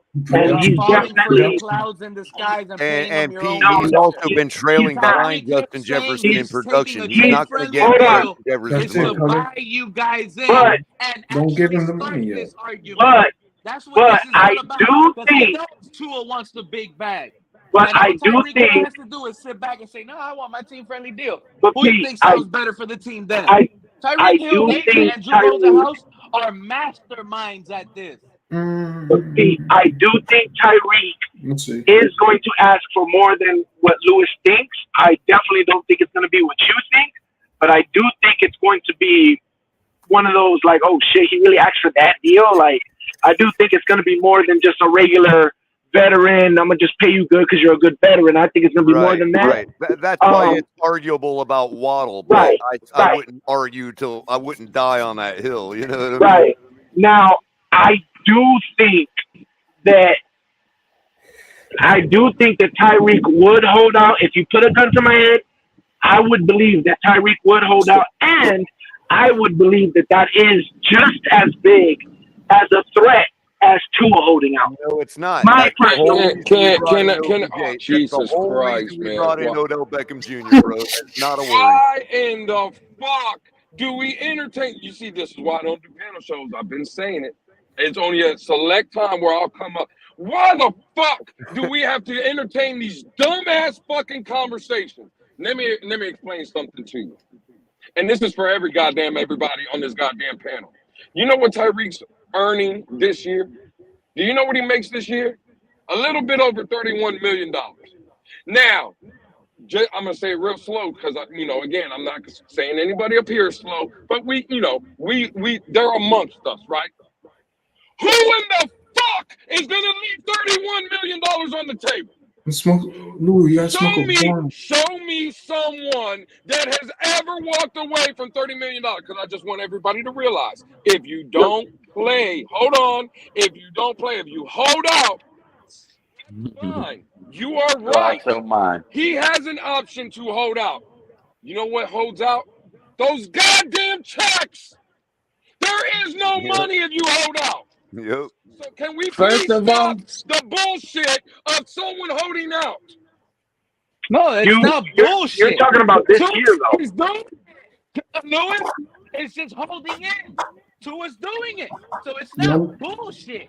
And Tyreek Hill, first of all, you want to point out $31 million. Yeah, because that's all he has guaranteed. Same shit could be said about Tua and his 23. Lewis did say that about Tua. I'm saying it. And that's what Pete goes to. Pete, your microphone. Lewis is the only one that said that about Tua so far. Pete, exactly. I barely hear you. Hey, Pete. Hey, Pete. So Tua can hold out. So $8 million. Tua's not holding out neither. Tua's not giving up $23 million. Was Tua participating on 11 on 11 it's like closer he was to 2 years 24, ago? but yeah. Does that matter? Now practice doesn't matter. So practice how you practice fucking matter. How you No, play it don't doesn't matter. matter. How you practice is how you play don't matter. Real talk made it clear practice matters. So Hey, so Pete, OBJ. So real talk. Pete, real talk. You hear that, Pete, right? No. Don't focus on real talk. Focus on me. Do you think that Aaron Rodgers missing practice with the Jets is going to affect the way he plays? No, you do not. Let me answer that for you. The simple fact is, this is why Tyreek in this situation has no fucking leverage, and the same reason that Tua don't have no leverage. I'm hearing you. Hold on. Tua is locked in, right? He said, I might sell my soul for 31 mil, man, Bishop. Hey, I'm just all I got to say. He's not. He's not doing that. Regardless of the fact, Tua Tagovailoa has no leverage because he's locked in for this season. And if the Dolphins want, they got him locked in for the next 2 seasons without Tua being able to say shit. There goes your leverage. Tyreek Hill has a contract left with Miami for 2 more years. He wants more guaranteed money. I'm not saying Miami's not going to give it to him. What I'm saying is, no matter what argument he puts in front of the table, right, the leverage goes away because Miami don't have to do shit. It's not like, this is what I'm saying. Answer my question. Lewis, what leverage does he have? Lewis, I want to ask you a question. If Tyreek don't play this season, does he get any money? If Tyreek don't play this season, does he get any money? Conflating leverage with moral do you high not ground. come up and say a lot of times, I'm tired of the same conversation? When we're talking about holding out. Complaining about, okay, but do you want this to continue lingering? How do you want this Hey, can you tell me? Can you tell me? No, no, no. You're moving the goalposts. You're moving the I'm asking you, goalposts. how long do you want this to go on? Because now it's gotten to the player himself. Tua is frustrated. First, it was just the fans. He could be Now it's frustrated. the player. Let him be Louis. frustrated. He ain't gonna get that shit. Louis, I want to ask you a question. You there? Did Louis leave? No. No, it's right here. Okay, well, I'll ask everybody this question since everyone believes that Tua doesn't have any leverage, right? If you guys end up signing Tua and the contract is Jared Goff at the market, or even he sets the market, does that mean that Tua did have leverage and he won? Again, if real Tua talk. signs a Can we deal, please- and I honestly, if Tua signs a deal, Tyreek Hill is Pete, requesting it's a flawed trade question, bro. immediately. Hold on. No, I want to Go ahead, clarify something first and once and for all, real talk. Mhm. If you're talking about inside of the negotiation, as in we have already decided for ourselves, Chris Greer flipped the coin and it landed on Tua. Okay? You're right. We have abdicated our leverage at that point. I've never disagreed with you on that. So if Tua gets the contract he wants, what then he did paradigm we are discussing this in. We don't believe that Tua has earned that seat at the table for that type of money. That's not what I was asking. Okay, but what I'm saying is, Well, what we're saying is Tua doesn't even have leverage to sit at the table right now. Okay, but we're discussing but based because on the I scenario, told you why he does have Talk. leverage, and you guys have told me why he doesn't have leverage. So what I'm True asking talk. you is, True if he talk. does get that The answer contract, is and he wants, easy. The answer is simple, short and simple. I already told you, yes. Because based on the reports we got today, is that Tua is the organization is not near the Jared Goff money. So if he gets that money, that means whatever leverage he used, it got him to the Trevor Lawrence. It and got Jared Goff. no, Pete. I know what you're trying to say. I was going to say it the right because it's not Trevor Lawrence, it's Goff. They said, according to the same guy, Darlington, that their ultimate level is Jared Goff money. I don't think they're there yet. The leverage that Real Talk is referring to will get Tua up to that Jared Goff money if he's willing to sign for that. He has no leverage beyond that. So Jared Goff didn't get as much as I'm not going to sit here and debate with you whether Jared Goff deserved it, whether somebody else No. I'm asking you. Goff. The Dolphins said that their ultimate amount is Jared Goff money. Okay, I'm sorry Connor, you I'm disagree with asking that, you, but Connor, that is what they said. I'm not talking about that. I'm asking you: is Lawrence's deal bigger than Jared Goff's? Whose deal is bigger? You kind of say the question again. Is Lawrence right? Travis, what is Travis? Lawrence is structured in a way that it's a lot cheaper than Goff's with guarantees. But it's bigger than. I thought kind of the same. I actually said that it seemed like what I would think would be ideal for the Dolphins is a deal like Goff's, but structured in a way that it is like Trevor's. So if Tua's deal eclipses Lawrence's and eclipses Goff's deal, then you would be like, okay, he definitely has leverage. According to Jeff Darlington, Jeff Darlington, it will not exceed Jared Goff money. So I am saying, if some miracle it did, then you would admit he must have had leverage. Why wouldn't I? Why wouldn't I? No. Actually, again, I'll say it as I did 10 minutes ago. I would agree that the Dolphins abdicated their leverage to Tua. Yes, I would agree with you on that. Exactly, Color. So then Tua would have had leverage if he gets the he would have had appeal. That's Appeal. not leverage. That's appeal. What do you mean appeal? If he got what he wanted. If they chose to abdicate their leverage, then he won on appeal. I don't know how hard, dude. I'm just using basic English, bro. I don't mean what you mean by appeal. Like, they didn't necessarily think he deserved more than Goff's, but they gave it to him because it was a fair amount above Jared Goff's. And so they said, hey, Tua, we're not going to exercise our leverage because you appeal to us. Yeah, we like you.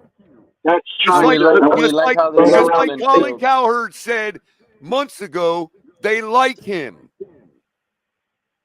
They flopped on. Remember, Color, that week 18 for the division. Makes no sense, no, Color. You know what? Two and years didn't even support how they should have. They didn't fill up that stadium. There was too many Buffalo fans. Something.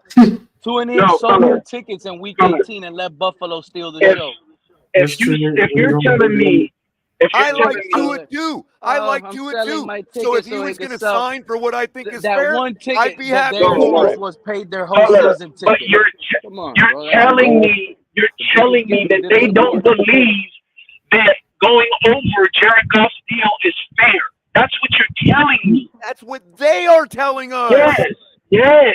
So if you are saying that they are telling us, change their mind because of an appeal from Tua, which means they said, you have more leverage than we thought. Can people not change their mind? It's not about changing their mind. If Tua said, hey, bro, why they change their mind, Color. Listen to me. If Tua said, hey, you guys are right. You have the leverage. I should be signing for no more than Jared Goff money. But hey, can you do me a favor and throw me a couple bones extras because of what I've done? Optics wise and image wise for your organization and all this. Everybody loves me. You know what I mean? Can you at least throw me a couple bones beyond that? And they change their mind and say, you know what? We don't think it's fair to give you a couple more bones, but we're going to do that because we like you. That's called appeal. Color, that makes no sense. How hard is it to understand? You act like I'm making some revolutionary freaking no, you're not. Color, you're contradicting yourself, bro. You are telling me. No, I'm not. Yes, you are saying. Color, bro, listen to me. Listen to me. If I had a lever and you were stuck under a rock, and I had a lever, and I was bound and determined to use my lever to get you out from underneath that rock, and you noticed that there was a female down a little further down the hiking trail that was also under a rock. And guess what? I've only got this one lever because if I use it, it's going to break. Okay? And you say to me, Color, you have the leverage. You've got the lever in your hand. You can save my life, but I'm appealing to you to go save that other woman's life. I would choose then to not use my lever on you. Okay? I've changed my mind because you appealed to me to go help the other person. Playing it safe. I have given up my lever for you. I've given up the leverage that I have for you because you appealed to me and told me to. So now let me explain what I am saying. You are telling me that they are saying the highest we will go is this, and Tua has no leverage to make me think otherwise. There is nothing he can say to make me appeal. That's not leverage. He has none whatsoever. He's stuck. He has to take what we say, and if not, you gotta play your fifth year, bro. They like him as a person enough, they will abdicate some of their leverage to him. So why is the deal not done? You want me to be more fair? Why is the deal not done? Okay, hold on. I got you, real talk. You just want me to be more specific and say earned. No, you're lying. You're lying to try to protect your stand. He will have unearned leverage. You're right. How is that possible? How is I just said you're right. I unearned just leverage? let you win. I just Real let you talk. win the debate by saying unearned leverage. He would have unearned leverage. You're right. That makes no Real sense. talk. Real talk. Again. And I'm going to tell you nicely again, bro. Continue listening to all the Dolphins content creators. They're all great in their own beautiful way. But from what I heard, General Manager Chris Greer said he spoke to Christian Wilkins and his agent. He gave them an offer. They refused, and he hit open market. We heard Greer say he went to Robert Hunt and his agent, gave them an offer. This is what came out of Christopher Greer, the general manager's mouth. Then he went on to say he spoke to Tua's agent, but he made very clear, despite all those hours you consumed from these Tuaneers that you were watching, General Manager Chris Greer and Athletes First, out of Chris Greer's mouth, he has never spoken about money long-term deal. Whether Athletes First has sent him their offers, that's to be seen. But that's Athletes First providing his athlete, Tua, a contract to the general manager of the Miami Dolphins. They probably have that envelope still closed in their office.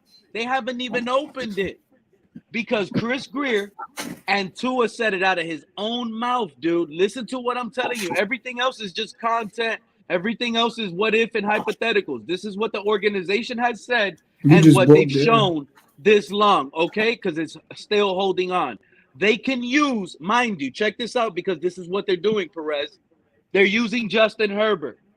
Justin Herbert signed his deal in September. Joe Burrow signed his deal in September. Why Tua got to sign it? Why? Why compare Tua to Joe Burrow and Justin Herbert if Tua doesn't have the same exact traits as those quarterbacks have?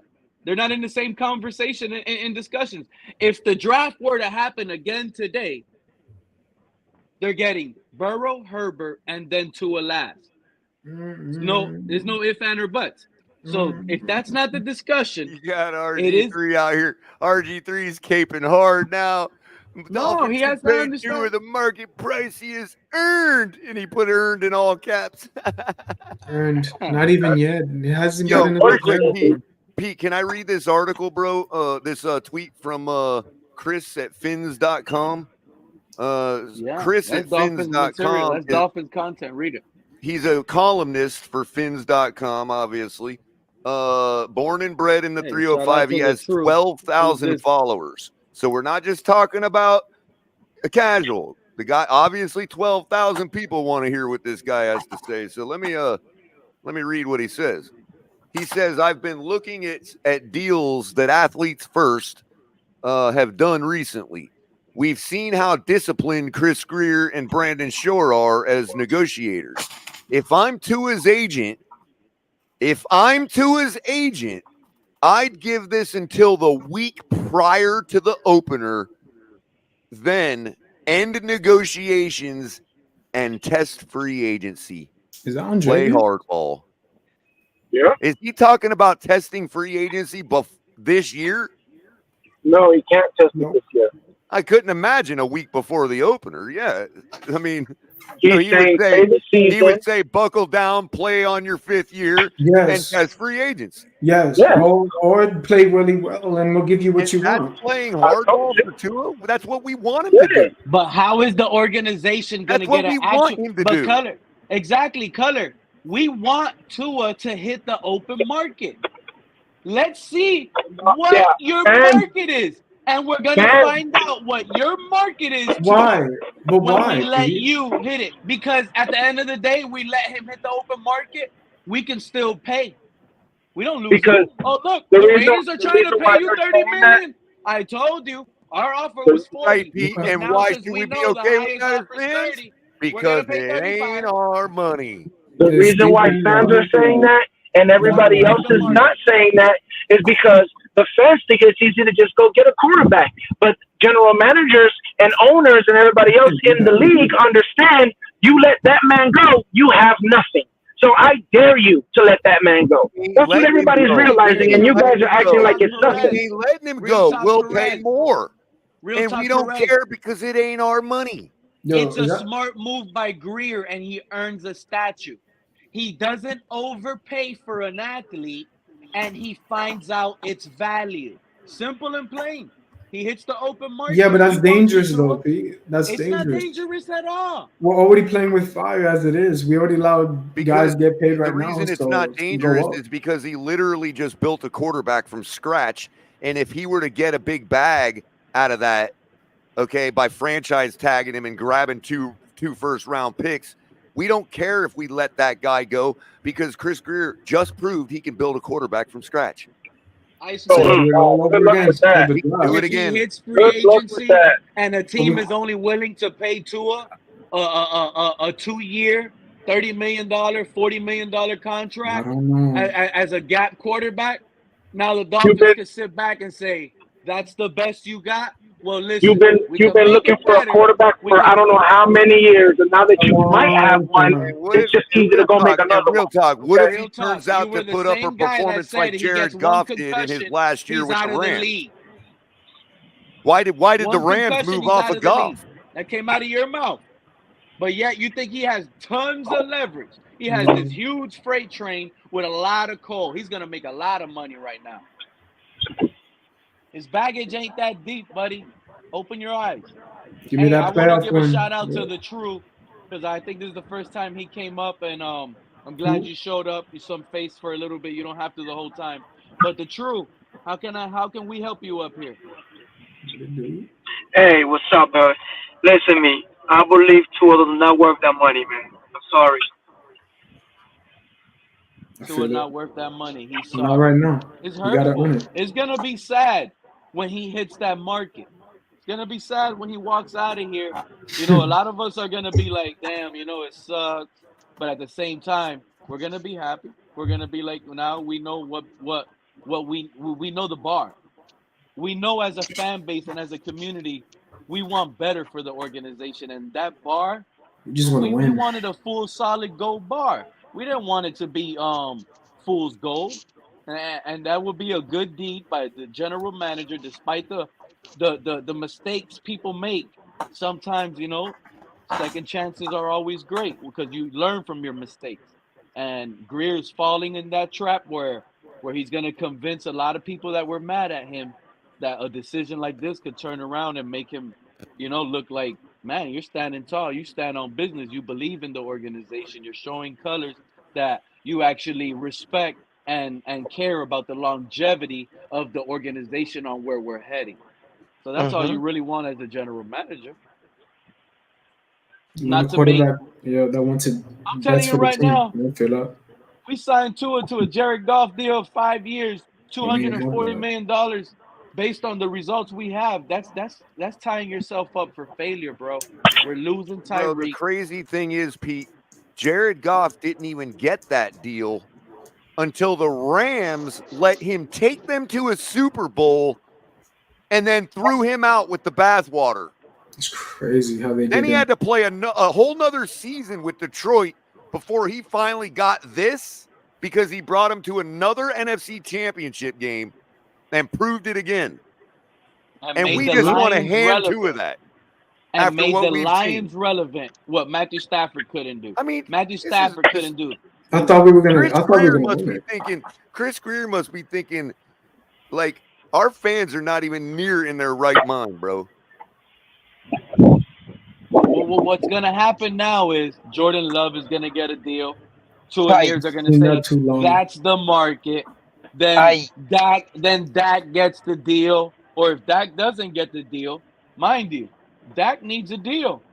You don't hear all the Dallas Cowboys players begging for Dak to Well, get paid. Like please they're do doing not in compare Miami. us to the Cowboys. That is something that is just I What can't, do you bro. mean? Dak led the There are NFL in miseries, passing touchdowns. You bro. bring Dak in Miami, Hey, you we never don't know. fail We could be in the headed for a division. situation where our organization believes think we more don't in have Dak, options. and their we organization don't. believes more in Tua. We don't know what we're headed for now in the next couple weeks, man. Yeah, To be, 100%. he's got to ball out this year. If he It's gonna be a doesn't, straight trade, then no 1-for-1. money. I feel it. You got to That's win the it. 50 division. Tua. Like Mountie says, And that we would be got saying Tua we're got willing to give 5 Dak on his it. contract more than we're willing to give Tua that contract, more than Dallas is willing to give Dak that contract, but Dallas is willing to give Tua what we're not willing to give Tua. It may just work out for both parties. We don't know. Trade him. No, we ain't Now, trading. for We ain't anybody to trading. say they No, know no. anything Trade that's him. going to happen based on what's come out the past couple of days, if you say you know what's going to happen, you're just guessing. Color, Trade let him. that guy. Literally Color, anything can happen right now. Color, Tua's sitting in, not participating. They're not near the ballpark of the market. You think he's that type of guy to do that? You think he's going to do it? Demand the trade. Hell yeah. Cowboys, Trade hey, him. All I Cowboys do are know a team, is yeah. the take I Damn. have has allowed me to predict everything we've seen for the All last right. couple months up to today, and have been right about it. That take it fits that narrative 100% so far. Until it doesn't, I'm not changing what I feel. If Tua holds out, then yeah, you could do what you guys want with him then. Trade him. Because if he does that, it shows the lack of care. Like Pete was mentioning, you got to help us win. And if that means you want to sacrifice some of your money so we can put it somewhere else to that position to help us win, that's all I care about. That's a different story right there. The thing is, I think it's not that I don't think what you guys are saying is possible. Any of it, with everything that you guys said all day today, it's possible. I just feel like you guys want it to happen. You guys want that to happen because you don't like Tua.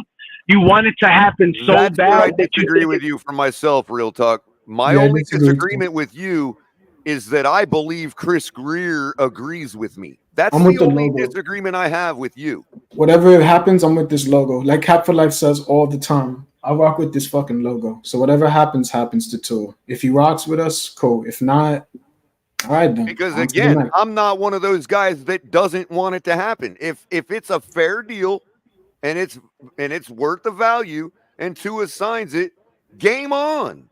Yeah. I'm not convinced that Tua is going to collapse again. I hope I'm not. not convinced he's going to get us there, but I'm also not convinced he's going to do what he did last year. Our schedule is too tough this year for us not to know it right away.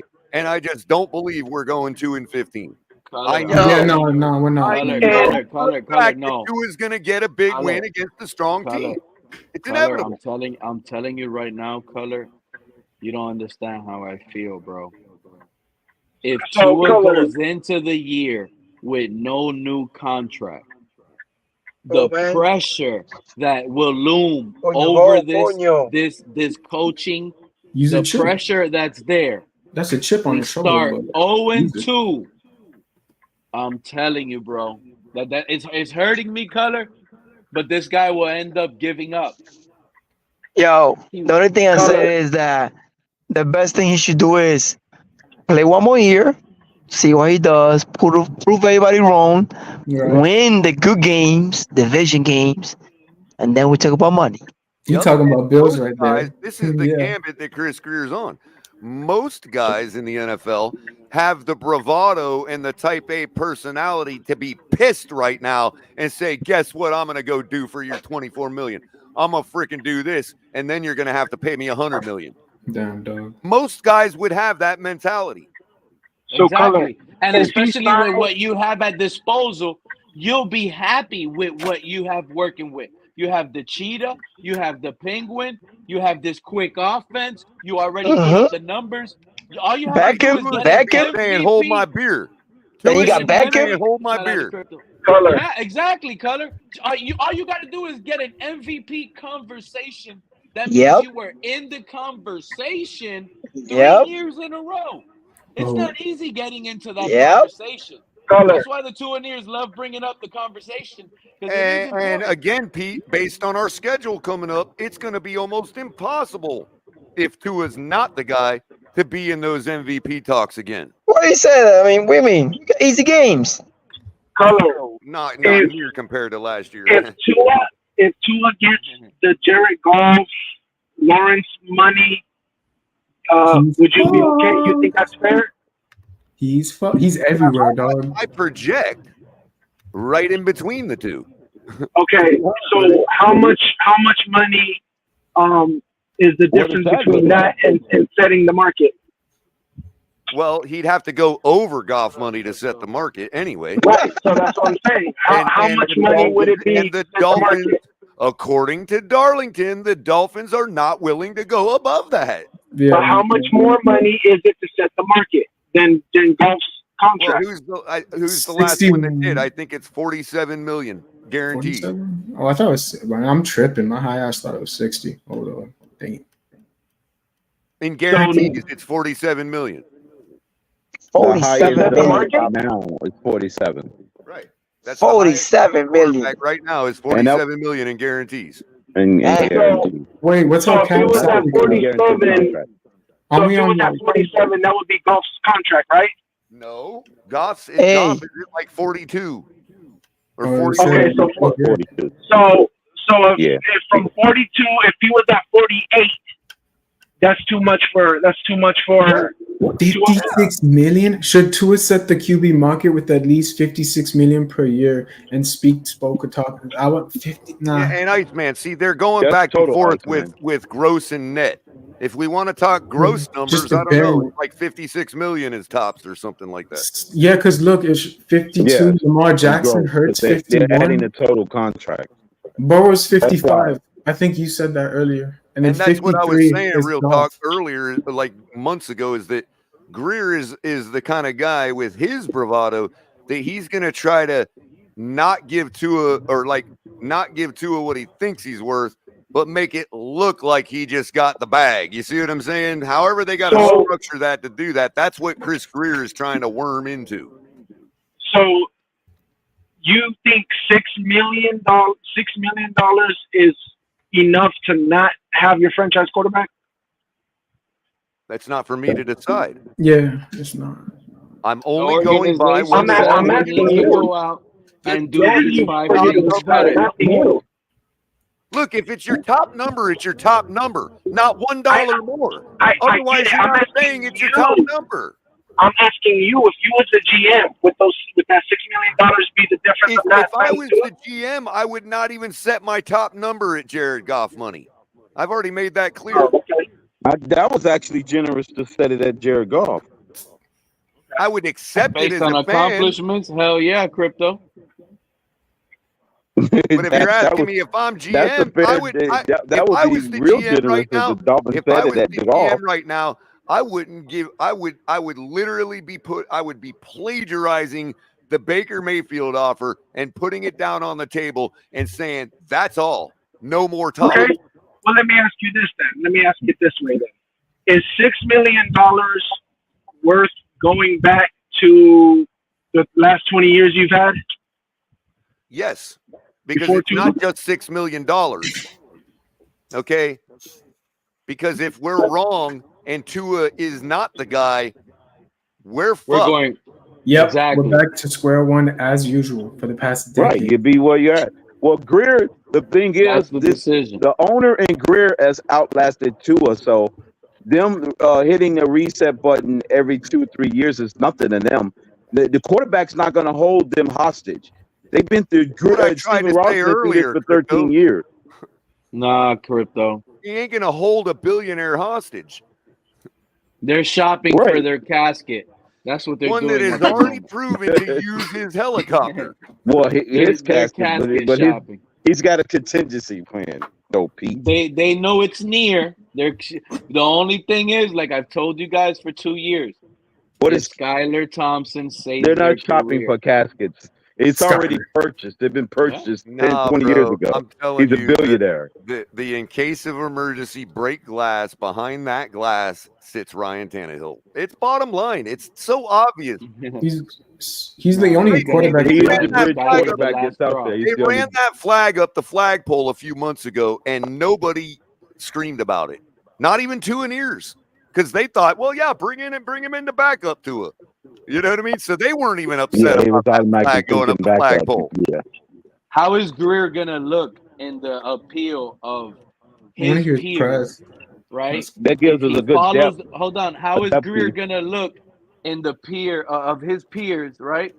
If he follows suit of the 49ers and instead of paying big money, they go the cheap route and it's working out. His So peers would the become team his friendly peers deal would become is Pete. His peers would become NFC champions, well, or that level. That's what his peers would become. he wins the division with Skylar Thompson, and he gives Skylar Thompson a cheap prove it deal for like 3 years, like a Baker Mayfield deal. And Skylar has a cheap deal for 3 seasons locked in, and next thing you know, you're winning more games and going further than you ever did with Tua. One thing I do want to say to Real Talk, because I don't want to drag this all out again. When it comes to Tannehill, I understand that it's not the most ideal situation to have a guy come in, okay, off the bench like that. Okay, I get it. But what are we talking? We dropped 2 games because of it, and then we go on a run? Tannehill won 9 straight games in his last year with Gase. What kind of roster he had, Color? Yeah, That was like a makeshift with roster, wasn't it? garbage, right? With garbage compared to what we got now. Oh wait, you talking about 2016 or? Yeah, Whenever it was, when Matt Moore had to come he in went on a run. because he got Matt Moore hurt. had to come in. Right, but Dupree The lit Matt him. Moore playoff Yeah. year, the Steelers playoff loss. I hope we face them in the playoffs this year. Steelers and Ravens and Bills, just to get them back for what they've done to us And for again, the past 20 years. all it took was Derrick Henry, a good defense, and A.J. Brown for Tannehill to get further down the road than he did with us. A.J. Brown was Right. That was it. That's all it took was them. Defense, one I running just back, think one wide Tannehill receiver. is like the emergency quarterback. That Color. sounds like a For example, sounds like a conventional offense Mike to me, White, Color. Skyler, they doom out. Right. And here's Get another Tannehill thing in about here. another side reason that you could pile on to why it made sense and it was such a good move to bring OBJ in. Because if you do find yourself in a situation with a guy like Tannehill who isn't necessarily as geared to the quick West Coast timing thing with Tyreek and Waddle, so what? You got the arguably one of the best 50-50 guys that have ever played the game. And Yeah, I but like Color, my chances with Tannehill and OBJ with our running game. Look at that face, the face of Color. I don't want to help you. Understand that this Tannehill Tyreek talk can play in any is offense. I don't know why all of a sudden they think Tyreek can't play in any other offense. I was just conceding that point, Crypto, to make my further point of why OBJ shoots that narrative right out the window that Tannehill couldn't thrive in this offense. You know what I mean? Oh, I got you. I see what you're saying. Yeah. Salty he could thrive. Matter of fact, OBJ. I could argue that OBJ was brought in precisely in case we needed to go with a guy like Tannehill. Oh damn! Look who I found. Hold up. Well, yeah. But Color. The only way I want to see Tannehill is if Skylar Thompson flops out and Mike White flopped out. I found Shake Money. They're not because those guys don't have excuses. So what do we? Tua has got me to a point where I believe in Tannehill. I cannot believe that. Yeah, 7 years. and I've been saying this for like 7 years when this organization couldn't get me to believe in Tannehill. And now I do. Crazy. Right. Can the Dolphins? Now the Dolphins have brought you full circle. It's negotiation effort. Get them out of here. Mountie, shout out to you. I can't believe these people are making me argue. What's up, Mountie? I cannot believe it. How's the surf out there in Hawaii, man? Oh, it's good. It's good. It's good. Hey, I'm gonna tell y'all right now. I think Tua was hurt the last 5 games of the season. Oh yeah, that's what we're going with. Oh, is that what it was? Mountie, hey, I ain't gonna lie. That's the second time you say that, Mountie. Let's not make no mistake. He got hurt in that Baltimore game. He hurt his shoulder. So that's what his agent is saying to Chris Greer. His numbers don't look good in December and January. Exactly. He was playing hurt. Michael Desire. What about Garoppolo? What's he doing? Oh well, yeah, he's a good That would make stopgap. sense. He ran the offense all the way to the Super Bowl, didn't he? That would make sense. I could buy that. And Yeah, even if Garoppolo he started right in the beginning of the season, I took could this buy it. offense to the Super Bowl. Now I might Well, debate that's a little bit exactly about between Tannehill and Garoppolo, but that's only because I think Well, Garoppolo is Well, heading. Garoppolo went the furthest with this offense, so it kills that narrative that there's another quarterback that can't run this offense that's out there. I think Tannehill's the Garoppolo is better just a quarterback. better looking Jay Cutler, man. To be honest with you, except Jay He Cutler ran the dates exact better. opposite. Jay Cutler dates better. No, we done with that experiment. $10 million, the worst $10 million in civilization investment. Tannehill's itching. I bet Tannehill's wearing aqua and orange right now. Well, all those guys in Tennessee that pushed Tannehill down the depth chart, Tannehill's just waiting for a resurrection like Flacco did last year. He waiting for that one opportunity to go on another team to show, hey, I'm resurrected. Just like Flacco was trash with the Jets one year, came back and did good with the Browns. Yep. I think that's Tannehill's CPOY, role. crypto, CPOY. You're right, man. He's just waiting for that one Hey, golden Crypto. resurrection moment. Hey, Crypto, but give them the full content because a lot of these guys need the full content. Joe Flacco's last game as a Jet was a loss to the Dolphins that Skylar Thompson started and got us into that wild card in Buffalo. Oh, wow. Oh, my. It was the battle of the 19. That Boyle that day. Wasn't it Tim Boyle that day? Nah, it was Joe Flacco. Battle of the 19s. Flacco. Both of them were wearing 19 that game. It was Flacco. Oh, that's Yeah, right. Flacco That's played that right. game. Battle of the 19s. That's right. It was God. Flacco. Skyler actually got a win against Flacco. Hey, Crypto. Hey, yeah, what's up, Monty? Hey, Yeah, hey. do you think Chris Greer is gonna fold?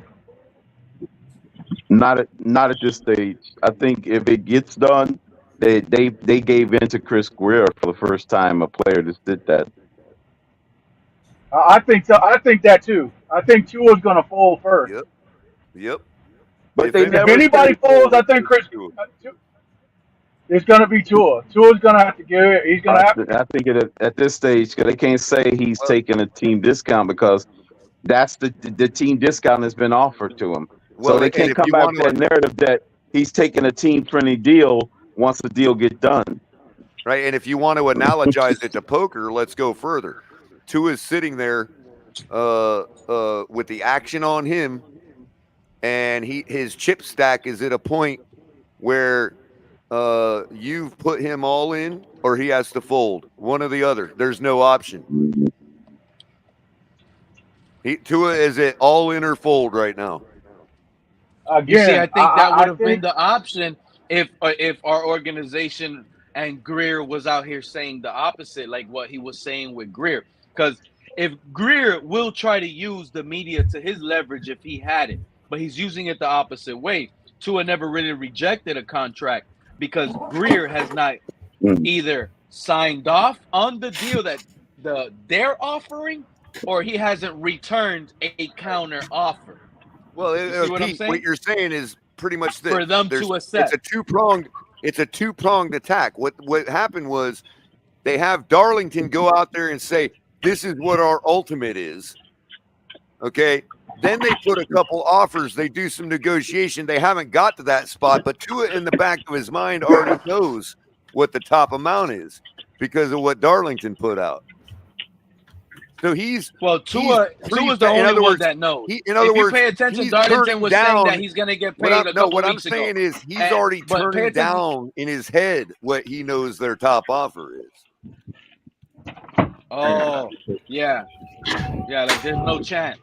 No, they already like- know he's yeah. going to turn that down. I would argue they're already beyond that point. They turned down 2 top offers from the Dolphins. Fair enough, crypto, but that's the thing is that I'm just going on think what Greer is Darlington desperate for reported Tua a like few weeks that? ago about what the Dolphins' ultimate is. You know what I mean? Hey, Crypto, you They think could have Greer gone is over that, desperate like for Real Tua Talk too? said. gone over that, abdicated some of their leverage. Hey, say that again, Pete. Crypto, you think Tua and his agent already rejected 2 deals from us? Yes, that's just my opinion. Wow. That's crazy. You heard P how he said it? Wow. Like he knows. Yo. I mean, I could be wrong. I mean, it could be just one, but listen, we've been doing this dance since February.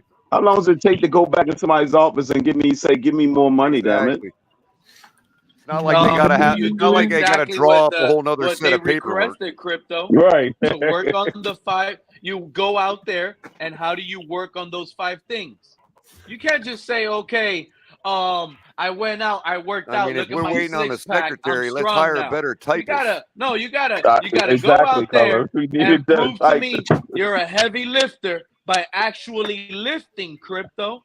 You can't just tell me, yeah, I worked out. Look, I'm cut now. Okay, so now enter the bodybuilding challenge and show me how much you can lift. Shout out to KP. The bodybuilding challenge. The 5 things that he worked on, basically what I'm saying, Crypto, is no, I thought that was actually got the avatar apropos going on. Yeah, I actually stopped talking because I thought that was Crypto I was letting back in, but it was KP because they had the similar color. I'm on the phone. But what I was gonna get to is sounded like a movie right there. prove it late in the year, bro. That's one of the 5 things that Tua needs to work on. So why is there any contract negotiations from Greer's seat if he has to wait and see if what I told you I think you need to get better at, if one of those things are late season play. Because he just admitted to needing to work on shit. So yeah, you're right. He should have kept his mouth shut. Mm-hmm. Yeah, so he needs to go out there. He has no leverage. Prove to Greer he won't lose a division title no more. We had it. And he's in a make or break year. Not only did he admit to what he needed to work on, but the stuff he needs to work on is what the other guys have that make them worth the money. None of that matters. We know, real talk. We know. We need him to. The only thing that matters is the stats. That's it. That's the only. We could argue all day on this. Bone said, "What? Grill built this shit. Y'all think he gonna let little Tua fuck up the progress?" Games played matter, games missed matter, and games participated in matter. Games missed. Yes, I agree with that. This is why I disagree with Lewis earlier, because Lewis keeps going around every platform I hear him on talking about, well, we have the leverage. He's right. We have the leverage. But it's not because of what Lewis saying, because of no franchise tag. I mean, you can agree with it because he has a point. But in this what do you mean no scenario franchise tag? Because Lewis keeps saying we have him under control with a franchise tag. So I'm saying that he has we have him point, under control because we owe him $23 million. That's on his 5th year. After this year, we'll tag him and we have him under control again. So Lewis is right in that aspect. But where I disagree with, and the majority, look at Lewis coming back. I'm glad I got him back. Is Tua is in no position of in-franchise tag situation. And here's why I say this. I'm going to repeat myself all over again. Broken if record. Tua wins the division and he wins his home playoff game, I'll go even deeper. How about this? Tua wins the division and loses the first home playoff game. He 0-2 in the playoffs, but he got a home playoff game now. That's an improvement. You won the division. No. He's going to get the bag. He loses the game 28-31. He's going to get paid. He won the division. He got a title. Then how come Dak Prescott ain't been paid because he won the division? Dak Prescott has gotten paid. He wants his 3rd, which is his second big contract. He's still waiting for more money now. He's looking for a second big contract. Tua is still trying to get his first. Okay, he won more than one division, didn't he? Yeah. Every other year he wins it. That's his domino effect. I'm still not convinced the franchise tag even comes into play unless the season goes not in exactly the play. way last year But did. it's not about winning divisions. If it goes like last year, That's the Cutter, case. I'm convinced He will be already signed. a fire sale. Fire No, sale. what I'm saying, Pete, is that if it goes like it did last year and half the organization is still convinced and the other half ain't, that's when the No. franchise tags will come into play. But if Cutter, if it's we're over for clear Tua. about him, we'll give him a contract. No. If we're clear about him not being the guy, he walks and we lose Cutter, zero. if we're a wild card team, we go, and this is another thing that pisses me off in this community, that I hate this excuse so We almost much. want him to half-ass Hold it on. so we can get a couple picks off the franchise tag. We almost want him to be Here's average. my biggest like number one take that gets me upset in the community. When they bring up, oh, we lost a playoff game, it was cold, it was record breaking. First of all, we should have never been in that I don't position. think Greer cares about that. That's where we should sit at as a fan base when it comes to that. Because we had our Weather is not table the made. negotiation, Pete. You know what it was, Color, and everybody on the panel?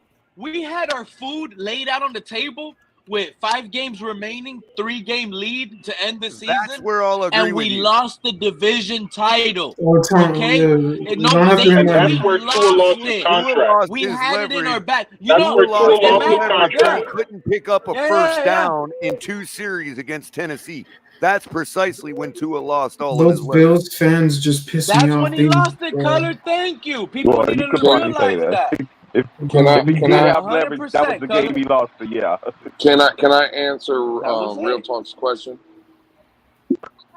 Yeah, go ahead, Real George. Talk. Real Talk, Talk you said it is $5 or $6 million worth not having your franchise quarterback, and it absolutely is, because Tua Tagovailoa shouldn't be paid in guaranteed money as the highest paid quarterback in the league.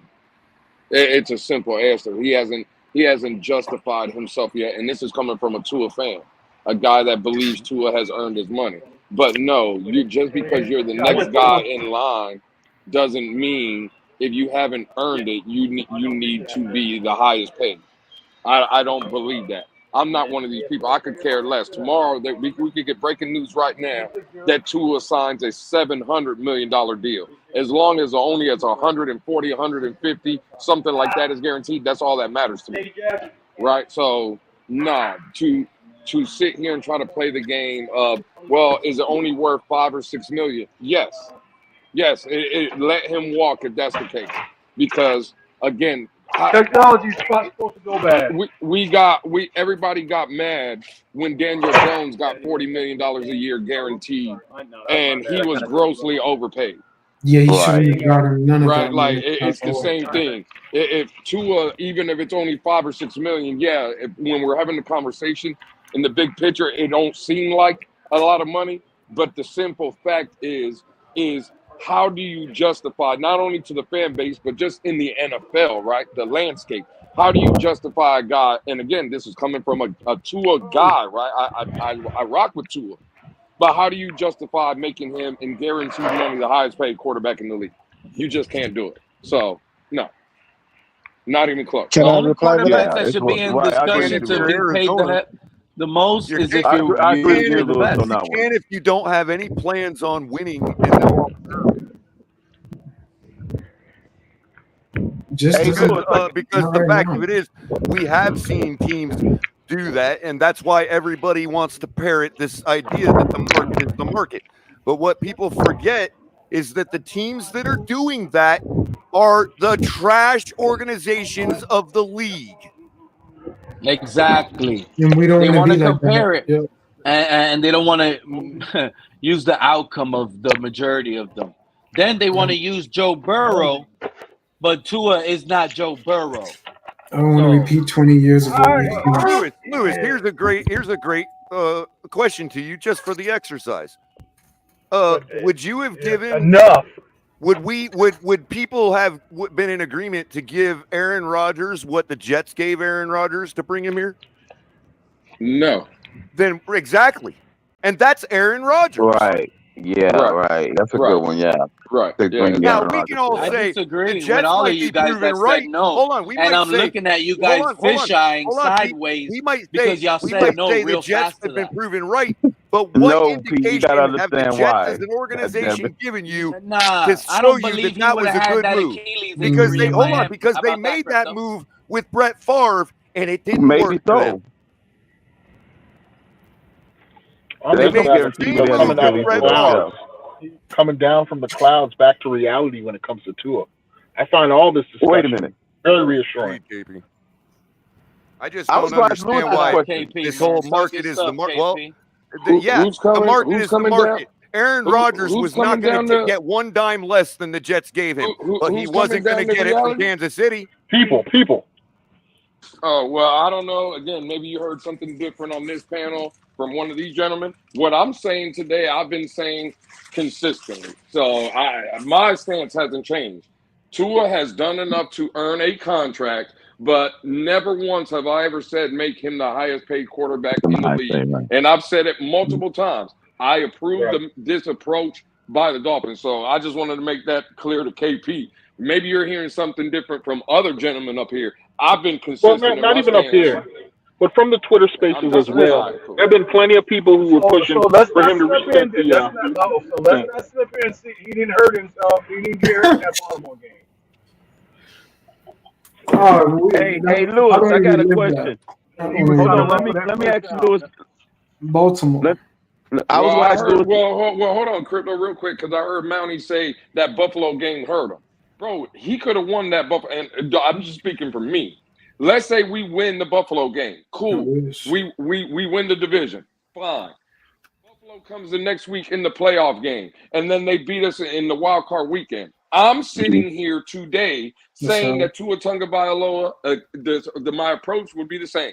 He's earned a contract. It's not to make him the highest paid quarterback in the league. A lot of people keep coming out here and saying, well, all Tua has to do is get a playoff win. And no, I don't believe that. Again, with playoff wins, this is what I really want people to understand.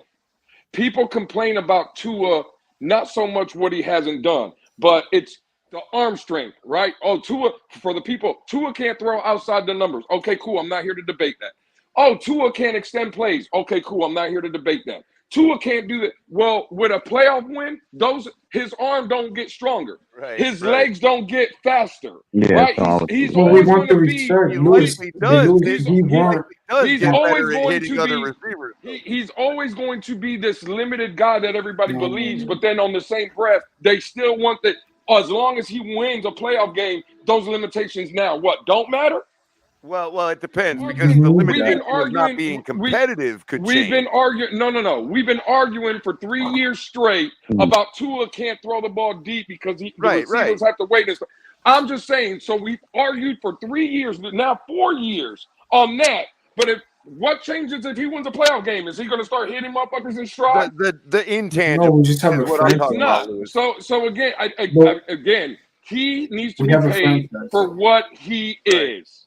And he is not a guy that should reset the market. Let me ask you this. Right. And this is why I think that the leverage was lost in Tennessee. Because to your point, if we would have rolled through Tennessee, taken care of business against Dallas, which we did, then we would have been clinching the division that night against Dallas. And then you're talking, if we would have lost our first playoff game after having the first seed, I don't know if I think I might be on board with giving him a little bit more of a bag right now. You know what I mean? Yeah, so it's all situational. Where I agree with you, where I agree with you is that if everything happened the same and we would have eked out a victory against Buffalo or KC, then yeah, I'd still be right where I'm at now. Just like you're saying. But let's go to what Crypto and I forgot who was. Hold on, real talk. What people were saying earlier, and I heard Crypto say it, right? This is what I'm trying to get through people's skull. Dak Prescott, when he got his first deal, when Pete said he's looking for his second big deal, he got overpaid for his first deal. And he had won playoff games and the division. Right. He was still overpaid. Right. Can I say something, Louis? Right. This is what his first second deal. and got them to a Super Bowl. But this is what I'm saying. This is what I'm saying though. Why is it that when we're talking about Tua, we have to say, well, if he wins a playoff game, just give him what he wants? No, it don't make sense. Tua, whether he wins a playoff game or not, that's fine. That doesn't mean you got to pay him. I've heard people say, well if he wins, just give him the bag because he's earned it. He's earned what? Now again, did Dak Prescott earn it because he's won the division? Well, I think for me, Lewis, I think Dak Prescott would be going to the door right now. Lewis, it's just me trying to be fair and say, based on regular season performance, he'd be the highest paid quarterback.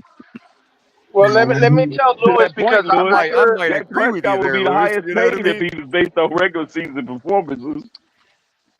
Yeah, and I might agree with you, Lewis. A lot of times when I say, oh, if he balls out, then you give him the bag. Who cares about the money? Then I'm only saying that to just move on the conversation. I might agree with you if somebody went head to head about whether a playoff victory actually would matter or not. I'm not so sure it would for me. I want to say something to that, bro. I want to say something to that though, because look, bro, when I go to, I'm gonna just be real. I feel heavy on that. I want to get a fucking playoff win this year, dude. I don't care who the quarterback is. I don't want to feel what I felt this past season. Felt shitty. Like, I'm not going to hold, bro. Like, I really sat there pissed because I had to see the fucking Buffalo Bills enjoy the division and playoff win, and we haven't even gotten a playoff win in over 20 plus years. That's what I need. Let me give you an example to help. No, I know, but I'm just with everyone here. Yeah, but I don't care Iceman, keep it real. Hold on. I don't care. You said, Iceman, you didn't feel shitty the whole year, though. No, until the end I did, because now I felt some type of way with Tua. Right, but and would honestly, you feel any that's different? Would you feel any different if we won the wild card game and then had the same kind of performance in the divisional round we did this year against I think Kansas? I wouldn't have been so hard-headed though. You know what I'm saying? Because getting that playoff win. Hear me out. Everyone that I've known has had the luxury. Me growing up seeing the Dolphins, everyone has had the luxury saying we've gotten a playoff win. What have you done? And I sit there and I say, we had Chad Henne, Tyler Thigpen. We've moved left and right. They sit there and they laugh and they're going, that sucks. And I'm like, yeah, it does suck. Yeah, but what if that playoff win? Hold up. But that's what I gotta say. I don't care if it's Tua, Mac White, Skylar Thompson, whoever we get. To be honest, as long as they get us over that hump, I'm gonna be happy this season. If we don't go over this hump, you can get rid of Tua. You can get rid of Mike McDaniel. You can do whatever you want. But you know, because I'm at this point that they need this crap right now. I don't want the Bills to ever have that luxury again. I'm just saying. I was. But Iceman, you don't have no. Wait, real quick, Pete. I was almost tearing up when the Jumbotron in the stadium said we clinched the playoffs in week 11 or whatever it was. Yeah, but that's a goal. That's a nice goal because back to back we haven't had that. Right? We did something back to back. We're relevant. Color. That's good. Hey, Iceman, how about this scenario? Nothing to me now when I'm going to the table with Tua and his money. I need that playoff. Iceman, there has to be a standard, bro.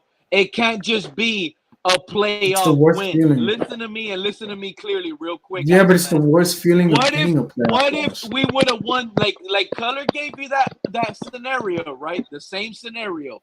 But the team we beat last year in the playoffs was the Joe Flacco-led Browns.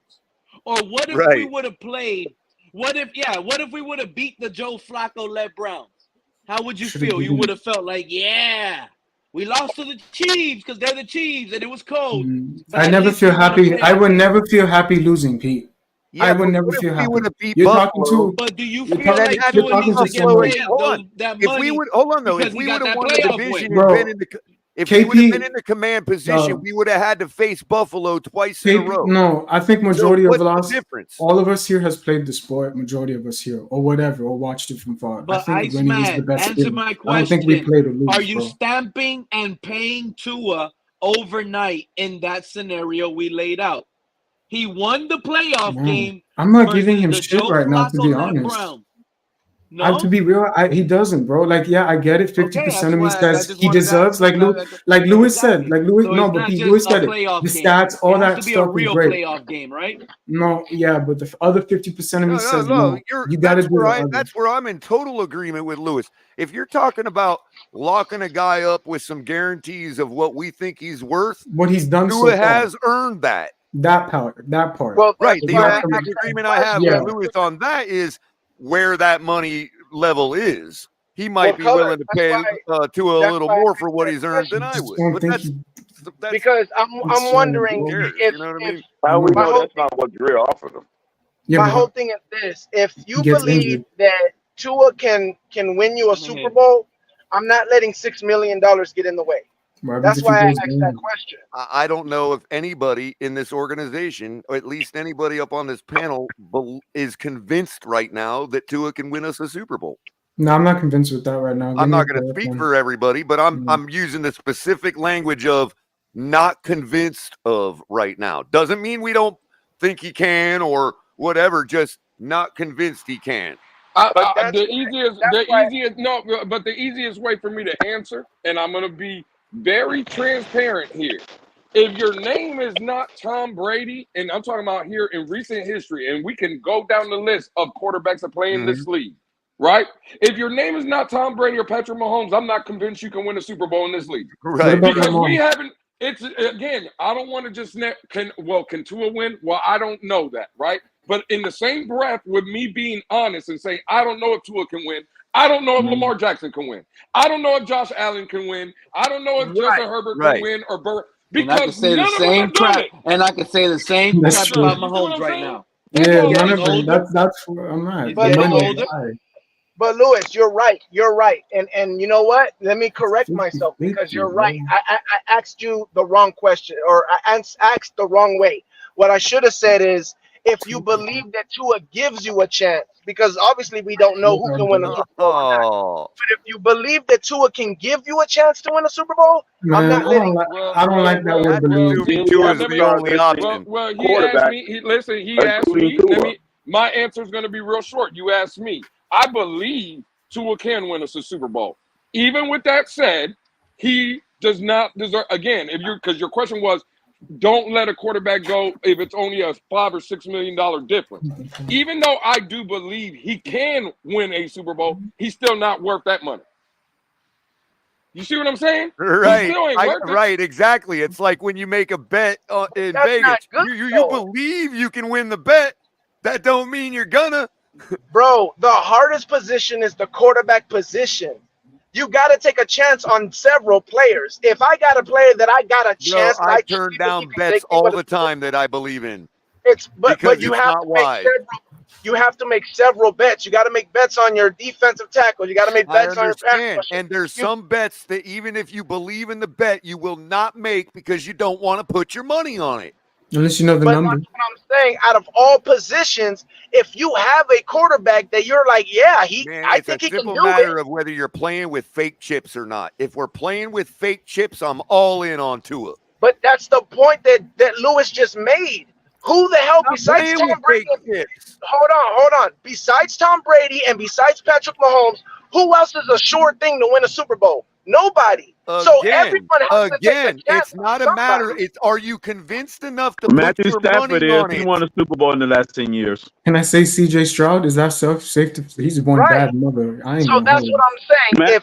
Matthew Stafford, if we just going by Super Bowl winners. What I'm saying is the only two Nick people I'm with Louis. Foles. The only two people that I am sure enough that I would put my money on is Tom Brady and Patrick Mahomes. I get it. So then you're never gonna have a chance then, because eventually you're going to have to put your money on because somebody. when we talk about putting my money on it, we're talking about being paid the most in the league. I'm not talking about just some money. Right. That's where you're getting confused at, real talk. It's not about not giving him no money or locking him up long term. What you're saying is, though, at this point, is it worth losing him if you don't make him the highest point quarterback in the league? And my answer to that is yes, it's worth losing him because he is not worthy, right? And this is coming from a Tua fan, right? Right. I hear you. But he is not one of those guys that should be the highest paid quarterback in the league. I mean, it just is what it is. He's not Again, he has proven to some people that they believe he can do it, but he has not proven that it's wise to put your money on it. Well, okay, so let me ask Lewis this because Color answered it. Do you think the Jared Goff deal is a good deal? Would you be happy with that deal? Absolutely, I would I'd have sign given Goff more. So then let me go back to this then because again that's my point, right? I get what you're saying, Lewis, about he's not worth the number one paid quarterback. I understand that. If you were talking about someone like Daniel Jones, right? Because let's be real, if you have a good enough team, you can win a quarterback with anybody. So I can see Giants fans being like, yeah, I believe he can win. I got you. Real talk. I got you the deal right here. And I know people on this panel are not going to like it, but it is what it is. Because virtually they are the exact same quarterback, right? Who? And I'm not talking about play style. I'm talking about what we have been talking about, right? Where all these conversations are winning the biggest games. You know, again, forget about play style when I say this. Yeah, I got you. It's Herbert and Tua. Herbert has no division titles. He has no big wins against, again, the boogeyman in Miami, right, is Josh Allen and the Buffalo Bills. Well, they also have a boogeyman in the AFC West. It's Patrick Mahomes. What's Herbert's record against him? I hear you. And, I hear right? you. And again, when you look at the guaranteed money for Herbert, he got $218 million guaranteed. I'm not saying I want to pay two of that, but when I look at it over the 5 years, bro, it comes out to $43.5 million a year. So what I have no problem. I have no problem giving Tua $500,000 a year. Because the reason why I ask is because when you say I don't want to make him the highest paid, right? What if it's $5 million difference, but he's still not the highest paid, right? I feel like again, if you're talking about Daniel Jones, that gamble is too much. That's way too much of overpaying. And I'll go back to Goff. What do you mean gamble with Daniel Jones? Daniel Jones got no team built up around like we got. It won't be a reset. If Goff would have went back to Detroit and said, I want a measly $5 million more, what would have stopped them from giving him that? Because they didn't have any other option either to continue the run they're on, which, by the way, ended with a bad coaching decision in an NFC championship game. But I'm not asking about your GM or their GM. I'm saying as a fan, if I feel like we do have a quarterback that gives us a chance to win a Super Bowl, like a legit chance. You don't think Detroit feels that way about Goff? Yeah, of course. That's why they gave him the contract they gave him. Would you have suggested Goff went back to the table and asked for another $6 million? Who said they didn't? That's why they ended up with the number they're at now. Well, he signed something. He signed something. There wasn't no issue to him signing. That's what I'm saying. Arguably, Detroit press that he was disgruntled. According to what he never said the market is the market when he talked about and asked him questions on his contract. Because he got signed, he was in line with the market. If he would have been signed if Tua would have been signed, he would have probably been there, and he would have got signed when Tua trying to get signed. It wasn't because it was other people that got signed before him. Why was he in line with the market? He still was in line with the market. You know why he was in line with the market? Because he brought his first team that drafted him, in the first round. He brought them to a Super Bowl.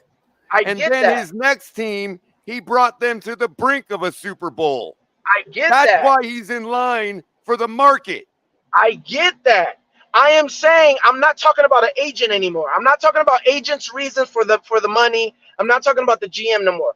I am saying as a fan, if I am a Detroit Lions fan and they couldn't get a deal with Jared Goff because he wanted $5 more million than what he just got. I hope the Detroit Lion fans are dumb if they would have been upset with him walking. No, I'm saying that they're dumb. I'm saying that they have a right to want him. As Dolphin fans, I would not let $5 million. I would not want to let $5 million make my what I feel option of going to a chance to going to a Super Bowl. I would not want that to happen. Is what I'm saying. What we saying, real talk. The Detroit was in that situation too, because if Goff walks, what's their chances? They're back into a 30-year drought or not winning nothing. I get what you're saying, and I agree. And Unless if he they would were have, going to bring in Tannehill. and if Golf would have asked for $5 million more, and they said no, we're not going to do it, as a Lions fan, I'd be like, but fuck, this is the best chance we've had to get to that Super Bowl. Right, Fuck but by it, give your it to him. your logic would say that if he did and tried to hold out, that the Lions would have caved because it's only 5 or 6 million more. Yeah, yes, I'm I don't saying think that. they would have caved. I don't know if the Lions The Rams would have caved. The Rams literally threw him in the trash in favor of a guy that's already on his 12th year or whatever it was. I'm not saying I am not saying the GM would have caved. I am saying as a fan, I would have wanted the GM to cave because I don't want $5 million to get in the way of what I believe is a chance of a quarterback that gives me a chance to win a Super Bowl. And the Rams, as well as the Lions, would tell those fans they're dumb. I'm not disagreeing with you. I might agree with those fans, but if both of those organizations are like flipping this guy the bird, really? Right, but you just said it. You might agree with the fans. And my point is, a guy who has accomplished not even a fraction of what Jared Goff has wants more money than him. But I'm flipping that guy the bird. I'm not as a fan. I don't care what he hasn't accomplished yet. What I am looking at as a fan is I feel like he gives me a chance to win a Super Bowl. That's fine for you as a fan. Right. And that's why I wanted to get your perspective on it. That's not good enough for me. Well, that's why I wanted to get your perspective on it. And Lewis's. Because I'm saying, me as a fan, if I'm like, I think you're wrong. We're not trying to say you're wrong or I right. Say you We're saying just I was trying wrong to or tell right. you the reality of what we expect as fans. Yes, I know. I didn't think you were saying I was wrong. I just didn't think you were understanding what I was saying. So that's why I'm trying to explain. You got to give me more credit than that, bro. But you didn't understand what I was saying. You kept thinking I was talking about the GM. And you misunderstand the fact that I misunderstand what you're saying. I do understand what you're saying. No, I think I've proven that I can steel man you enough to show you that I understand what you're saying. But you didn't. You were talking about the GM. No one was talking about the GM. I was talking about as a fan.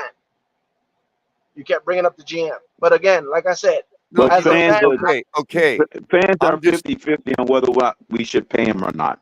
So the fans' perspective the GM is at the one at the table with Tua, not the fans. I just wanted to get Color's perspective on what he thought about it, and I wanted to get Lewis' perspective on what he thought about it. Right. And then I wanted to give him. The reason it sounded like I was bringing up the GMs is because I agree with what the GM's perspective is. I really do now.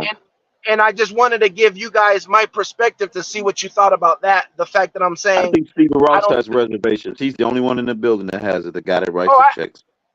I guarantee you it's Ross. If it wasn't Ross, Tua would be paid. Whoa, he's a billionaire. That's nothing. He make money like that. Look, right, I think that's the point. That's why he's vetoing it. Yeah. Because of sheer bravado, I think Mike McDaniel is convinced. They're gonna do it to Trump. Okay? Right. He's convinced. Greer is probably like most fans. He's like, I'm 50-50, but I don't mind if the boss spends money and gives Tua the chance. You know what I mean? And Ross is the one that's, no, I'm not convinced, and I don't want to spend this money. That's what I think. I think ultimately, that's truly the key. But I don't. Again, but people are putting Greer in the camp with Mike McDaniel, and I don't think Greer is all the way in McDaniel's camp either. You know what I mean? Yeah, he's Connor. Yo, we drafted Bronny, dog. Greer is winning right now. Color, understand that. The last time we heard, he hasn't spoke money with Tua. That's only because of Ross. Greer's like I like Tua. This is what I meant by appeal. Greer would have been caved. Right? Greer's like I like Tua, but I'm not going to let him destroy my legacy. And I like him enough to let it go and let him have a chance if everybody wants to do that. But I also am not a sucker and going to ruin my legacy as a GM. Bronny James, bro. That's all. I know it's irrelevant, but 100% color. Everybody's at the end of the day, Well, you got to Iceman be able Bronny to James come is going home to the Jazz. I think Greer and likes wow, Tua. bro, I really do. I think Greer bro, really likes Tua and wants him to be here forever. I think he was not lying when he said that we are interested in locking him up for the long term. They like the guy. Crypto, we can get He Rob appeals to Dillingham. them. Yeah, there's a lot of things I like in life too, color. But Exactly. there's a spending limit to it. Give me Bronny James with Rob Dillingham. Watch Crypto. There's They're a both gonna spending fall limit to to us. Watch. everything. Yeah. It's the reason I I, like- go I to like- bat I like- for him, because as much as the sycophants call me a hater, I actually really like Tua. And Bam signed a contract extension. You know, If I'm not they, gonna lie, color. if they No, do what I I'm not think on is that an unwise thing, if the Dolphins do what I think is an unwise thing, oh well, I'm happy for Tua. Let's go. I want Dillingham. Well, the color. Well, you see, have some elucidation on that. This is a sport. The production. We're not here to get into a personal relationship. How does Tua play the fucking game? Oh, I understand. I'm just talking I about. don't give a shit about the personal relationship. No, Mountie, Well, I of course. understand. I'm just talking about He why would have been signed for $300 billion. It was all about personal relationships. No, I'm saying this is the reason I wouldn't jump off a cliff if it happened. The guy appeals to me. I like the guy. You know what I mean? It's not that big a deal. And he has Tannehill was shown enough likable to me too, that, Colin. like, well, if we're hell bent on giving him another chance, then maybe, Most I have quarterbacks hope. are likable. I might not have Most. belief, That's why but I I said have most, hope. not all. Man, Tua could be likable, Crypto, but he better win us everything. That's all, bro. Just And that's win, probably bro. where Just I win, you differ know? with the Well, the when are we Scott guys gonna that do are the like, Skyler's "Nah, extension, I've Pete? seen enough I thought too." that was the breaking news. But we could see more, Oh, did you If the hear what the chance was breaking given. news is, Crypto? No, I didn't hear it. I came up late. I was wondering if Skyler got that extension. No, not Skyler, but pretty soon you're gonna be hearing that the I Cheetah just just ain't got a willing to huge mega blockbuster deal. I'm just not willing to hamstring Kill's getting ourselves. The to a Cheetah's guy getting the for this guy. blockbuster deal now. There's no reason. Okay. Yeah, it's the Cheetah. Why would he get a blockbuster deal at this stage? And Tua's got more What do you going for mean, him than why? Tannehill in the respect that I can't really stand Tannehill. He's kind of your Because cookie he's on his cutter. last leg, Pete. He's Did kind you of your just cookie question cutter why kind of dude about the that you're Cheetah? like, Seriously? yeah, okay. Yeah. Because he's on his last leg, Pete. Like, I know a zillion people like Tannehill. He don't appeal to me any more than the millions of people I know just like him. He's on his last leg was the lamest excuse you can use on the Cheetah. Let me ask you a question, Crypto. Evaluating what you see. What's the breaking news? What happened? Is there breaking news? Did I miss Yeah, it? I'm letting out some. I'm getting money. letting out some early. Yeah, I'm letting out some early rumors that are going on right now. Whispers behind closed doors. I'm hearing from sources. The Cheetah is going to be getting a record-breaking new mega deal coming up shortly. Is that the gas station source? We back to that gas station again? We could use his name as the gas station source. He Yes. rebuilt the gas station after getting flipped This out. is a legit. No, this He gas upgraded station it got too. batteries Hurricane. in it. Let me tell you something. Let me tell you something. Color Hurricane Ian helped him out. Now he even selling diesel at this point. He's coming to the 8-foot Hurricane. Man, don't play with that around this time of He year. got more, and now he has leverage. Color, he has There leverage ain't no now. It's not goddamn only fuel gas. in that gas He station. has Goddamn it. leverage It's only some broken down cheap Duracell batteries. That's the only thing Does he have gas station. Does he have an electric vehicle, an EV charging station? Call me Walter Payton. I don't know, but I know he's on fire with the news, and I just can't wait till it breaks. It's honestly gonna actually, to me, it's gonna be like an old lady's check. You know that thing is gonna cash no matter what. They're loyal. So once this guy gets that extension, I'm gonna feel confident. That's it. It's over for Tua in Miami. Forget about it. Like So that's just KP, I know you the came up reality. here to unload a lot. I'm ready That's why to I hear F it, with him, man. man. Nice metaphor. It's good like an old lady's check. I gotta add that one.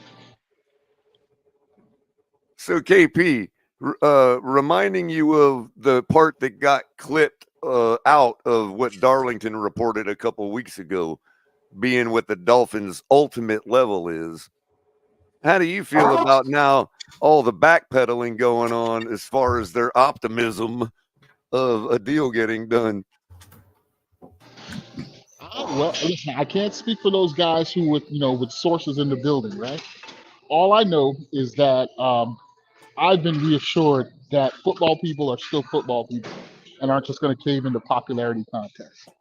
I see it as a sign of the Dolphins organization being more responsible than I was giving them credit for. So I'm happy with it. I mean, I'm happy with no matter what happens, you know?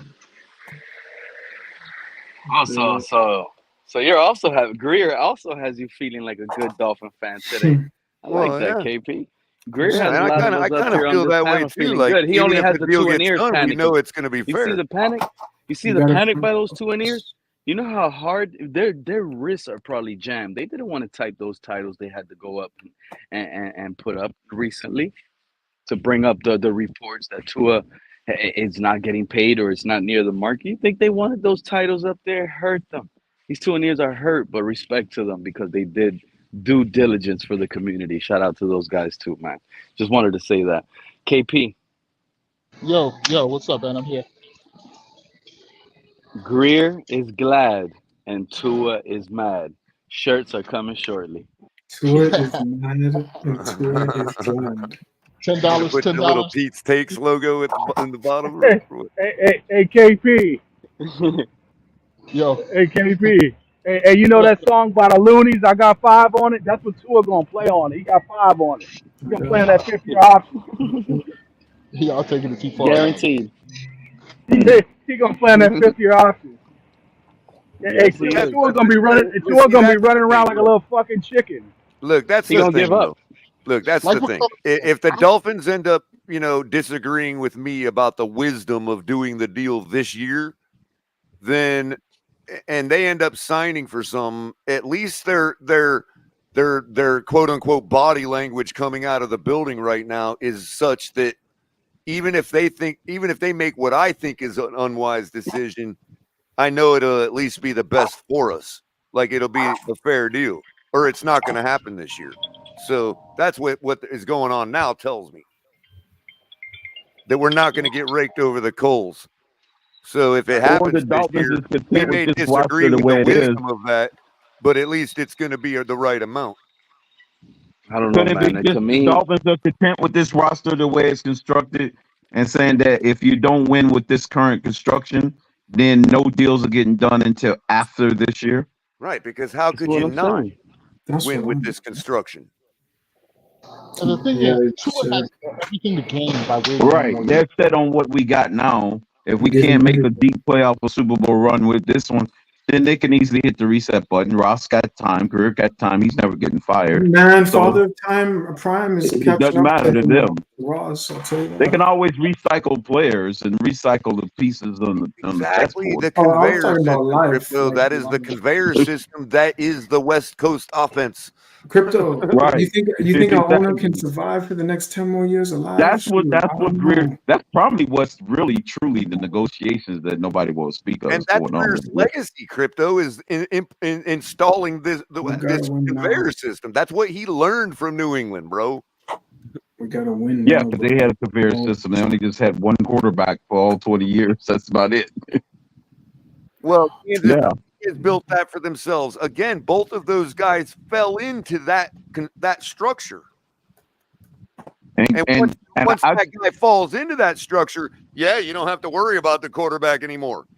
But along the way, you or respectably with your average to above average quarterback, kind of teasing your fans. But the point is, when it comes to a point like this, where that average, above average guy wants to act like he's Tom Brady at the negotiation table, you can say no.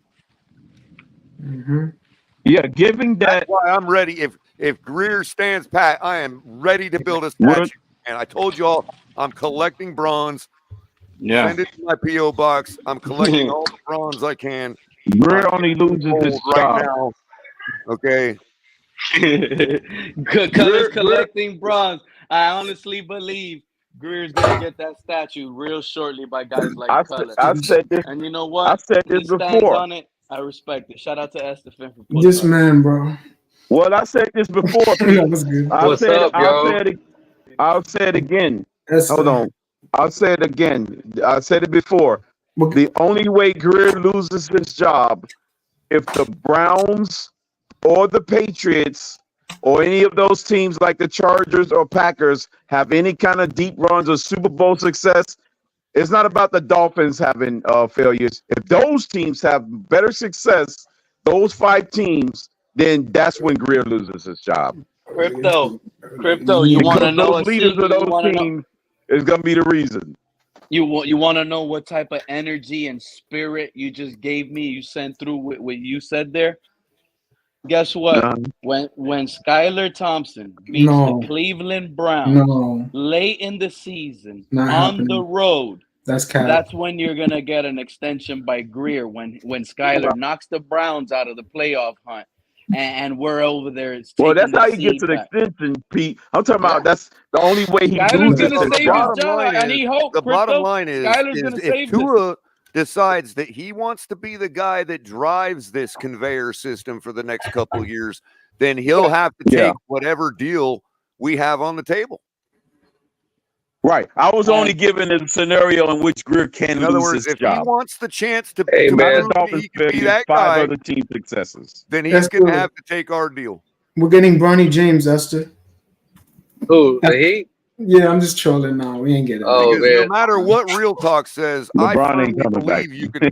Man, Crypto, don't kill my dreams, firmly Crypto. believe you Damn, can take dog. Ryan Tannehill No, off you the can't, couch, put him Iceman. in It's the all system, good. and we win. It might take a couple of weeks and look ugly at first, but Ryan Tannehill would definitely go on a run with this team. Right I know off. Jimmy Butler ain't going to sit. I don't buy into what Real Talk says about having to have a whole offseason. Jimmy gone, bro. He gone. Right. Yeah. You won't have no bro. drop off there. It will be more like, okay, Ryan that's a Tannehill would just perfect start bridge. doing curls in the gym and start getting ready to throw 60 yards every play. That's all he'd have to do. I don't know, bro. We'll find out. Yeah, I mean, he only needs a conventional offense to win, and he doesn't need an elaborate, top-heavy offense to win. All Man, I he wish needs you to guys do were is here look when at Mark Durham was Smythe here. and be like, be ready for it to come, bro, because your volume's about to go up. Hey, man. What's I think up, Esther? this Tua conversation, I can't even talk about it no more. But the one thing I will say is give him a proven year. If he can prove it, then you give him the contract. And we're Hold gonna on, have hold to on, hold on. overpay. I wanna hold on, hold on. Thank you. I'm with Esther confirm Finn. something I'm right with now because Esther. I guess Lewis didn't But I've understand been. this earlier. That's it. I'm Esther one of Finn, them. I'm one of Esther them Finn, too. what you have said?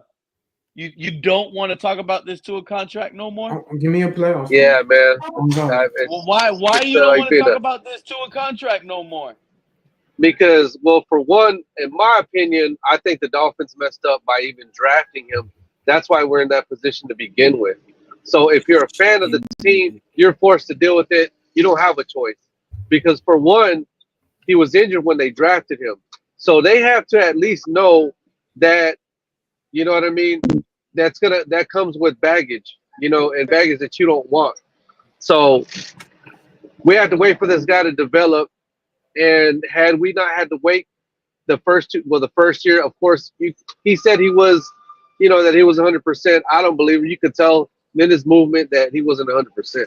Regardless, you're having to wait on this guy 2 years for him to develop or show you anything. And that's a part of the problem, because had he had shown you something sooner, you'd have been able to offer something sooner, and we wouldn't be at this predicament right now that we're at. He didn't really show us anything till the past 2 years that he had any ability to play the quarterback position for the Dolphins.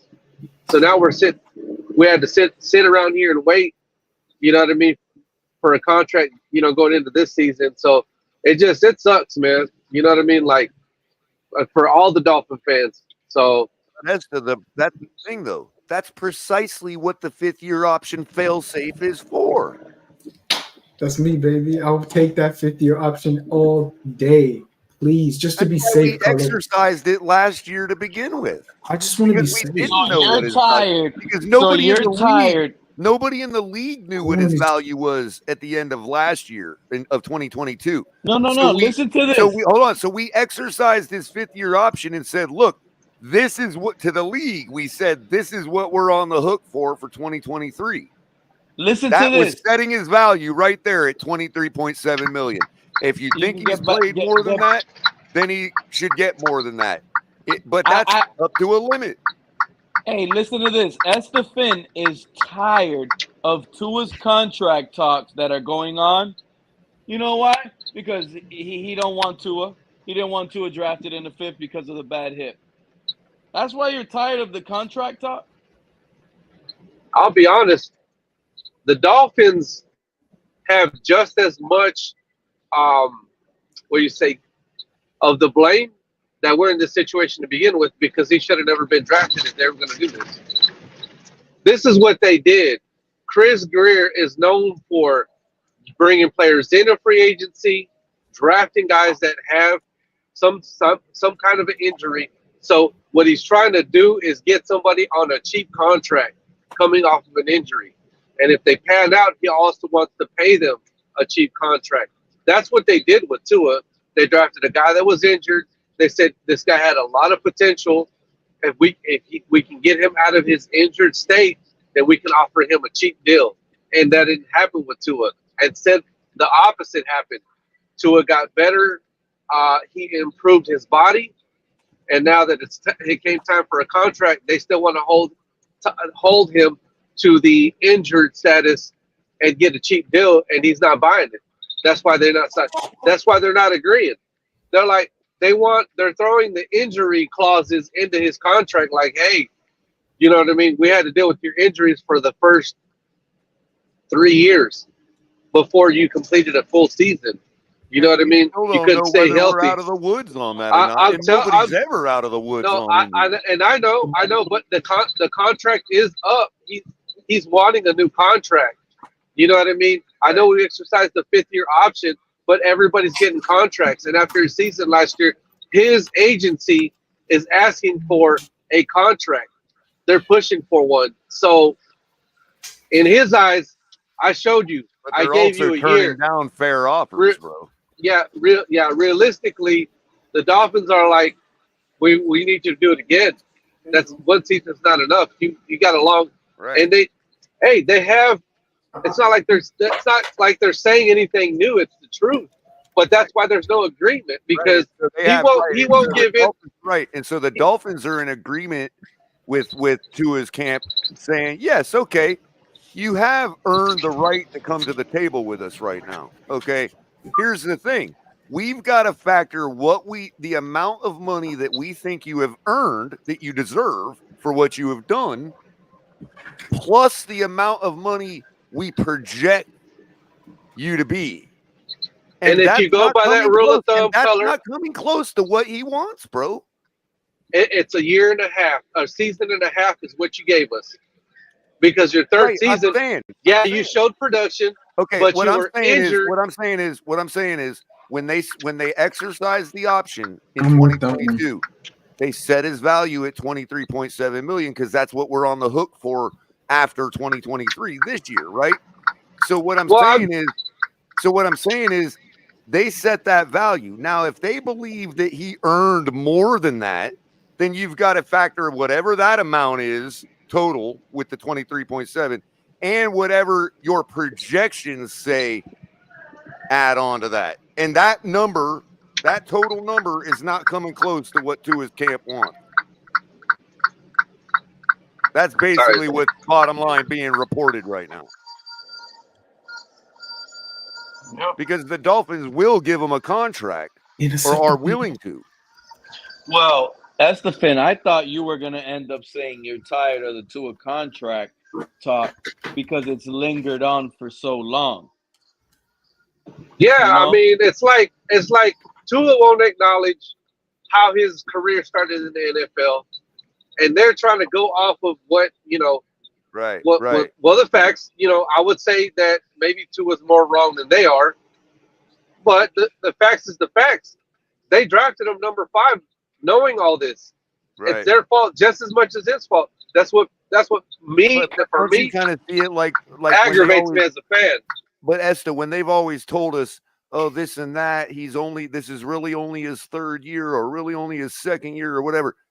I mean, so he's basically now coming to the table after his 2nd year. Basically, yeah. it's just a lot of. If we were to feed into that narrative, you know what I mean? And I would say this, given what he put down, has ever come to the table that they're sticking. It's 50-50, bro. I would say this: if they were gonna hold his feet to the fire and concerned about, they were concerned about the injury, they should have offered him a contract a long time ago. Before we even, at the end of the season, just give it to him right then and there. On a cheap contract, and you'd have had him That's sign. why I bring up the lawyers, because when you talk about injury, you're going to bring up the injury aspect. I don't believe that the lawyers of the Miami Dolphins LLC will allow a contract to be signed with this particular player without injury. That's the fin. You know how horrible of a take that was, dude? God, bro, this man, bro. Yeah, let me just remind what you can say, but it's true. Okay, no, because I get it. You're tired, and I'm glad you're tired. Hold on one second, guys. Get him. Let him talk. Go ahead, Pete. That's why I love Pete. Go. So this is the issue, right? Let's just say, boom, we would have paid Tua last year the same time Burrow and Herbert. No, not last year. Not last year. I'm saying you got to pay them early, like they paid them early. Well, I'm talking about last season, like this season that we just ended. Yeah. If you pay them last season. Okay, so yeah. Okay, pay them on the same timetable with your quarterback draft class. Pay them at the same time. So let's say Tua would have entered the season. Yeah, Tua would have entered the season just like Burrow, just like Herbert. Remember, Burrow got hurt, so it must suck. It must suck for the Bengals fans how they feel with a paid quarterback and their quarterback got hurt, right? Same thing with the Chargers. They paid their quarterback. Boom. The contract, the contract, what is it? It's like a bad luck or aura. You get a deal and you get injured. But if Tua would have got paid, he would have finished the full season. He would have been in MVP conversations the same way the season ended. He was MVP. And then with 5 games remaining and a 3-game lead in the division, you have this high-priced quarterback that dwindles out and loses out that opportunity. How you think that feels now? Now you finish the season and you lost that with a big paid contract. Well, regardless, it happened anyways, and now look where we're at. No, and it was gonna happen. Look now, okay, but let me tell you why. Let me tell you why that wasn't that bad idea. Because look where they're at now. Look where they're at now. Hey, that's getting crypto hot. Hold on, what happened, crypto? No, because we love to say that and not realize that there's an actual MVP finals list. You know, they put those lists out there. So I'm getting that we always devolve into saying MVP conversation, but we never say MVP finalists because we know that's actually a published list of who made the finalists for who actually had a chance of getting votes. So I didn't want to put that out there. He wasn't on that list. Right, because you and you talk about him in the MVP conversation from the beginning of the conversation for 12 months. I get it, but it ends there. But as far as finalists, no, that's not the case. Yeah, I hear you. Yeah, well, but being in the conversation is meaningful. No, it's not. It's meaningful. That means Geno Smith needs to protect his contract because he was in the conversation 2 years ago prior to his contract. And he got a sad deal. Crypto. Let me explain it this way. Geno Smith. Crypto, let me explain it this way. Being in the conversation is not the same thing as being in consideration. See, this is my thing. We have a medium quarterback. Oof.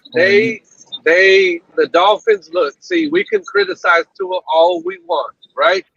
The fact is, they're offering him a contract, which means that they had intentions to sign him regardless.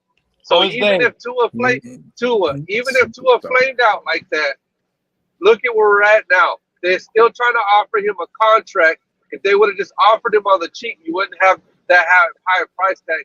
Now you can't get them to break bread at the table and get this contract done. That's what's bad for Dolphins fans, in my opinion. Is the way that the way they've kicked the can down the road so damn long that they can't get a deal done. Because the organization is still dysfunctional. I mean, they're fumbling it.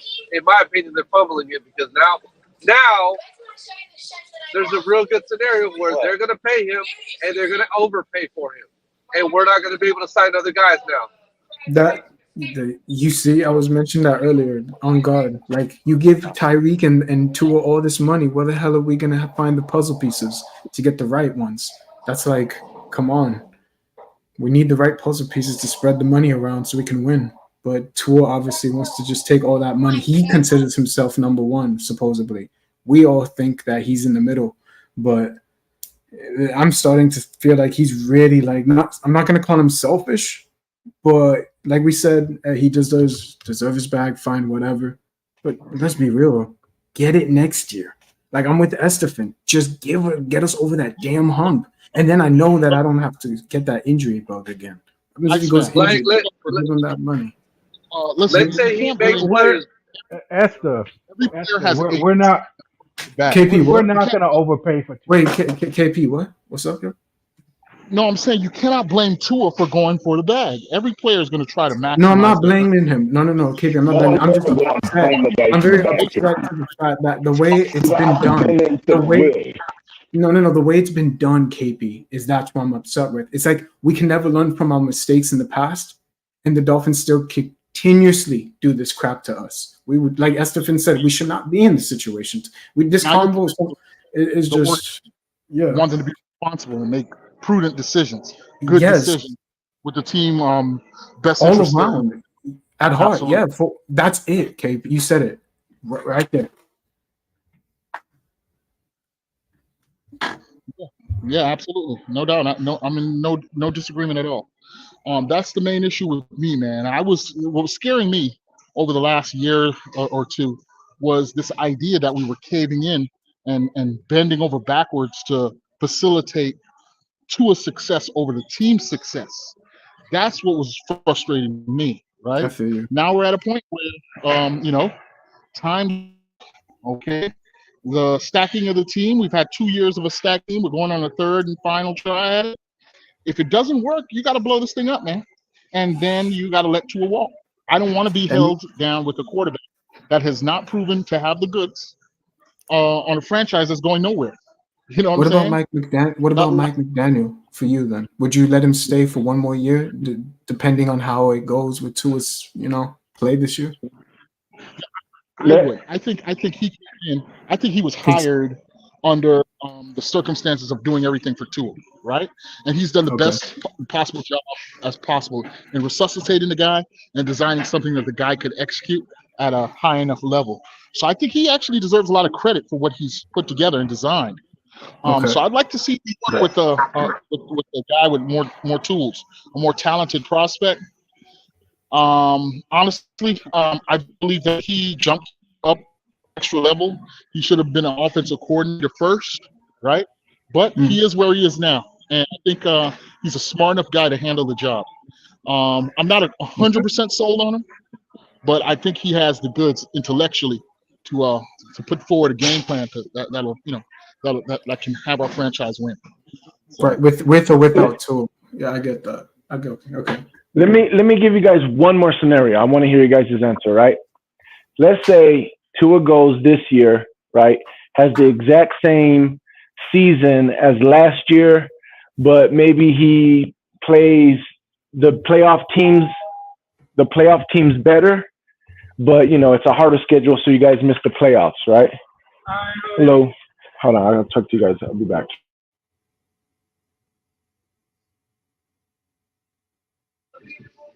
Huh. I'm glad he really wasn't able to finish that. This man just said, basically to sum it up, was a better statistical year, but less of an even further accomplishment. No playoff appearance. No, you got to move on from him, and here's why. We're never going to have a team as stacked as what the Dolphins have had. you got to blow it up. So Now, so Tua even if himself, he played better, yeah, he's missed his window with this team. Now that doesn't mean he's not going to become a better guy later on. From the beginning, I thought that Tua was like a Rich Gannon type. As a veteran, 12-year, 13, 14-year guy in the league, by then he will have mastered the game and what he can and cannot do. If he's still healthy, I can see him later on in his career doing a Steve DeBerg, doing a Rich Gannon, and helping a team go deep. But right now, I don't think he's ready. And this is his last okay. chance to do it in this window. Let me ask you this question then.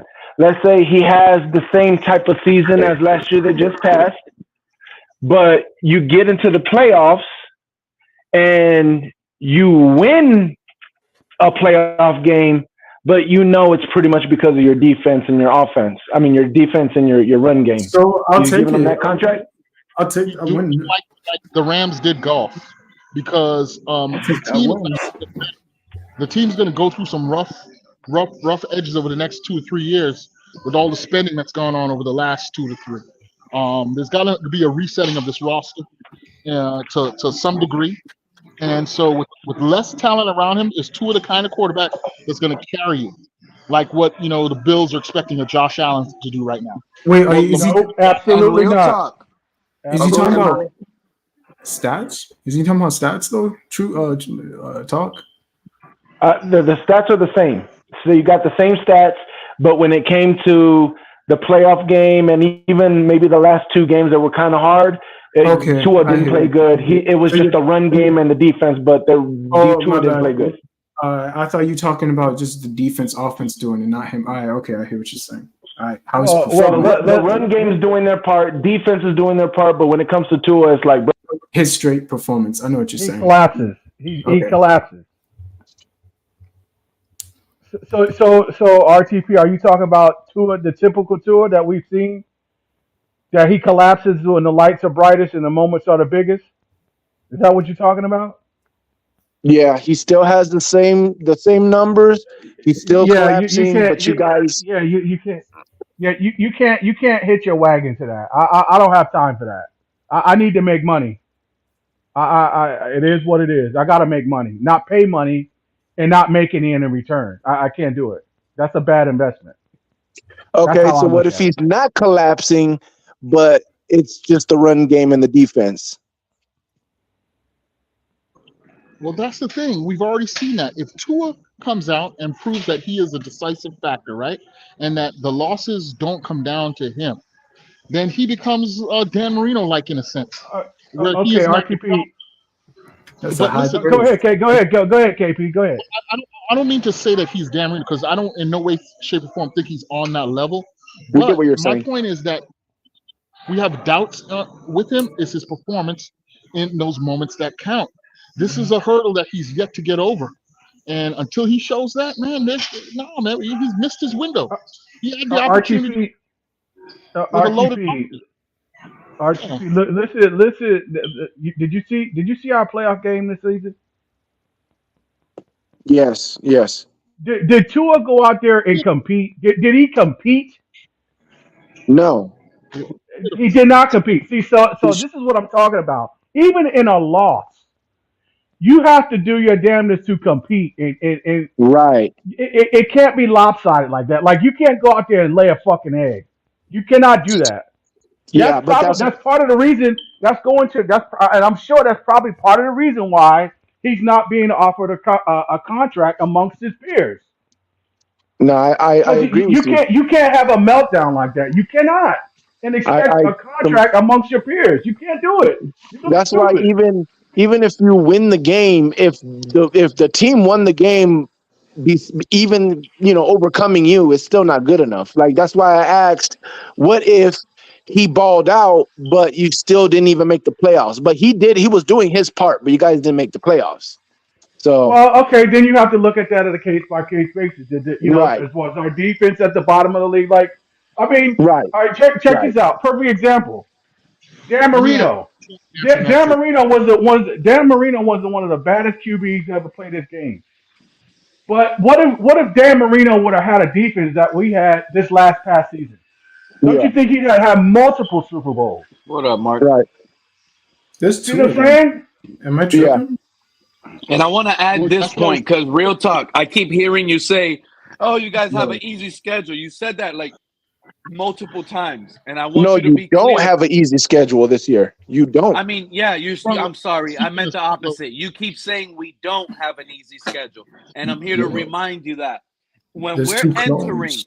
week 13, in week 13, going into week 13, we play the Green Bay Packers. Week 12, by the time week 12 hits, we've only played 2 playoff teams from the year prior. So that means in 12 weeks, we only have 2 playoff teams that we faced the year prior. And you know what 2 playoff teams those are? The Buffalo Bills twice. I hope we Nobody sweat. else. It gets a little sketchy from week 13 and beyond, but that's only because we play the Packers, the Texans, and the 49ers and the Browns. Yeah, that's That's crazy. why that late season schedule, it's perfect because that's what we need to see from Tua. That's going to determine if he gets paid or not. So there's no question in those first You made 12 me think weeks. about something. What Yeah, if Tua has okay, to have a so positive schedule heading into week 13. There's no doubt. so At so let minimum, me 3 ask you guys losses. this because you really just made me think about something. What if Greer does not sign Tua because he sees the schedule and he's like, if I could get him to play on the 5th year, he's going to do bad, and then for sure I'll get him for cheap. What if Greer is doing that? He's Nah, planning on him doing bad so he can get him for cheap.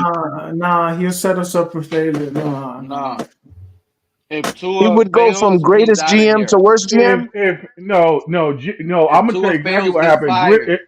He's done. They're gonna let him walk. They're not even gonna tag him. Why So wasting your time? Why keep spending money when you're not making any?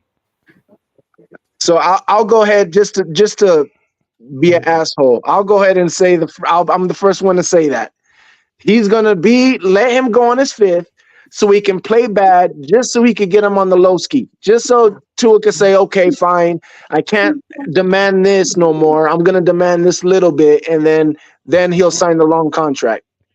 My money is Greer's gonna let him walk. Guys, did you read my earlier? I'm sorry, I missed some time, but I think that the best thing they could do with Tua is like do a bridge contract, do a 2-year deal where he gets the money he would get this year plus the money he would get next year of being on the franchise tag plus a signing bonus, and then you're not stuck with him for the long term. You have a year this year to let him play at his 5th-year option at 23.4. And then you get him next year at the franchise tag number, plus you give him a bonus, and then you can decide what you want to do afterwards. Did you say franchise Well, tag give him him next year? no. You give But him Mark, the money that he would make on the franchise tag, plus the money he's going to make this year, plus a signing bonus. Give him like $100 million, and then you got him for 2 more years. You're only locked in for 2 more years that are affordable. Like that but why Jordan Love are we? extension. But why are we rewarding subpar play? We know already. Unfortunately, you don't have anything better. That's the point that everybody's getting at, and I tend to agree. Tua is not it, but neither is anybody else. And you're not going to be bad. You're not going to be a bad football team next year, so you're not going to draft high enough. Even though you are going to get some, you're probably going to get 3 third-round compensatory picks, or maybe 2 3s and a 4. But that's still not going to be able to move you up into a top of a draft that's not that good for quarterbacks coming out, because you're not going to get Carson Beck. You're not going to get the kid out of Penn State, and Deion Sanders' son isn't really an NFL quarterback, in my opinion. So where do you go otherwise? You walk off a Tua, you go to Dak, which is going to cost you twice as much. You can't do that.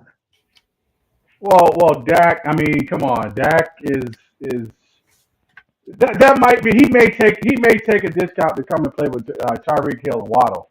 That's a potential Super Bowl. That's a potential Super Bowl. Lamb, but what's the difference? But he's got 2 up. Look what Dak would have around him here, everywhere. Yeah, he'd have a much worse offensive line than he would have in Dallas. and you're talking about a quarterback who's 30, not 26, like Tua is. I don't see it. I just don't see the direction. Greer, unfortunately, is going to be stuck with Tua, so the only way I can I'm not see gonna lie. dealing with it. And we're gonna I be like beating that. some good- I think it's kind of a lateral move. I think, there's a lot of similarities. I feel Dak's a little bit better than Tua because he uses his legs, but he's got this real jittery pocket presence that at times when it's like in a competitive game and he likes stepping outside the pocket, where his offensive lines have been better in Dallas. If he comes over here, I think he would get hurt. You know what I mean? You're not going to have Armstead next year if you're lucky because you can get off that contract. But we have Paul. But we drafted a left tackle named Paul. So and let's see how he develops. Yeah, a lot of teams. We have it's really all about development, and if you're very fortunate, you can move Chubb next year because you'll get development out of Robinson. I would trade Chubb. Yeah. I would trade him. Honestly. Well, he's not. Again, he's probably not tradable with the contracts. That's the thing about trades. We could talk all we want about trades, but you have to have a trade partner. And who's going to want a guy who's 28 years old, coming off of 2 knee surgeries? But he had his best at $20+ million a year on a long-term deal. I wouldn't do it. He was on his best season. So if he balls out this year, we could even. Was he really on his best season last year? Take a look at he had 11 sacks last year. Yeah, he had 11 sacks, not 13. That was improperly reported. And look at the sacks that he got. Mark, look at the pressure of the defense that we set with him with the tone of Jalen Phillips. So if you look from that standpoint, then you understand that. I don't know if you've shown anything because, to be honest with you, when you had Phillips and you had Chubb, you were playing the soft part of your schedule. Unfortunately, by the time you lost Chubb and by the time you lost Phillips first in the Jets game, and then you lost Chubb in a Baltimore game, and Chubb wasn't doing you one bit of good when you were down by 39 or by 37 points in Baltimore. Well, that's Baltimore though. So what do you mean that's Baltimore? And though what do you want to beat them 17-10? Like, okay, that's Kansas City, a Super Bowl winner, the team that beats you guys every time in the playoffs. So I don't know what we're talking about. So and the team that beat Miami 26-7. Buffalo played them. Are you the Tampa Bay fan? I'm not talking about Buffalo did or didn't do. He's been. I'm talking about the situation here in Miami that you're going to have to deal with a quarterback. I would say this right now, man. I'm more hyped up about this NBA draft right now. Fuck this Tua bullshit contract. I can't believe we're going through this. Who knows what the Heat are going to do? I think they're going to move up to 10. We're going to I don't know if the Spurs want him, and I believe that the Heat might try to take Rob. If you take Rob Dillingham from us, bro, there's going to be some consequences. But he wants to go to Spurs. I just don't know if they want him. So, but yeah, man. Oh, Jimmy Butler staying in Miami. He ain't going to Sixers, man. No, I don't really want. I saw Bam's contract, so I kind of like. But all right. No, I've been hearing that on them sources. You know what I mean? Yo, NBA Central, all that on Twitter, all that. Yeah. Yep. So, but yeah. Oh, and DeMar DeRozan is going to Cali. That's okay. Clippers is what I'm hearing, and then if that happens, then George is going to Golden State. As long as we don't make a trade with you guys tonight, I'll be chilling, bro. Because if we help you guys, I don't think. No, I don't think y'all got what we want. To be honest, the only team that has anything that we would want is probably Atlanta. We have Tyler Hero for you, though. I mean, if you want him, I'm hearing that Trae Young thing might actually be for real, but I'm also hearing that they can still come out of here with 2 first-round picks inside the top 10. That's nuts. Too much. That's crazy. Yeah, that's. Can you imagine? You get Trae Young plus you get 2 top 10 picks. Like what? That's a steal, but looks like Atlanta's going down. So this is the thing. This is why it makes it possible. Yeah, I'm going through the comments now. I wish I would have read that one. They got Shout 10 guaranteed contracts. Would you be shocked? What do you guys think of the trade the Knicks made last night to boost their team? Man, excuse my French, bro. They should have did that. New York Knicks, stand up. Y'all still trying. I just wonder where Alex is because he should be ecstatic over that trade. You've got a young competitive team that's got 4 kids from Villanova that are really good ball players. You got depth. and they can match up with the Celtics. I figured Alex would be online and just like being a big Nick honk tonight. Who was it that they made the trade for? It was like they have Josh They got Hart. Mikal Bridges, and they moved like 4 future number 1 picks. Plus, they have 24, 25, and 38 tonight, which I'm sure they're going to trade. It's a reunion with all of them. College. All right. They're solid because now they can compete with Tatum and Brown on the wings, and they still have Mitchell Robinson at center. They'll probably move off of the forward Julius Randle. They'll probably move off of Randle for contract purposes, and they'll try to re-sign Hartenstein. Oh, that's right. RJ Barrett gone. Julius Randle gone. Wow. They're all disappeared. Because they're going to want to move that Randle salary off the books. Well, Alex, I know he's happy, but hopefully that he can do something against them because they're going to be tough to beat next year. I ain't going to hold you. Even though the Knicks can, Man, I'm gonna hop off, man. I got to listen to this NBA stuff that's going on right now, man. I'll holler at y'all later. Salute Do to you Pete. think that's the fan? Hey, Drive Pete. safe, man. I hear you driving, bro. Hey, Pete. Yo. I just want you to know that I like your terrible takes. Hey, you drive safe, SFN. I appreciate you bringing something to the table, man. Well, you brought something good, man. Appreciate you. So, Pete, what's the consensus? As I've been gone for a few hours, what's the consensus on the move for Tua? What did you think of my idea of the like a 2-year bridge contract? I completely disagree with it, Mark. You should know that by now. Like, why would you put yourself in a position you don't need to? Because I don't think you're going to get. Because I don't think you're going to get anything better than Tua right now. I don't think Skylar's better than Tua. I don't think the kid from El Paso is, or Mike White is it. So if you're going to replace Tua, who are you going to replace Tua with? If it's not Skylar Thompson, which I know you like, but I don't think he's an NFL caliber, anything more than a backup quarterback.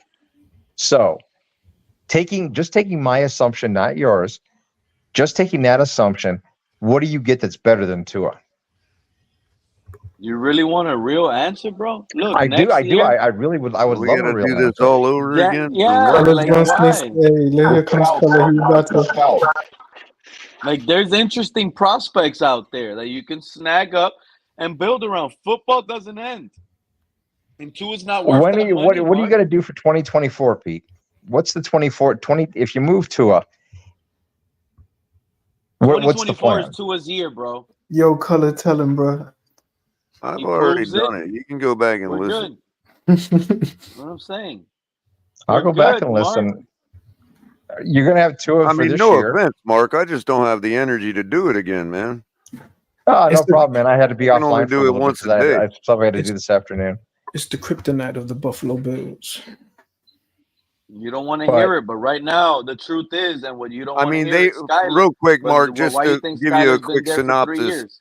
Just to give you a quick synopsis, they ran the Tannehill flag up the flagpole a couple of weeks ago, and the fans didn't complain.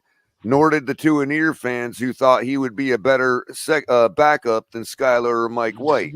So, I mean, the Dolphins are not concerned that way about this season when it comes to if they don't think if they're not convinced and that causes a situation where we're out of Tua playing, then what is the difference, dude? If it's Tannehill. There you go. Well, if it's Tannehill, that means he's probably going to die in the first 5 weeks. No. Oh, give it with up. With that offensive line. Yeah, the offensive line. Then Tannehill has propensity to hold on to the ball, and he's going to die. The second lowest pressure rate in the league last year. Yeah, that one. Tannehill is no different from Josh Allen, Mark. You know this. I'm telling you, your offensive line is not that good, and especially when you lost Hunt and you lost Williams last year. Did you look at Color? I know you're a stats guy, so I can respect that. Did you take a look at the Dolphins stats last year about the yards per attempt, the number of screens that they introduced, their downfield passing game? We had to. After the Tennessee game, we had to. Yeah, this fast, quick ones, yo, with Tua. Like that was by design. Right, it was by design. And what's the design going to be this year? Dude, I'm blasted as hell. Besides, even if I give you, look, even if I were to concede some of the Tua gets the ball Damn, out. That's why the pressure rate's so low. Even if I concede that a little bit, you're not talking about second lowest in the league is all because of Tua gets the ball out quicker. Sorry, you're not going to convince me of that. No, it's exactly what it is. And you think Tannehill's going to get the ball out quick? That's not happening. Second in the league, bro, at 15% is not because of Tua. Papa Hog, don't never forget that was a rookie Skyler. He's But that's an entering year offensive 3 in line the same system. Wait, Mike White threw a 70-yard bomb, right, to Chosen Anderson. That's I had to. Look at your situation in Miami. Let's just be honest. Hey, look, You've got Tua for this year. Shout out to Batman. Who could be right? Why would Tannehill not be quick enough to get the ball out in the same? Because in the last 15 years of his career, he never has been. Because he's never been instructed to do that. Hey, Batman was agreeing. Hey, Color. Batman was in the chat earlier agreeing with Real Talk. Look what he said. Real Talk is correct in that scenario. Tua will hold all the cards and the leverage. It will be his game, especially if Miami is struggling. Batman. Especially if Miami is struggling. Miami won't struggle without Tua. Wow, Skate. Wow, Batman. I mean, if they're struggling with Tannehill, then maybe he has first a of all, point. Color, you don't have Tannehill. You got Mike White and you got Skylar Thompson. The true and you've got Tua that's not. If he holds out in practice, he might have a point.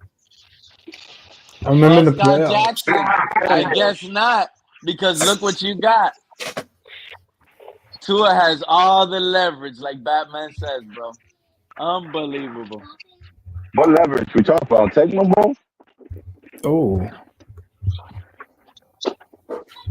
Yeah, he can move the joystick left or right. I mean, if that's his game, Mark, if that's Tua's game is to hold out and we got to suffer under Mike White and Skyler and he comes in like a rock star and wins us a game and that's his game, more power to him. Sky's the limit, right? Try it. That's what I would tell Tua. Try it. Shout out to Batman. In Tua we trust. Look. Real Talk is cooking Pete and Color. Oh wow.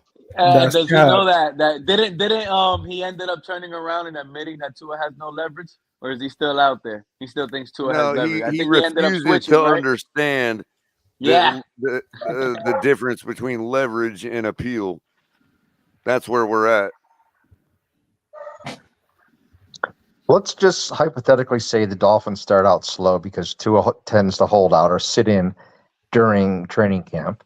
He's not really ready for the first game. They lose the second game on Thursday night, and then they lose the game in Seattle. Now you're 0-3.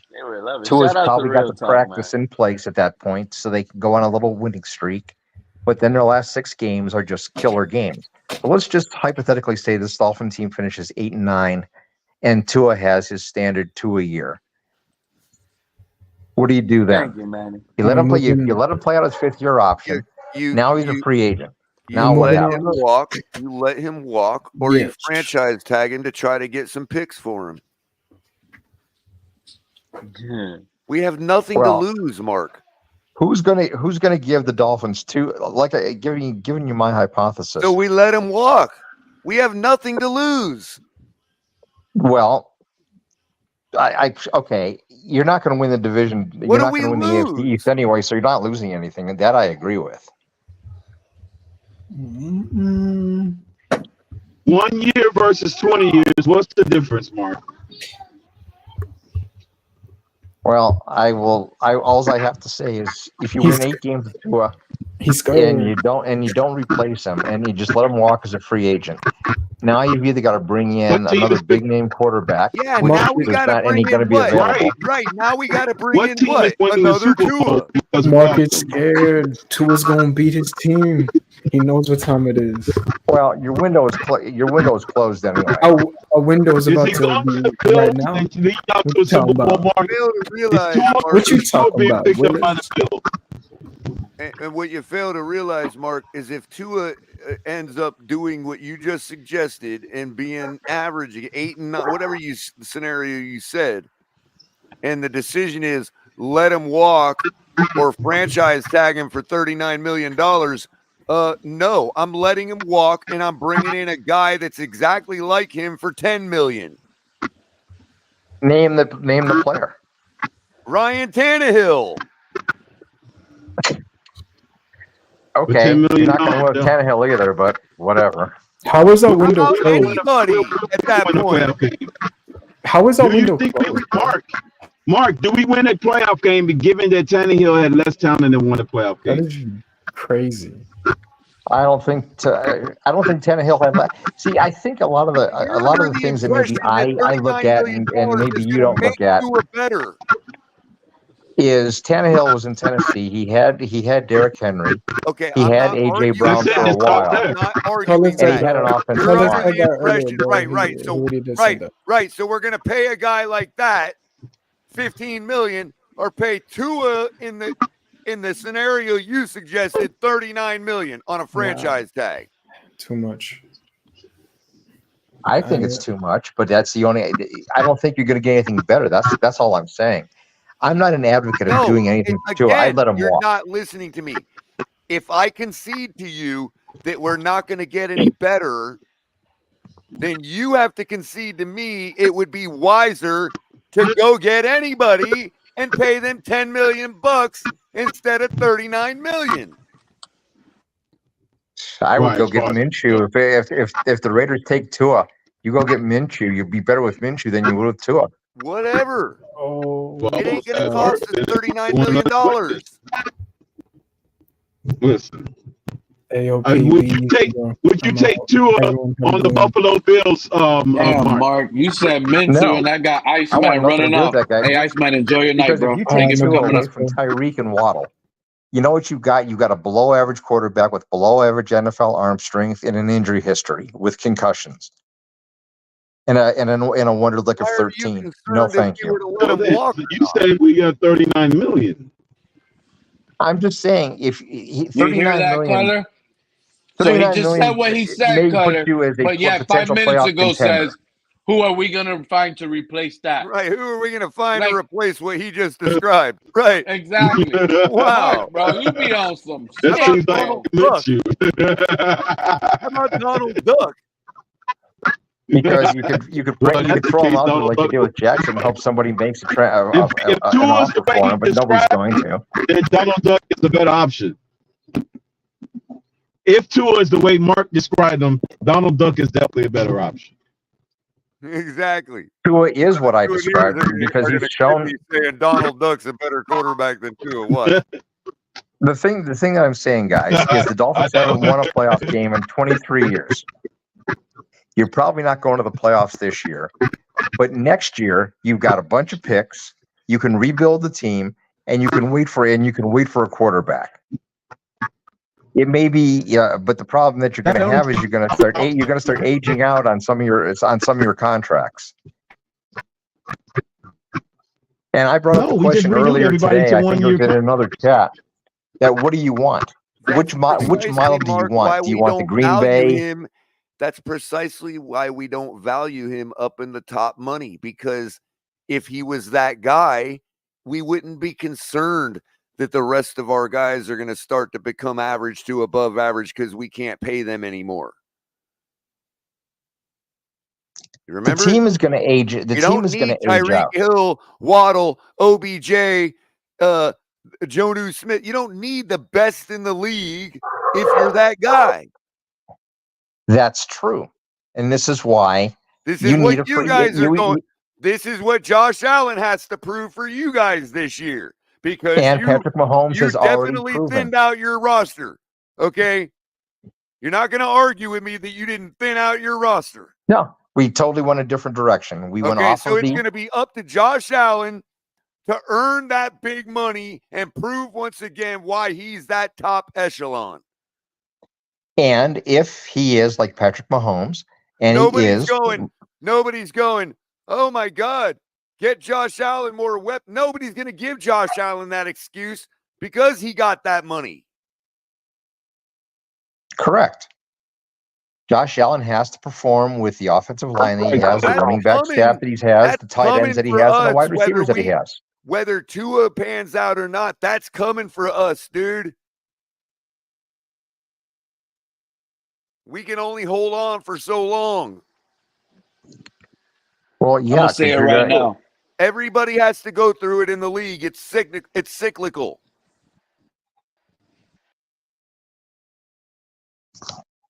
No, Color, I don't disagree with you. All I'm saying is that the Dolphins they haven't won in 23 years. They're probably not going to win this year. And the only way you go anyplace is you either go to the model of having a franchise quarterback and a scaled down receiving room with great coaching. Well, you go the Kansas City Chiefs route, or you go the Green Bay Packers route. Since you're an old timer, I can speak on your level. I can use analogies that make sense for you, to you, right? And what I'll remind you of is Dan Marino, after he came firing out in the league, went to a Super Bowl.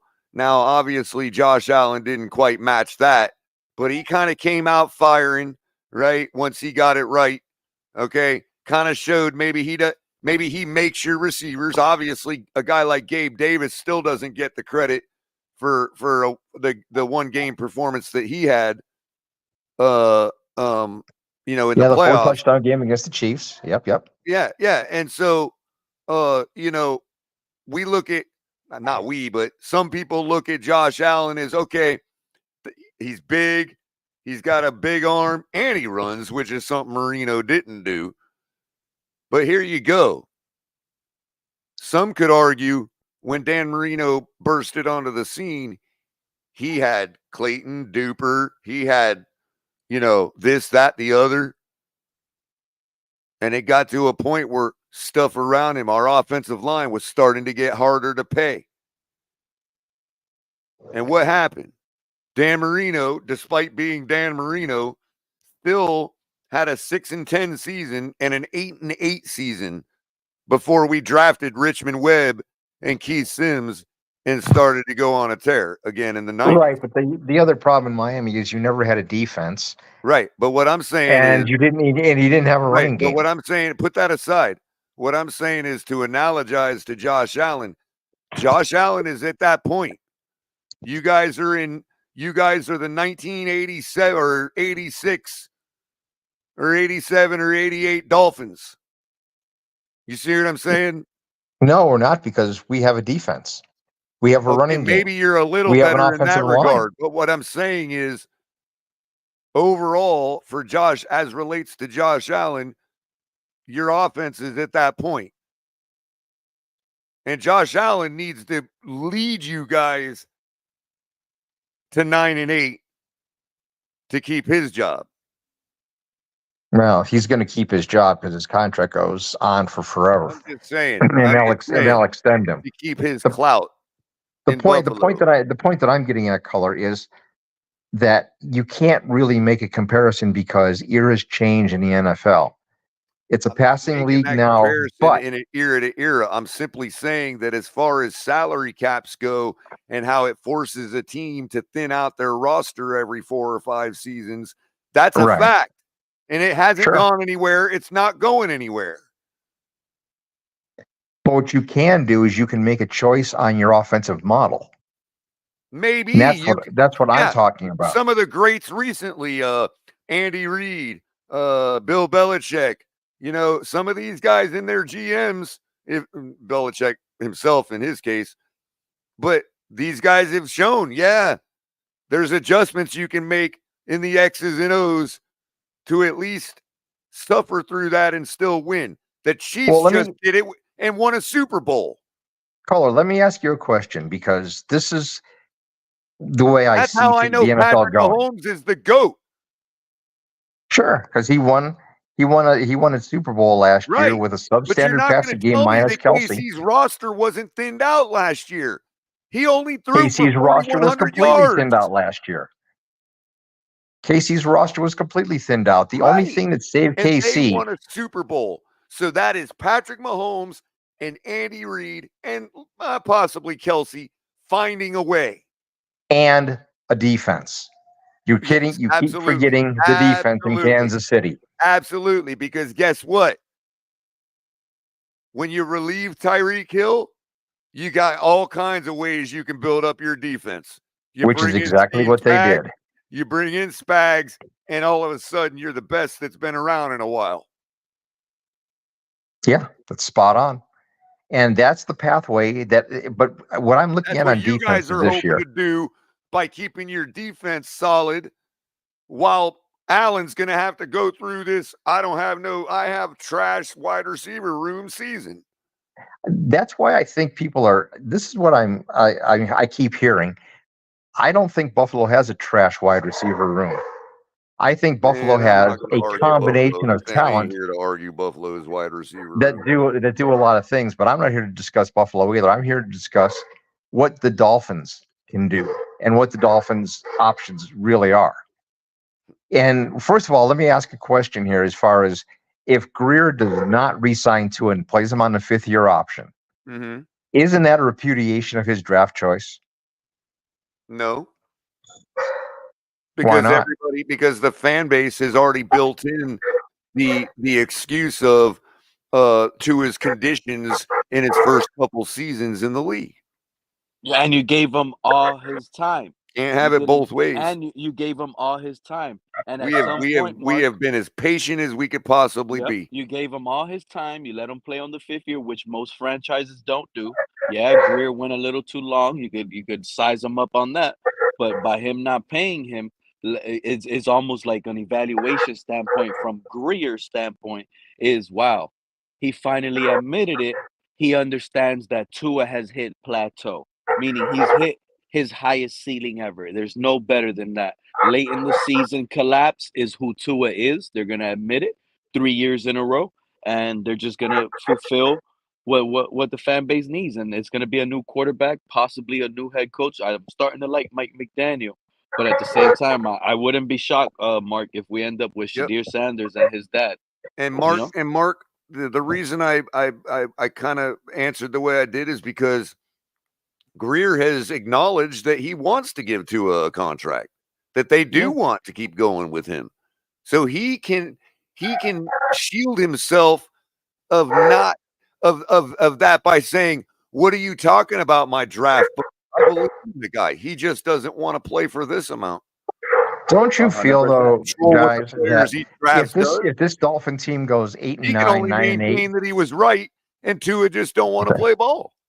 Let me just ask this question: if the Dolphins go 8-9, 9-8, don't make the playoffs, Tua has a standard Tua season where he wasn't like everybody's saying. Oh, and Reason especially. Reason drives me nuts with his.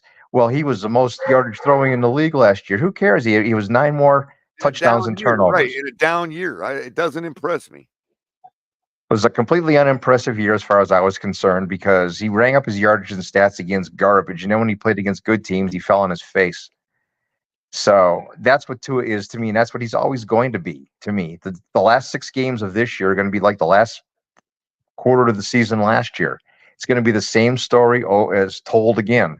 So my point being, Mark, you remember what you came in with? Hold on, Mark. You remember what you came in with? I say you're going 0-3 to start, and you're going to have problems at the back end of the season.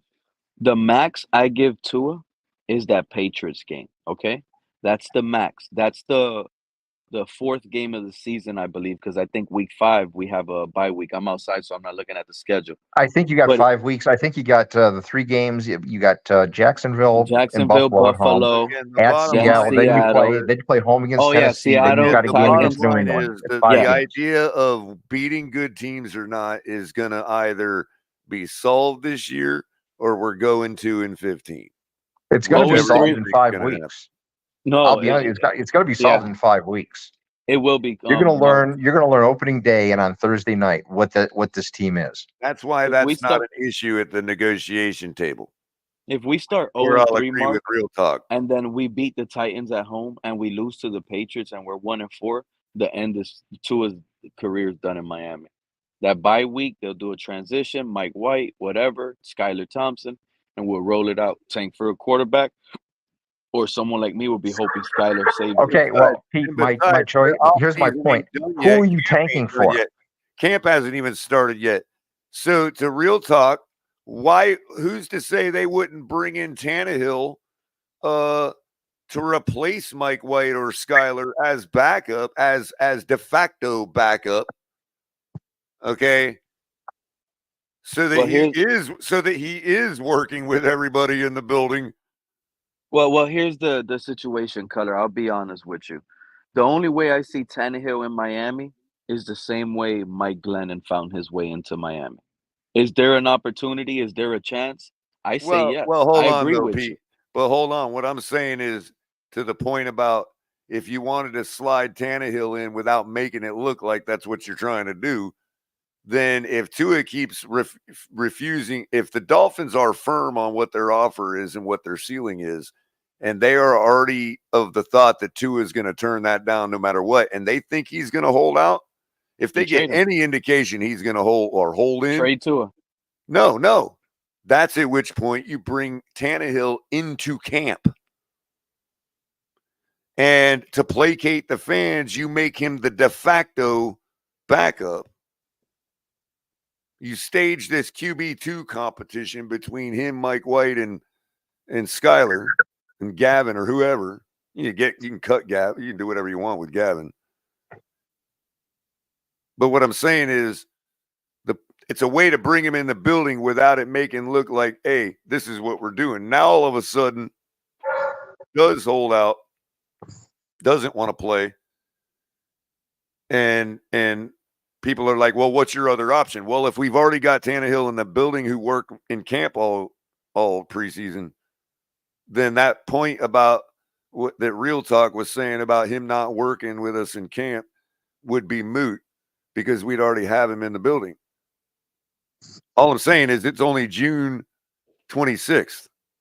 Yeah, I get your point for because another month. I got your point because of the June camp. But again, I got your point. It makes sense to a degree because at the same time, you don't want to put all your chips into a position just to try to Right. force a decision. You know what I'm saying? So Right. you can just stand pat. Hey, In other words, you're you don't gonna have sit to out? Okay. hold the ace in your pocket. No, this is what you do. You want to put You know? pressure, Color? You want to put pressure on Tua and his organization? What is Tua doing, Color? He's holding in, right? Who has the power to control how practice goes? Mike McDaniel. Mike Right. McDaniel could easily turn around, call all type of good plays versus bad Well, defensive and Pete, calls, I've been to and camp. have I've Skylar been to Thompson. camp. Yeah, I've that's what I'm been saying. He all can the have Skylar quarterbacks get to Thompson out work with there. all the units in Yeah, camp. but he can if he wants to turn around, he can have Mike White and Skylar Thompson out there look like NFL Well, elite all pro maybe, quarterbacks. Let's be honest. but he's already, bro. But Yeah. that's the thing. They already do that. I've been to But camp. Color, I know the intentionally while There's no he's reason to there. do it intentionally. Well, I'm just telling you, imagine they do it All good they have enough. to, No, all they have to do is make Skyler or Mike White. I want to say Skyler, but we have Mike White as well. yeah, I'm just Whoever saying whoever Tannehill Mike would do that McDaniel decides himself. to play the game with But I'm in saying camp, Tannehill wouldn't he need them to do that.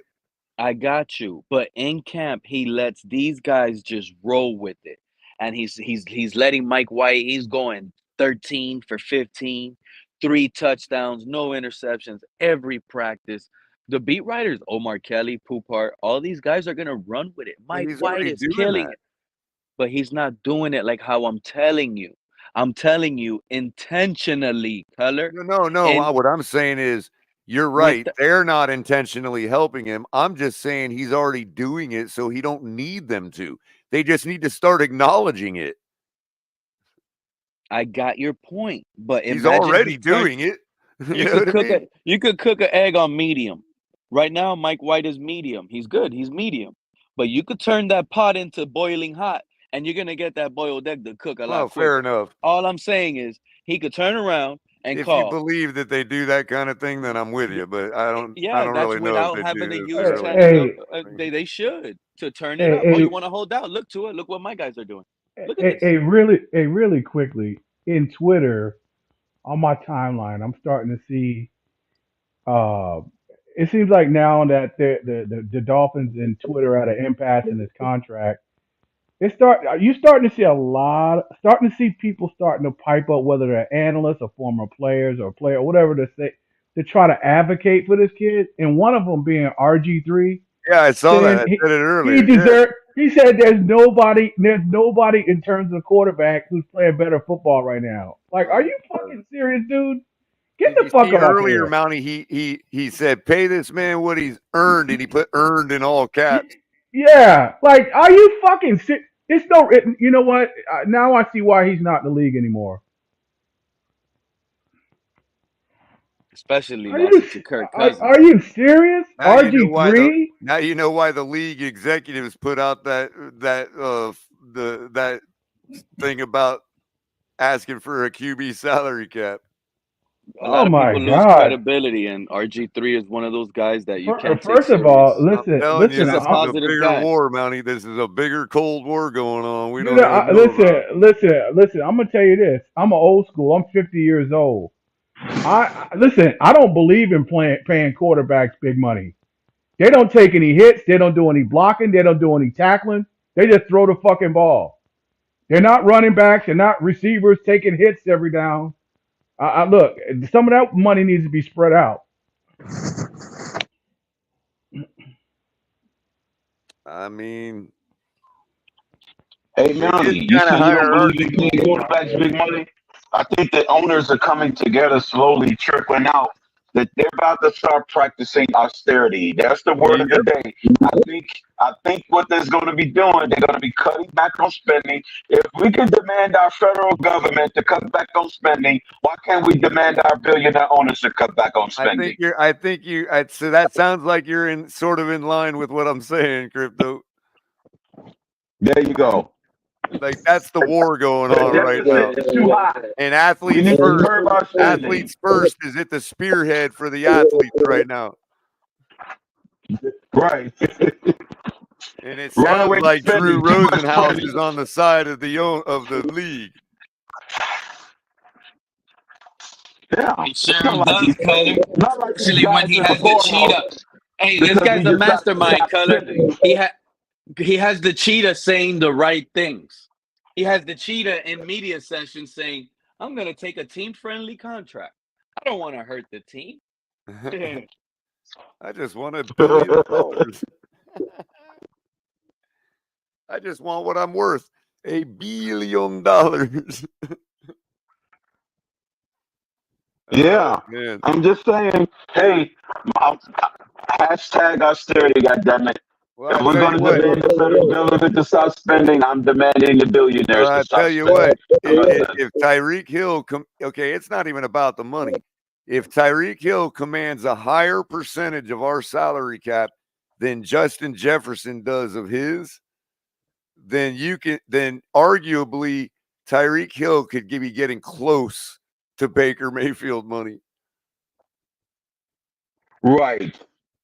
Which means they will put Baker Mayfield as a minimum wage employee based on the salary structure of the NFL.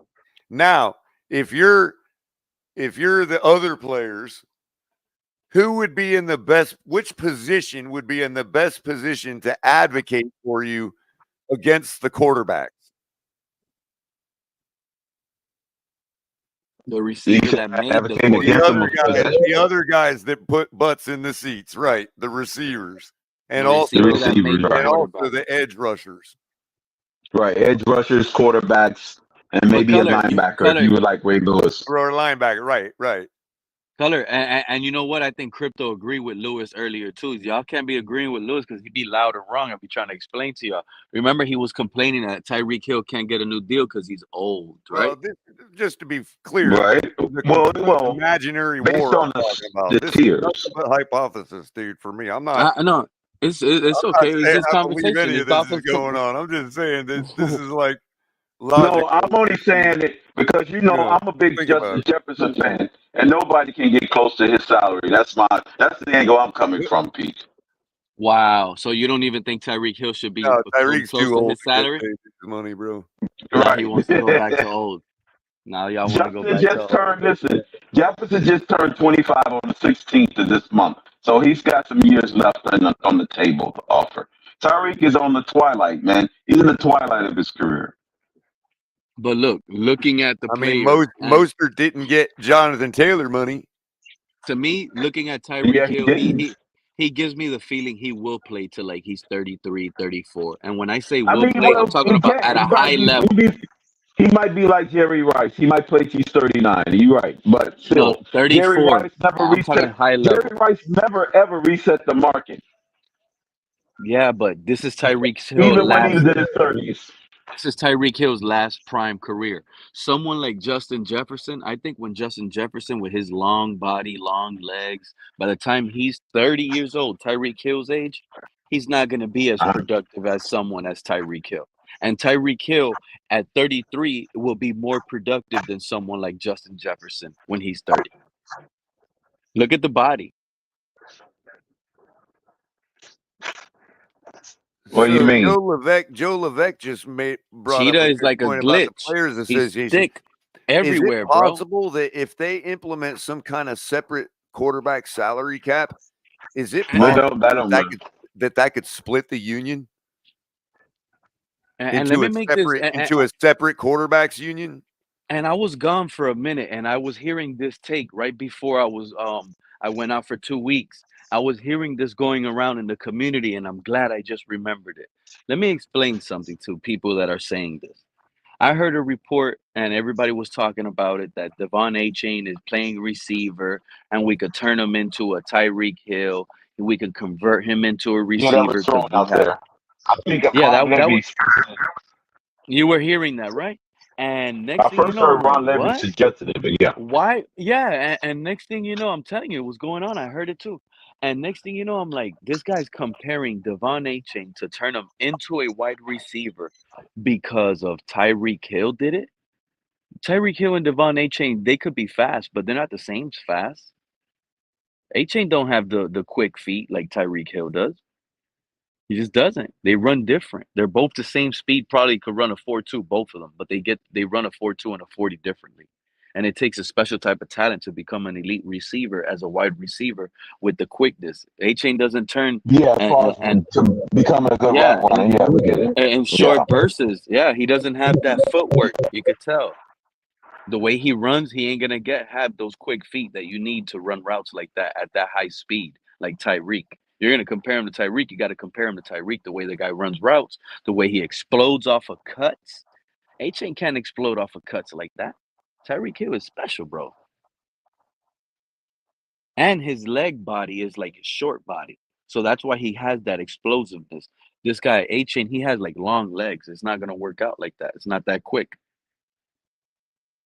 That's just what I'm saying. Well, A-Chain can't be a receiver like Tyreek Hill. That was horrible. Everybody was agreeing with him. Crypto too. Crypto, you were up there agreeing with it. Like, yeah, A-Chain's gonna be the next Tyreek Hill. No, I ain't. No, I didn't. I'm just saying it's possible if you work on a skill. God, Pete. Why I'm you gotta messing with turn crypto. crypto up, man? I'm messing with crypto. Hey, but I really love A-Chain though. He's good, man. He's gonna be good for that outside zone scheme. But as a wide receiver, come on, we gotta stop it. Oh, and then, dude, Pete, man, I'm just really, really excited about this Jalen Wright kid, man. I mean, the dude only gives up 5 pounds to Marshawn Lynch and 10 pounds to Emmitt Smith, dude. Same height. Yeah, but don't be That's a beast, starstruck. But man. That is a beast. Color, here's what I want you to do though, because when you're going to the training camp and watching the practices, do not be starstruck. That's what fans need to No, realize. no. Don't go over That's there not what and it now is. you've seen him in That's person, not and what now it you is. see how But just big he keep in is, how mind. fast But he's just keep in short. mind. Just keep in mind. So far, Mike McDaniel, at least with one, actually 2 now, has been spot on with running backs, dude. Okay. You're right. Oh, You're right. Mostert's too old. Oh, blah, blah, blah. Never Yep. done anything. Yep. Breaks the record in touchdowns. Yep. Achane, rookie, other than getting hurt, comes in 4 out of 5 games in a row and puts up a touchdown over 55 yards. I mean, I think we can safely say Mike McDaniel knows what the hell a good running back looks like. That's partly why if you want to call it starstruck, why I'm already there. I just want to see it confirmed with Jalen Wright. You know what I mean? And that's one of the biggest factors that makes last season even more of a disaster, Color. Let's be honest, bro. Record-breaking running back numbers, some of the best running game in the league. What was it? And Yeah. we came up short. We had a top defense, a top running game, a top passing game. We were one of the top teams in sacks. All we were missing was interceptions. We were middle in the league in interceptions, though. But we had it all, and we came up short of the division. That's what makes it even worse, Color. A regression that I'm expecting in rushing. I get what you're saying. You're hyping up Jalen Wright, and I like his size and I like his speed, and I'm starting to like it too based on what I've seen. But let's not forget, now it's a rotation of 3 running backs. There's going to be probably less production. We're not going to have the same rushing production that we had last year. So we need even more. You see what I'm saying and where I'm getting to, Cutler? Right. But If we don't what get the what same I'm saying is production in in the rushing, that preseason. means we're going to need way Well, what more I'm saying than is passing into us. in the preseason, when Jalen Wright comes in to start relieving Mostert's duties as a rookie in preseason, you ain't gonna be seeing no crooked style rookie running like Chris Brooks, dude. And you know what, Just be Cutler? a Cutler, well put together, good runner, bro. That's ready to go, man. That's what I predict. let me ask y'all a question real quick. Should we even risk Raheem Mostert in training camp and in preseason? Why would we even trot him out? We know who he is. We know how he is. Sit him out. He's RB1. Week 1 comes around right before the season. You get him in sync. Keep him fresh. You see what I'm saying, Color? And that'll give more opportunity to someone like Jalen Wright. That'll give more opportunity to Chris Brooks. Let those guys get their hits in, get them more reps, get them into the game, make sure they're learning. We don't need to be trotting out Raheem Mostert out there, risking that guy with injury. That would be a coaching mistake. McDaniels will be losing his mind. With the season, I don't know how the season would play out, dude. Mostert gets hurt in camp. He already has that hamstring issue. That starts lingering and popping up. No Mostert all season. Now we're counting on A-Chain and Wright. Probably the youngest backfield in the entire NFL, Color. Got to keep Mostert fresh.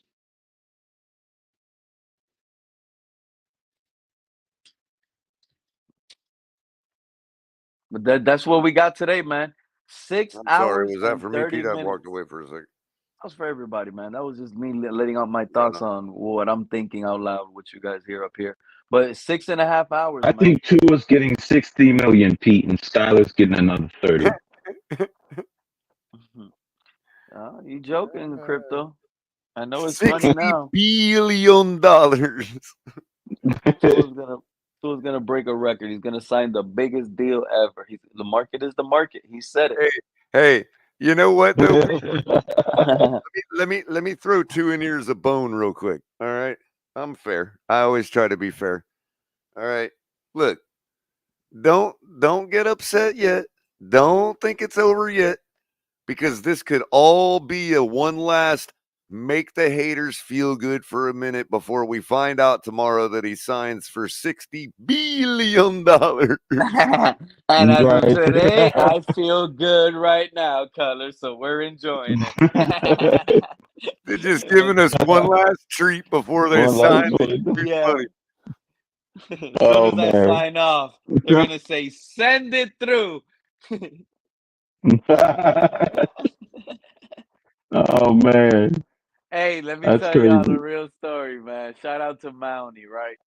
So yesterday, I'm busy. I've been dealing with some family stuff. So to tell you guys the truth, my wife's father passed away. So that's why I really been out. Been trying to keep her head up, and been out here for it. So that's the truth. That's really why I've been gone, guys.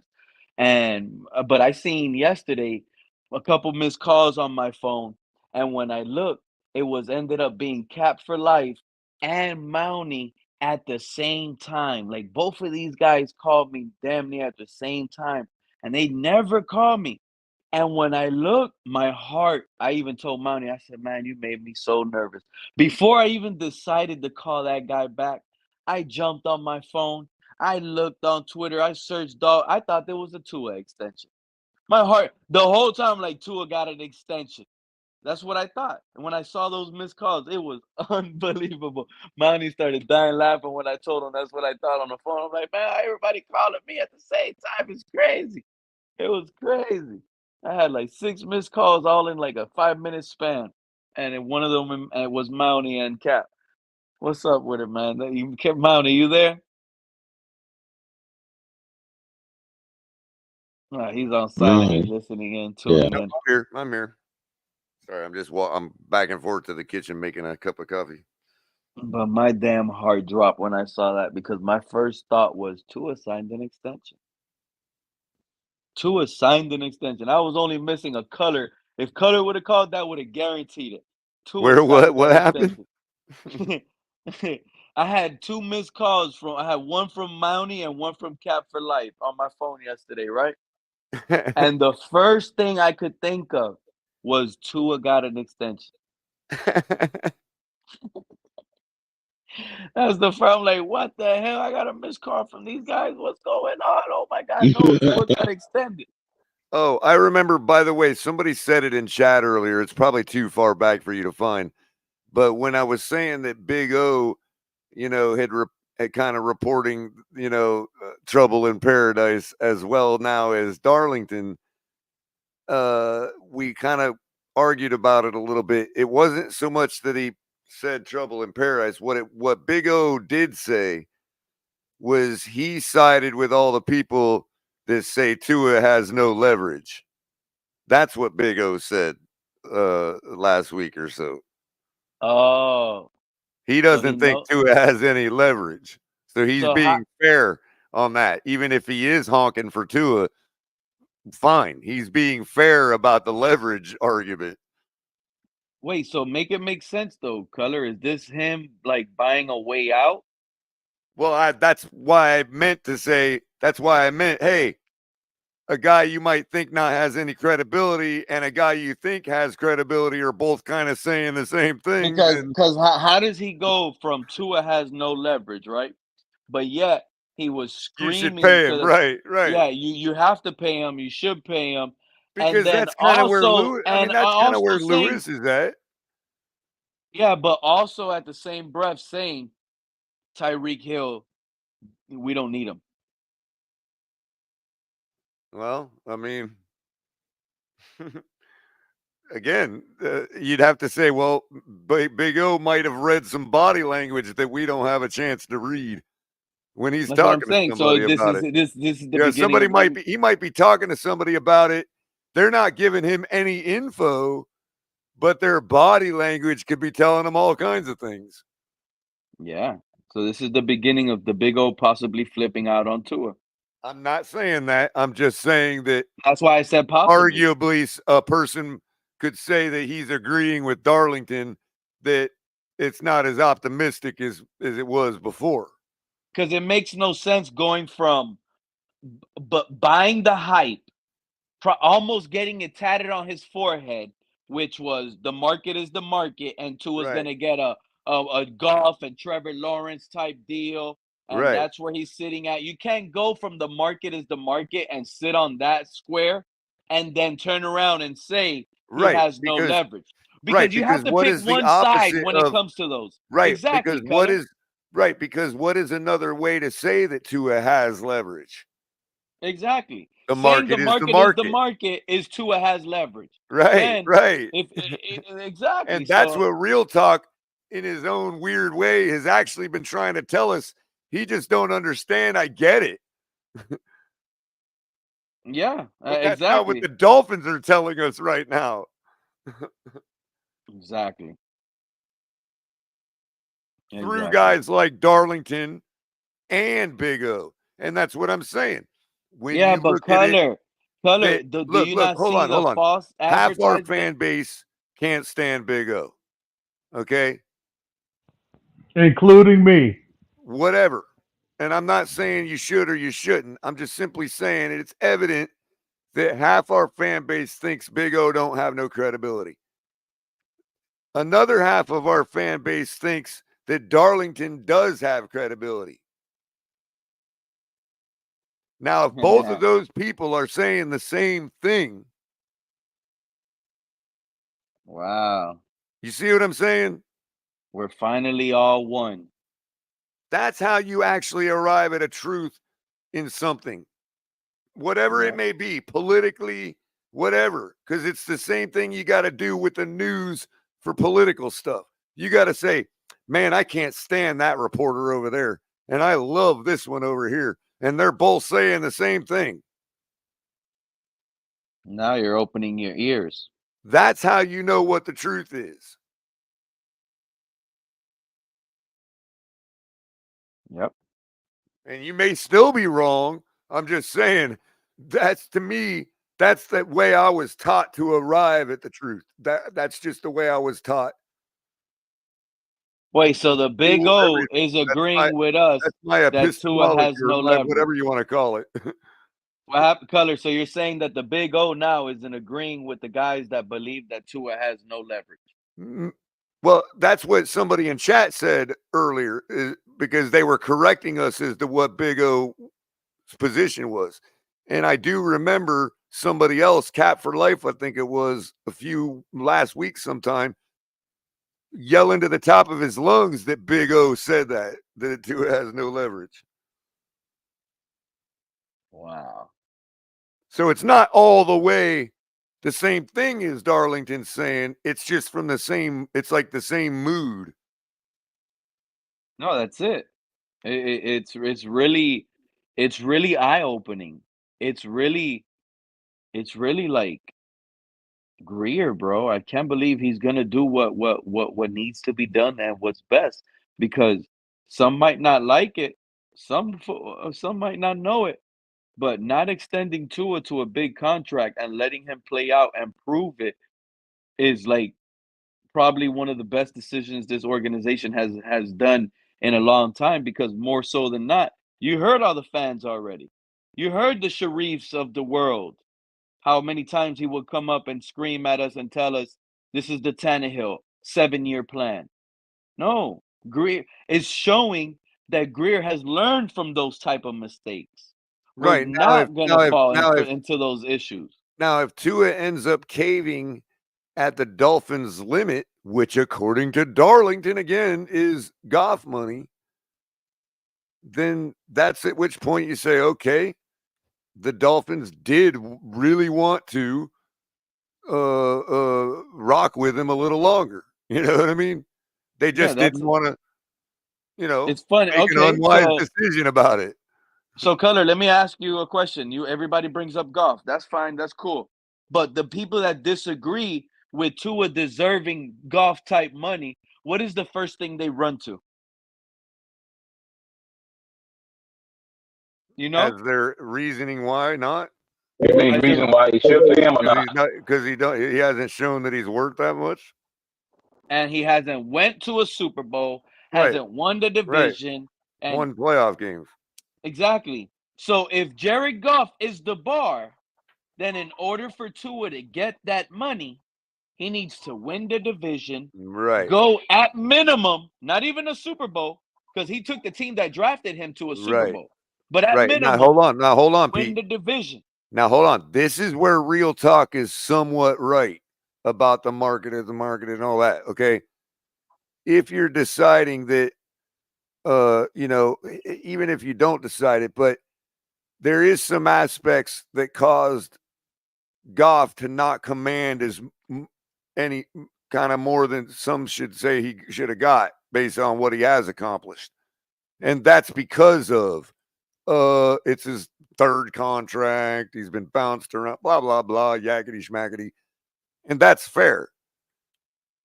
So that's a reason to say, even though Tua hasn't even come near those accomplishments, he could at least command that money in a maximum. You see what I'm saying? Because Otherwise, you're going to be arguing until you're blue in the face as to whether Tua is better than Goff or not. And, you know, Well, there's that no means reason Tua to. should wait to his next contract after this one to demand what The Goff point got about the on his timing second is what I'm contract. saying. Like, Real Talk makes a point about the timing being, oh, this is Tua's first, real contract, and that's what makes it different than Goff's contract. Okay, fine. That's what brings him up to Goff's level, because otherwise, I'm hard pressed to see him as better than Baker Mayfield. Yeah, but there's levels to this crap, though, Color. Exactly. You're talking about timing. Look, the Yeah. timing just isn't good for Tua, especially when you go to the aspect of this is probably the most important thing of it all. Actually, that people don't really like to talk about it because it's a sensitive topic. But the reality is the reality, dude. That's the first time Tua ever finishes a full season in his entire career. You can sit back in your chair and say, Tua, I like what you did last year, but let's not forget this. So make us trust you, make us trust you because you kind of stole. Right. This is like Detroit he's like an said, employee. He's like an employee that stole something right. stupid. Detroit He stole said, something stupid Detroit because said, when he got injured, we were supposedly right. The 2 years, the first year he got injured and had that concussion, and we shut him down in Green Bay.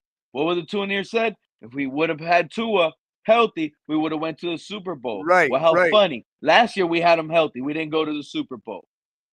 Now, and Detroit said to Yeah, Goff, we didn't. Yeah. Detroit said to Goff, we don't care if you just got to the Super Bowl and lost it. Okay? Prove to us you can get us to that brink again. Get us to there. And he did. And so they said, here you go. Here's Jared Goff money. Yep. We're talking about whether Tua just finished his first full season. Exactly.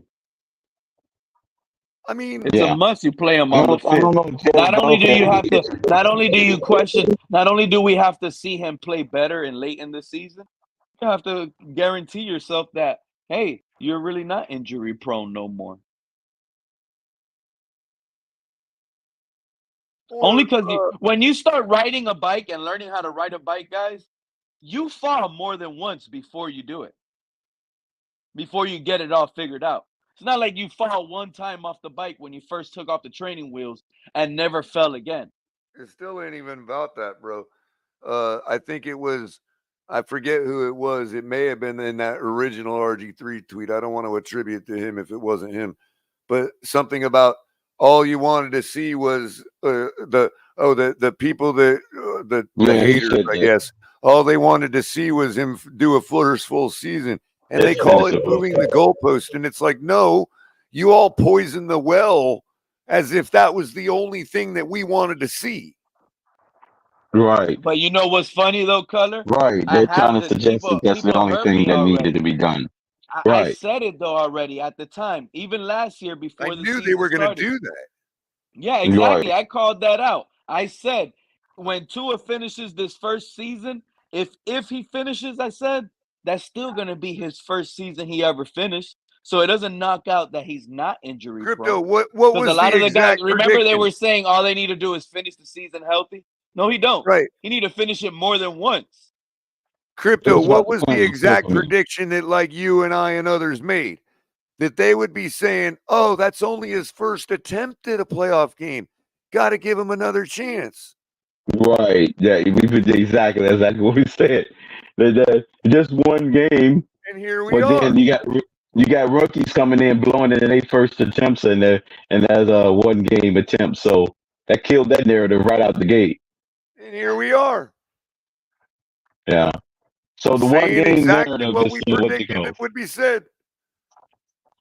Not every rookie or not every first game ever playing in a playoff quarterback they act like it's a rite of passage. It's guaranteed that that person loses his first playoff game. Now, if you're talking about a battle that ends in the last 10 seconds and it goes KC's way, we're having an entire different conversation right now.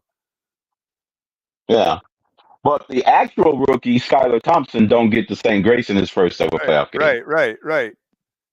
It's crazy. If it would have came down to a hard top battle to the last second and we lost, you know, Pete I and always I would be at remind them, each other's Crypto. throat right now. I always remind Somebody them who that it's wasn't a a rookie rookie, gets Skyler. treated like That's a the rookie in his difference, first Crypto. game You because know he what I Yeah, mean? It asked they for really it. is treat him funny. like they It treat really is him like funny. he was like a It fifth really year is funny. veteran. Is that's the fine line between a guy like me agreeing somewhat with Pete and a guy like me being at Pete's throat, because I would be on the Tua bandwagon harder than anybody if that's what would have been the result in Kansas City. Color. If I'm I'd right be about pay Skyler, this man. Color. I want Color. to If see it I'm right about again. Skyler, You know what I Color. If mean? I'm right about Skyler, you think this community's gonna like me? I'm gonna be so Well, happy. I'm gonna be the so most arrogant. I'm dangerous gonna be. thing they could have done was play Skyler last year in the playoff game because he was raised in that environment. Yeah, true. That's another thing But that see, people don't talk about. the That problem as is when fans, everybody lost to Kansas City actually, narrative, but Color, I lied. there's Color, levels to that too. There was only one dude on the sidelines that wasn't chattering his teeth that day, and that was Skyler Thompson. Color. That day we lost in the playoffs, there's a Dolphin fan that lives down the street on my block, and he was coming up the street walking in all Dolphin uniform from hat all the way down, man. And I see him, and I'm outside. We had just lost to Kansas City, and I told everybody this because this gave me goosebumps. I couldn't even believe it. And the truth is, when I first saw this dude, he came up to me because I had my Dolphin gear on that day. He's like, "Oh, I'm a Dolphin fan, dude." And he kept walking. And when this dude came up to me that playoff game, he was looking so down, so sad. And I told all of you guys, I think on your stream, Color, that a random fan just came up to me and said he wishes, mind you, I never spoke Skylar Thompson to this guy.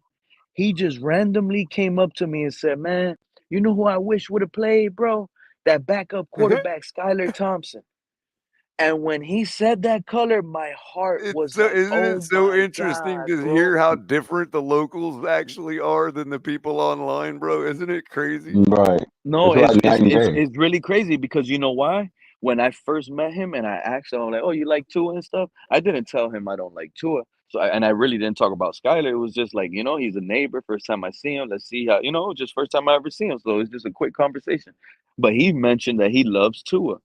And I was like, look at this Tua near walking away. I hope this Tua near will never come around.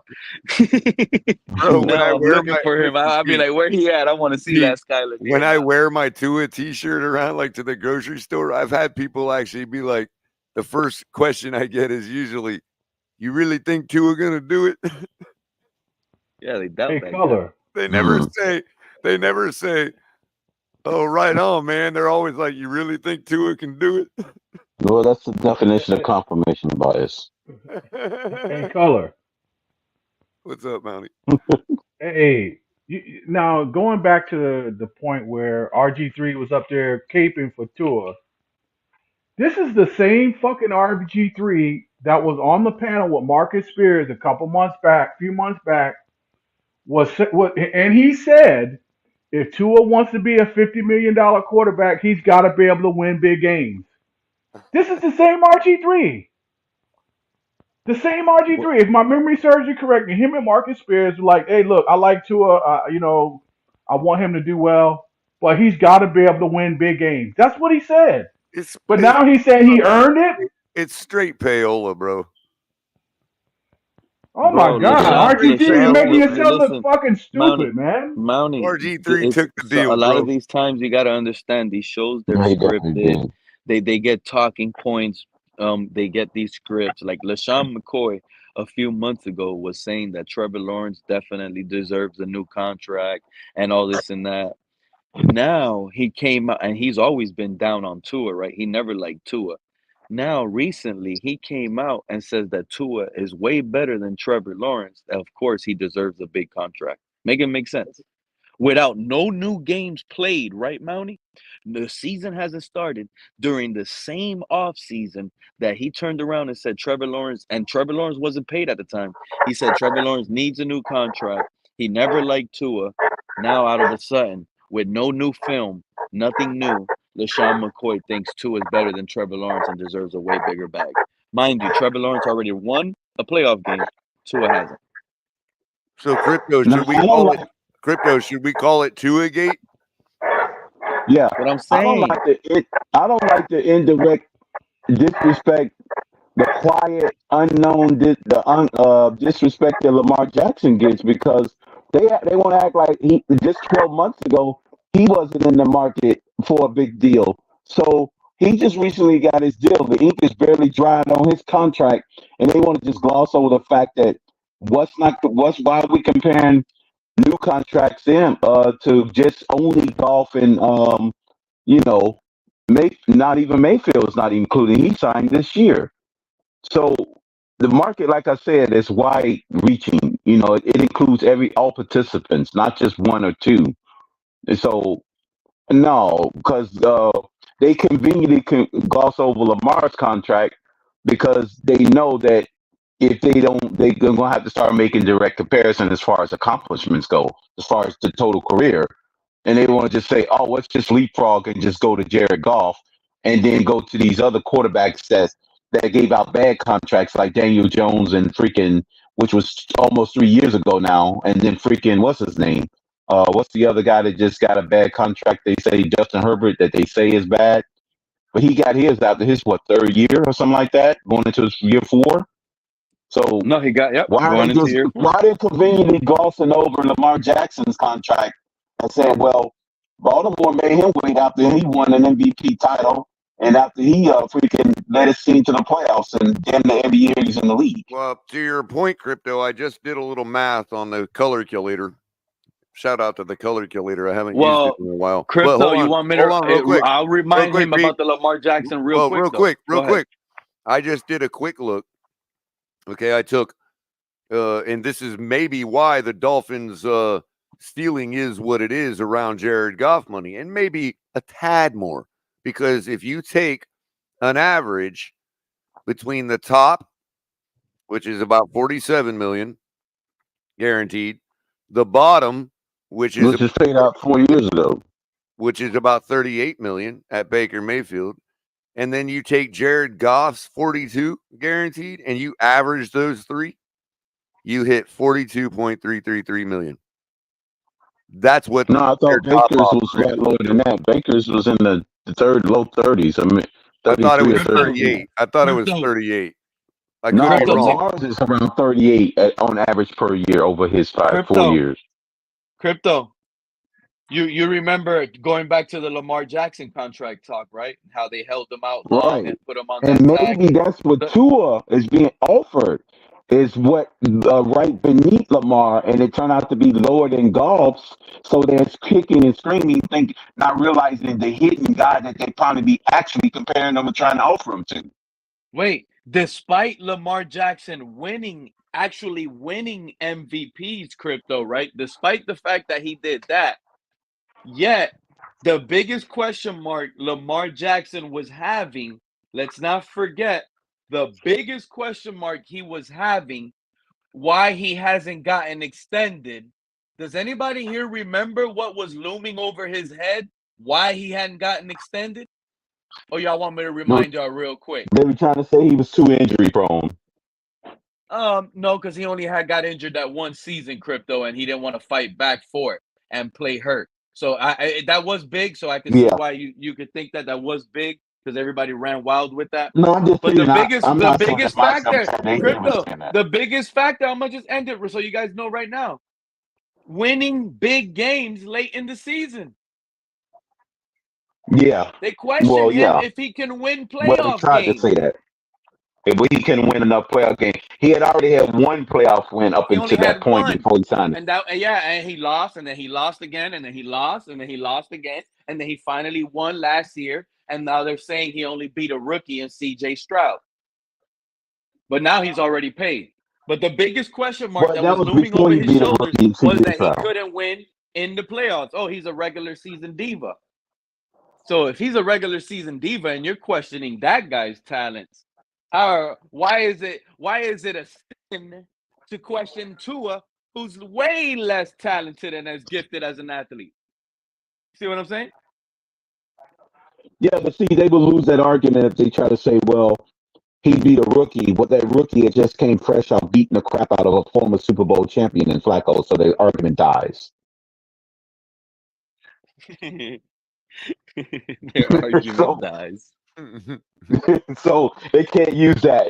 It'll instantly just die because he just beat the crap out of a team with a great defense and led by a former Super Bowl winning quarterback. So yeah, how bad is it to be an actual rookie that had that on the table coming in the game? No, And you and know here's the what? And you biggest know here's the what? biggest factor, right? Let me ask you guys this final question in color you could cook. Sure. Let's say Lamar Jackson would have hit the open market. How many teams would have begged and ran to turn their franchise around for Lamar Jackson? Every single one. You get the same feeling Tua could do the Yeah, same color? No. Come on, man. Why do we be Well, up here you on these talking about if shows he talking left like the we're Raiders? kids and we don't know what I'm the gonna leave my. difference of I'm gonna talent is? basically leave because it's perfect timing. Because I'm basically gonna leave my final thought at this. Beautiful. Um, with all the news that's come out, with whatever anybody thinks what it means or what it don't mean, we've heard the same tired points about Tua getting resetting the market and whatever else that we've heard, Yeah. no matter what news has come out. Since the So, season ended, we've been hearing that, well, Color. right. So, to me, I'm done because now that the news is standing on, you know, what I believe is the truth, I'm not gonna hear those arguments anymore. They have to argue with the people reporting the news now, not me. You know, What I'm the heck standing is on G my talking about? business. I'm standing on the same business I've been standing on since the season ended. And Yeah. I don't, if they want to argue, they can argue with the news now. Argue with Yeah. Jeff Darlington, not me. Man, I miss At you this guys, point, yeah, man. Good to hear your it's a voices. news I game. appreciate y'all. If you want to argue about what leverage is, Yeah. argue with Big O. Yes. Also, the Big O finally admitted that he doesn't. Tua doesn't have leverage. There you go. Crypto. Are you saying that, Crypto, or are you asking? No, I was just asking because of the. I didn't hear the hear it updates from myself, Big but O at or least Alex. two people, Cat Yeah. for Life, last week, and then somebody in chat today said the same thing. I don't know. I didn't hear it myself. Mm-hmm. Right. This is how we're gonna end the show, man. I can't believe we went 7 hours, man. Yeah. You guys, man, you guys are special. You guys rocked it. I appreciate every last minute of it. Today was needed. Today was great. I love it. Greer has us feeling good. Mountie Tua is mad. Yeah. Greer is glad. Bring those shirts out, man. Hurry up and make your money. But look at this comment by G, and that's how we're gonna end it today. 7-14 career against winning teams. 1-6 last year against winning teams. 1-6 career against your Buffalo Bills divisional rival, but yet we're gonna pay him. Yeah, pay him. No mind. F you. That's how I feel right now. Wow, And I'm G. not afraid to say it. I love that comment, G. You guys have a blessed night. Catch you guys sometime soon. I will be live again. Mountie, give us your ending thoughts. Then Crypto, and we out, man. Mountie, you there? He said we're good. Crypto, you want to give your final thoughts? End it out. I can't hear Oh yeah, Mountie if man. he's talking. It's good to have you back, Was man. Mountie Lewis. talking right now? Because I couldn't hear him. No, you're good. No, I Crypto's didn't hear Oh, him.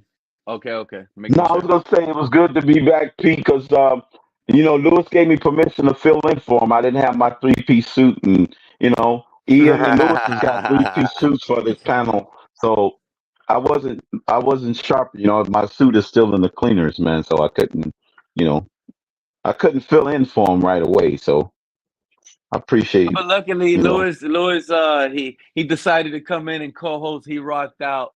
He was up here having a good time. As much as he hated it, he know he Just was cooking, is it? loving it. He said he could. Yeah. Hey, cut. That was a good one. Hey, you guys have a good one. I'll catch you guys later on sometime this week. If not, we'll be back at it if something breaking news happens. Once Tyreek Hill signs this new deal, I'm definitely going live. I don't care if I'm in a barbershop. Half of my head is cut, the other half is not. I'm going live, and I'm going to be excited about it. Catch you guys next Your time, head man. is Peace cut in out. the barbershop.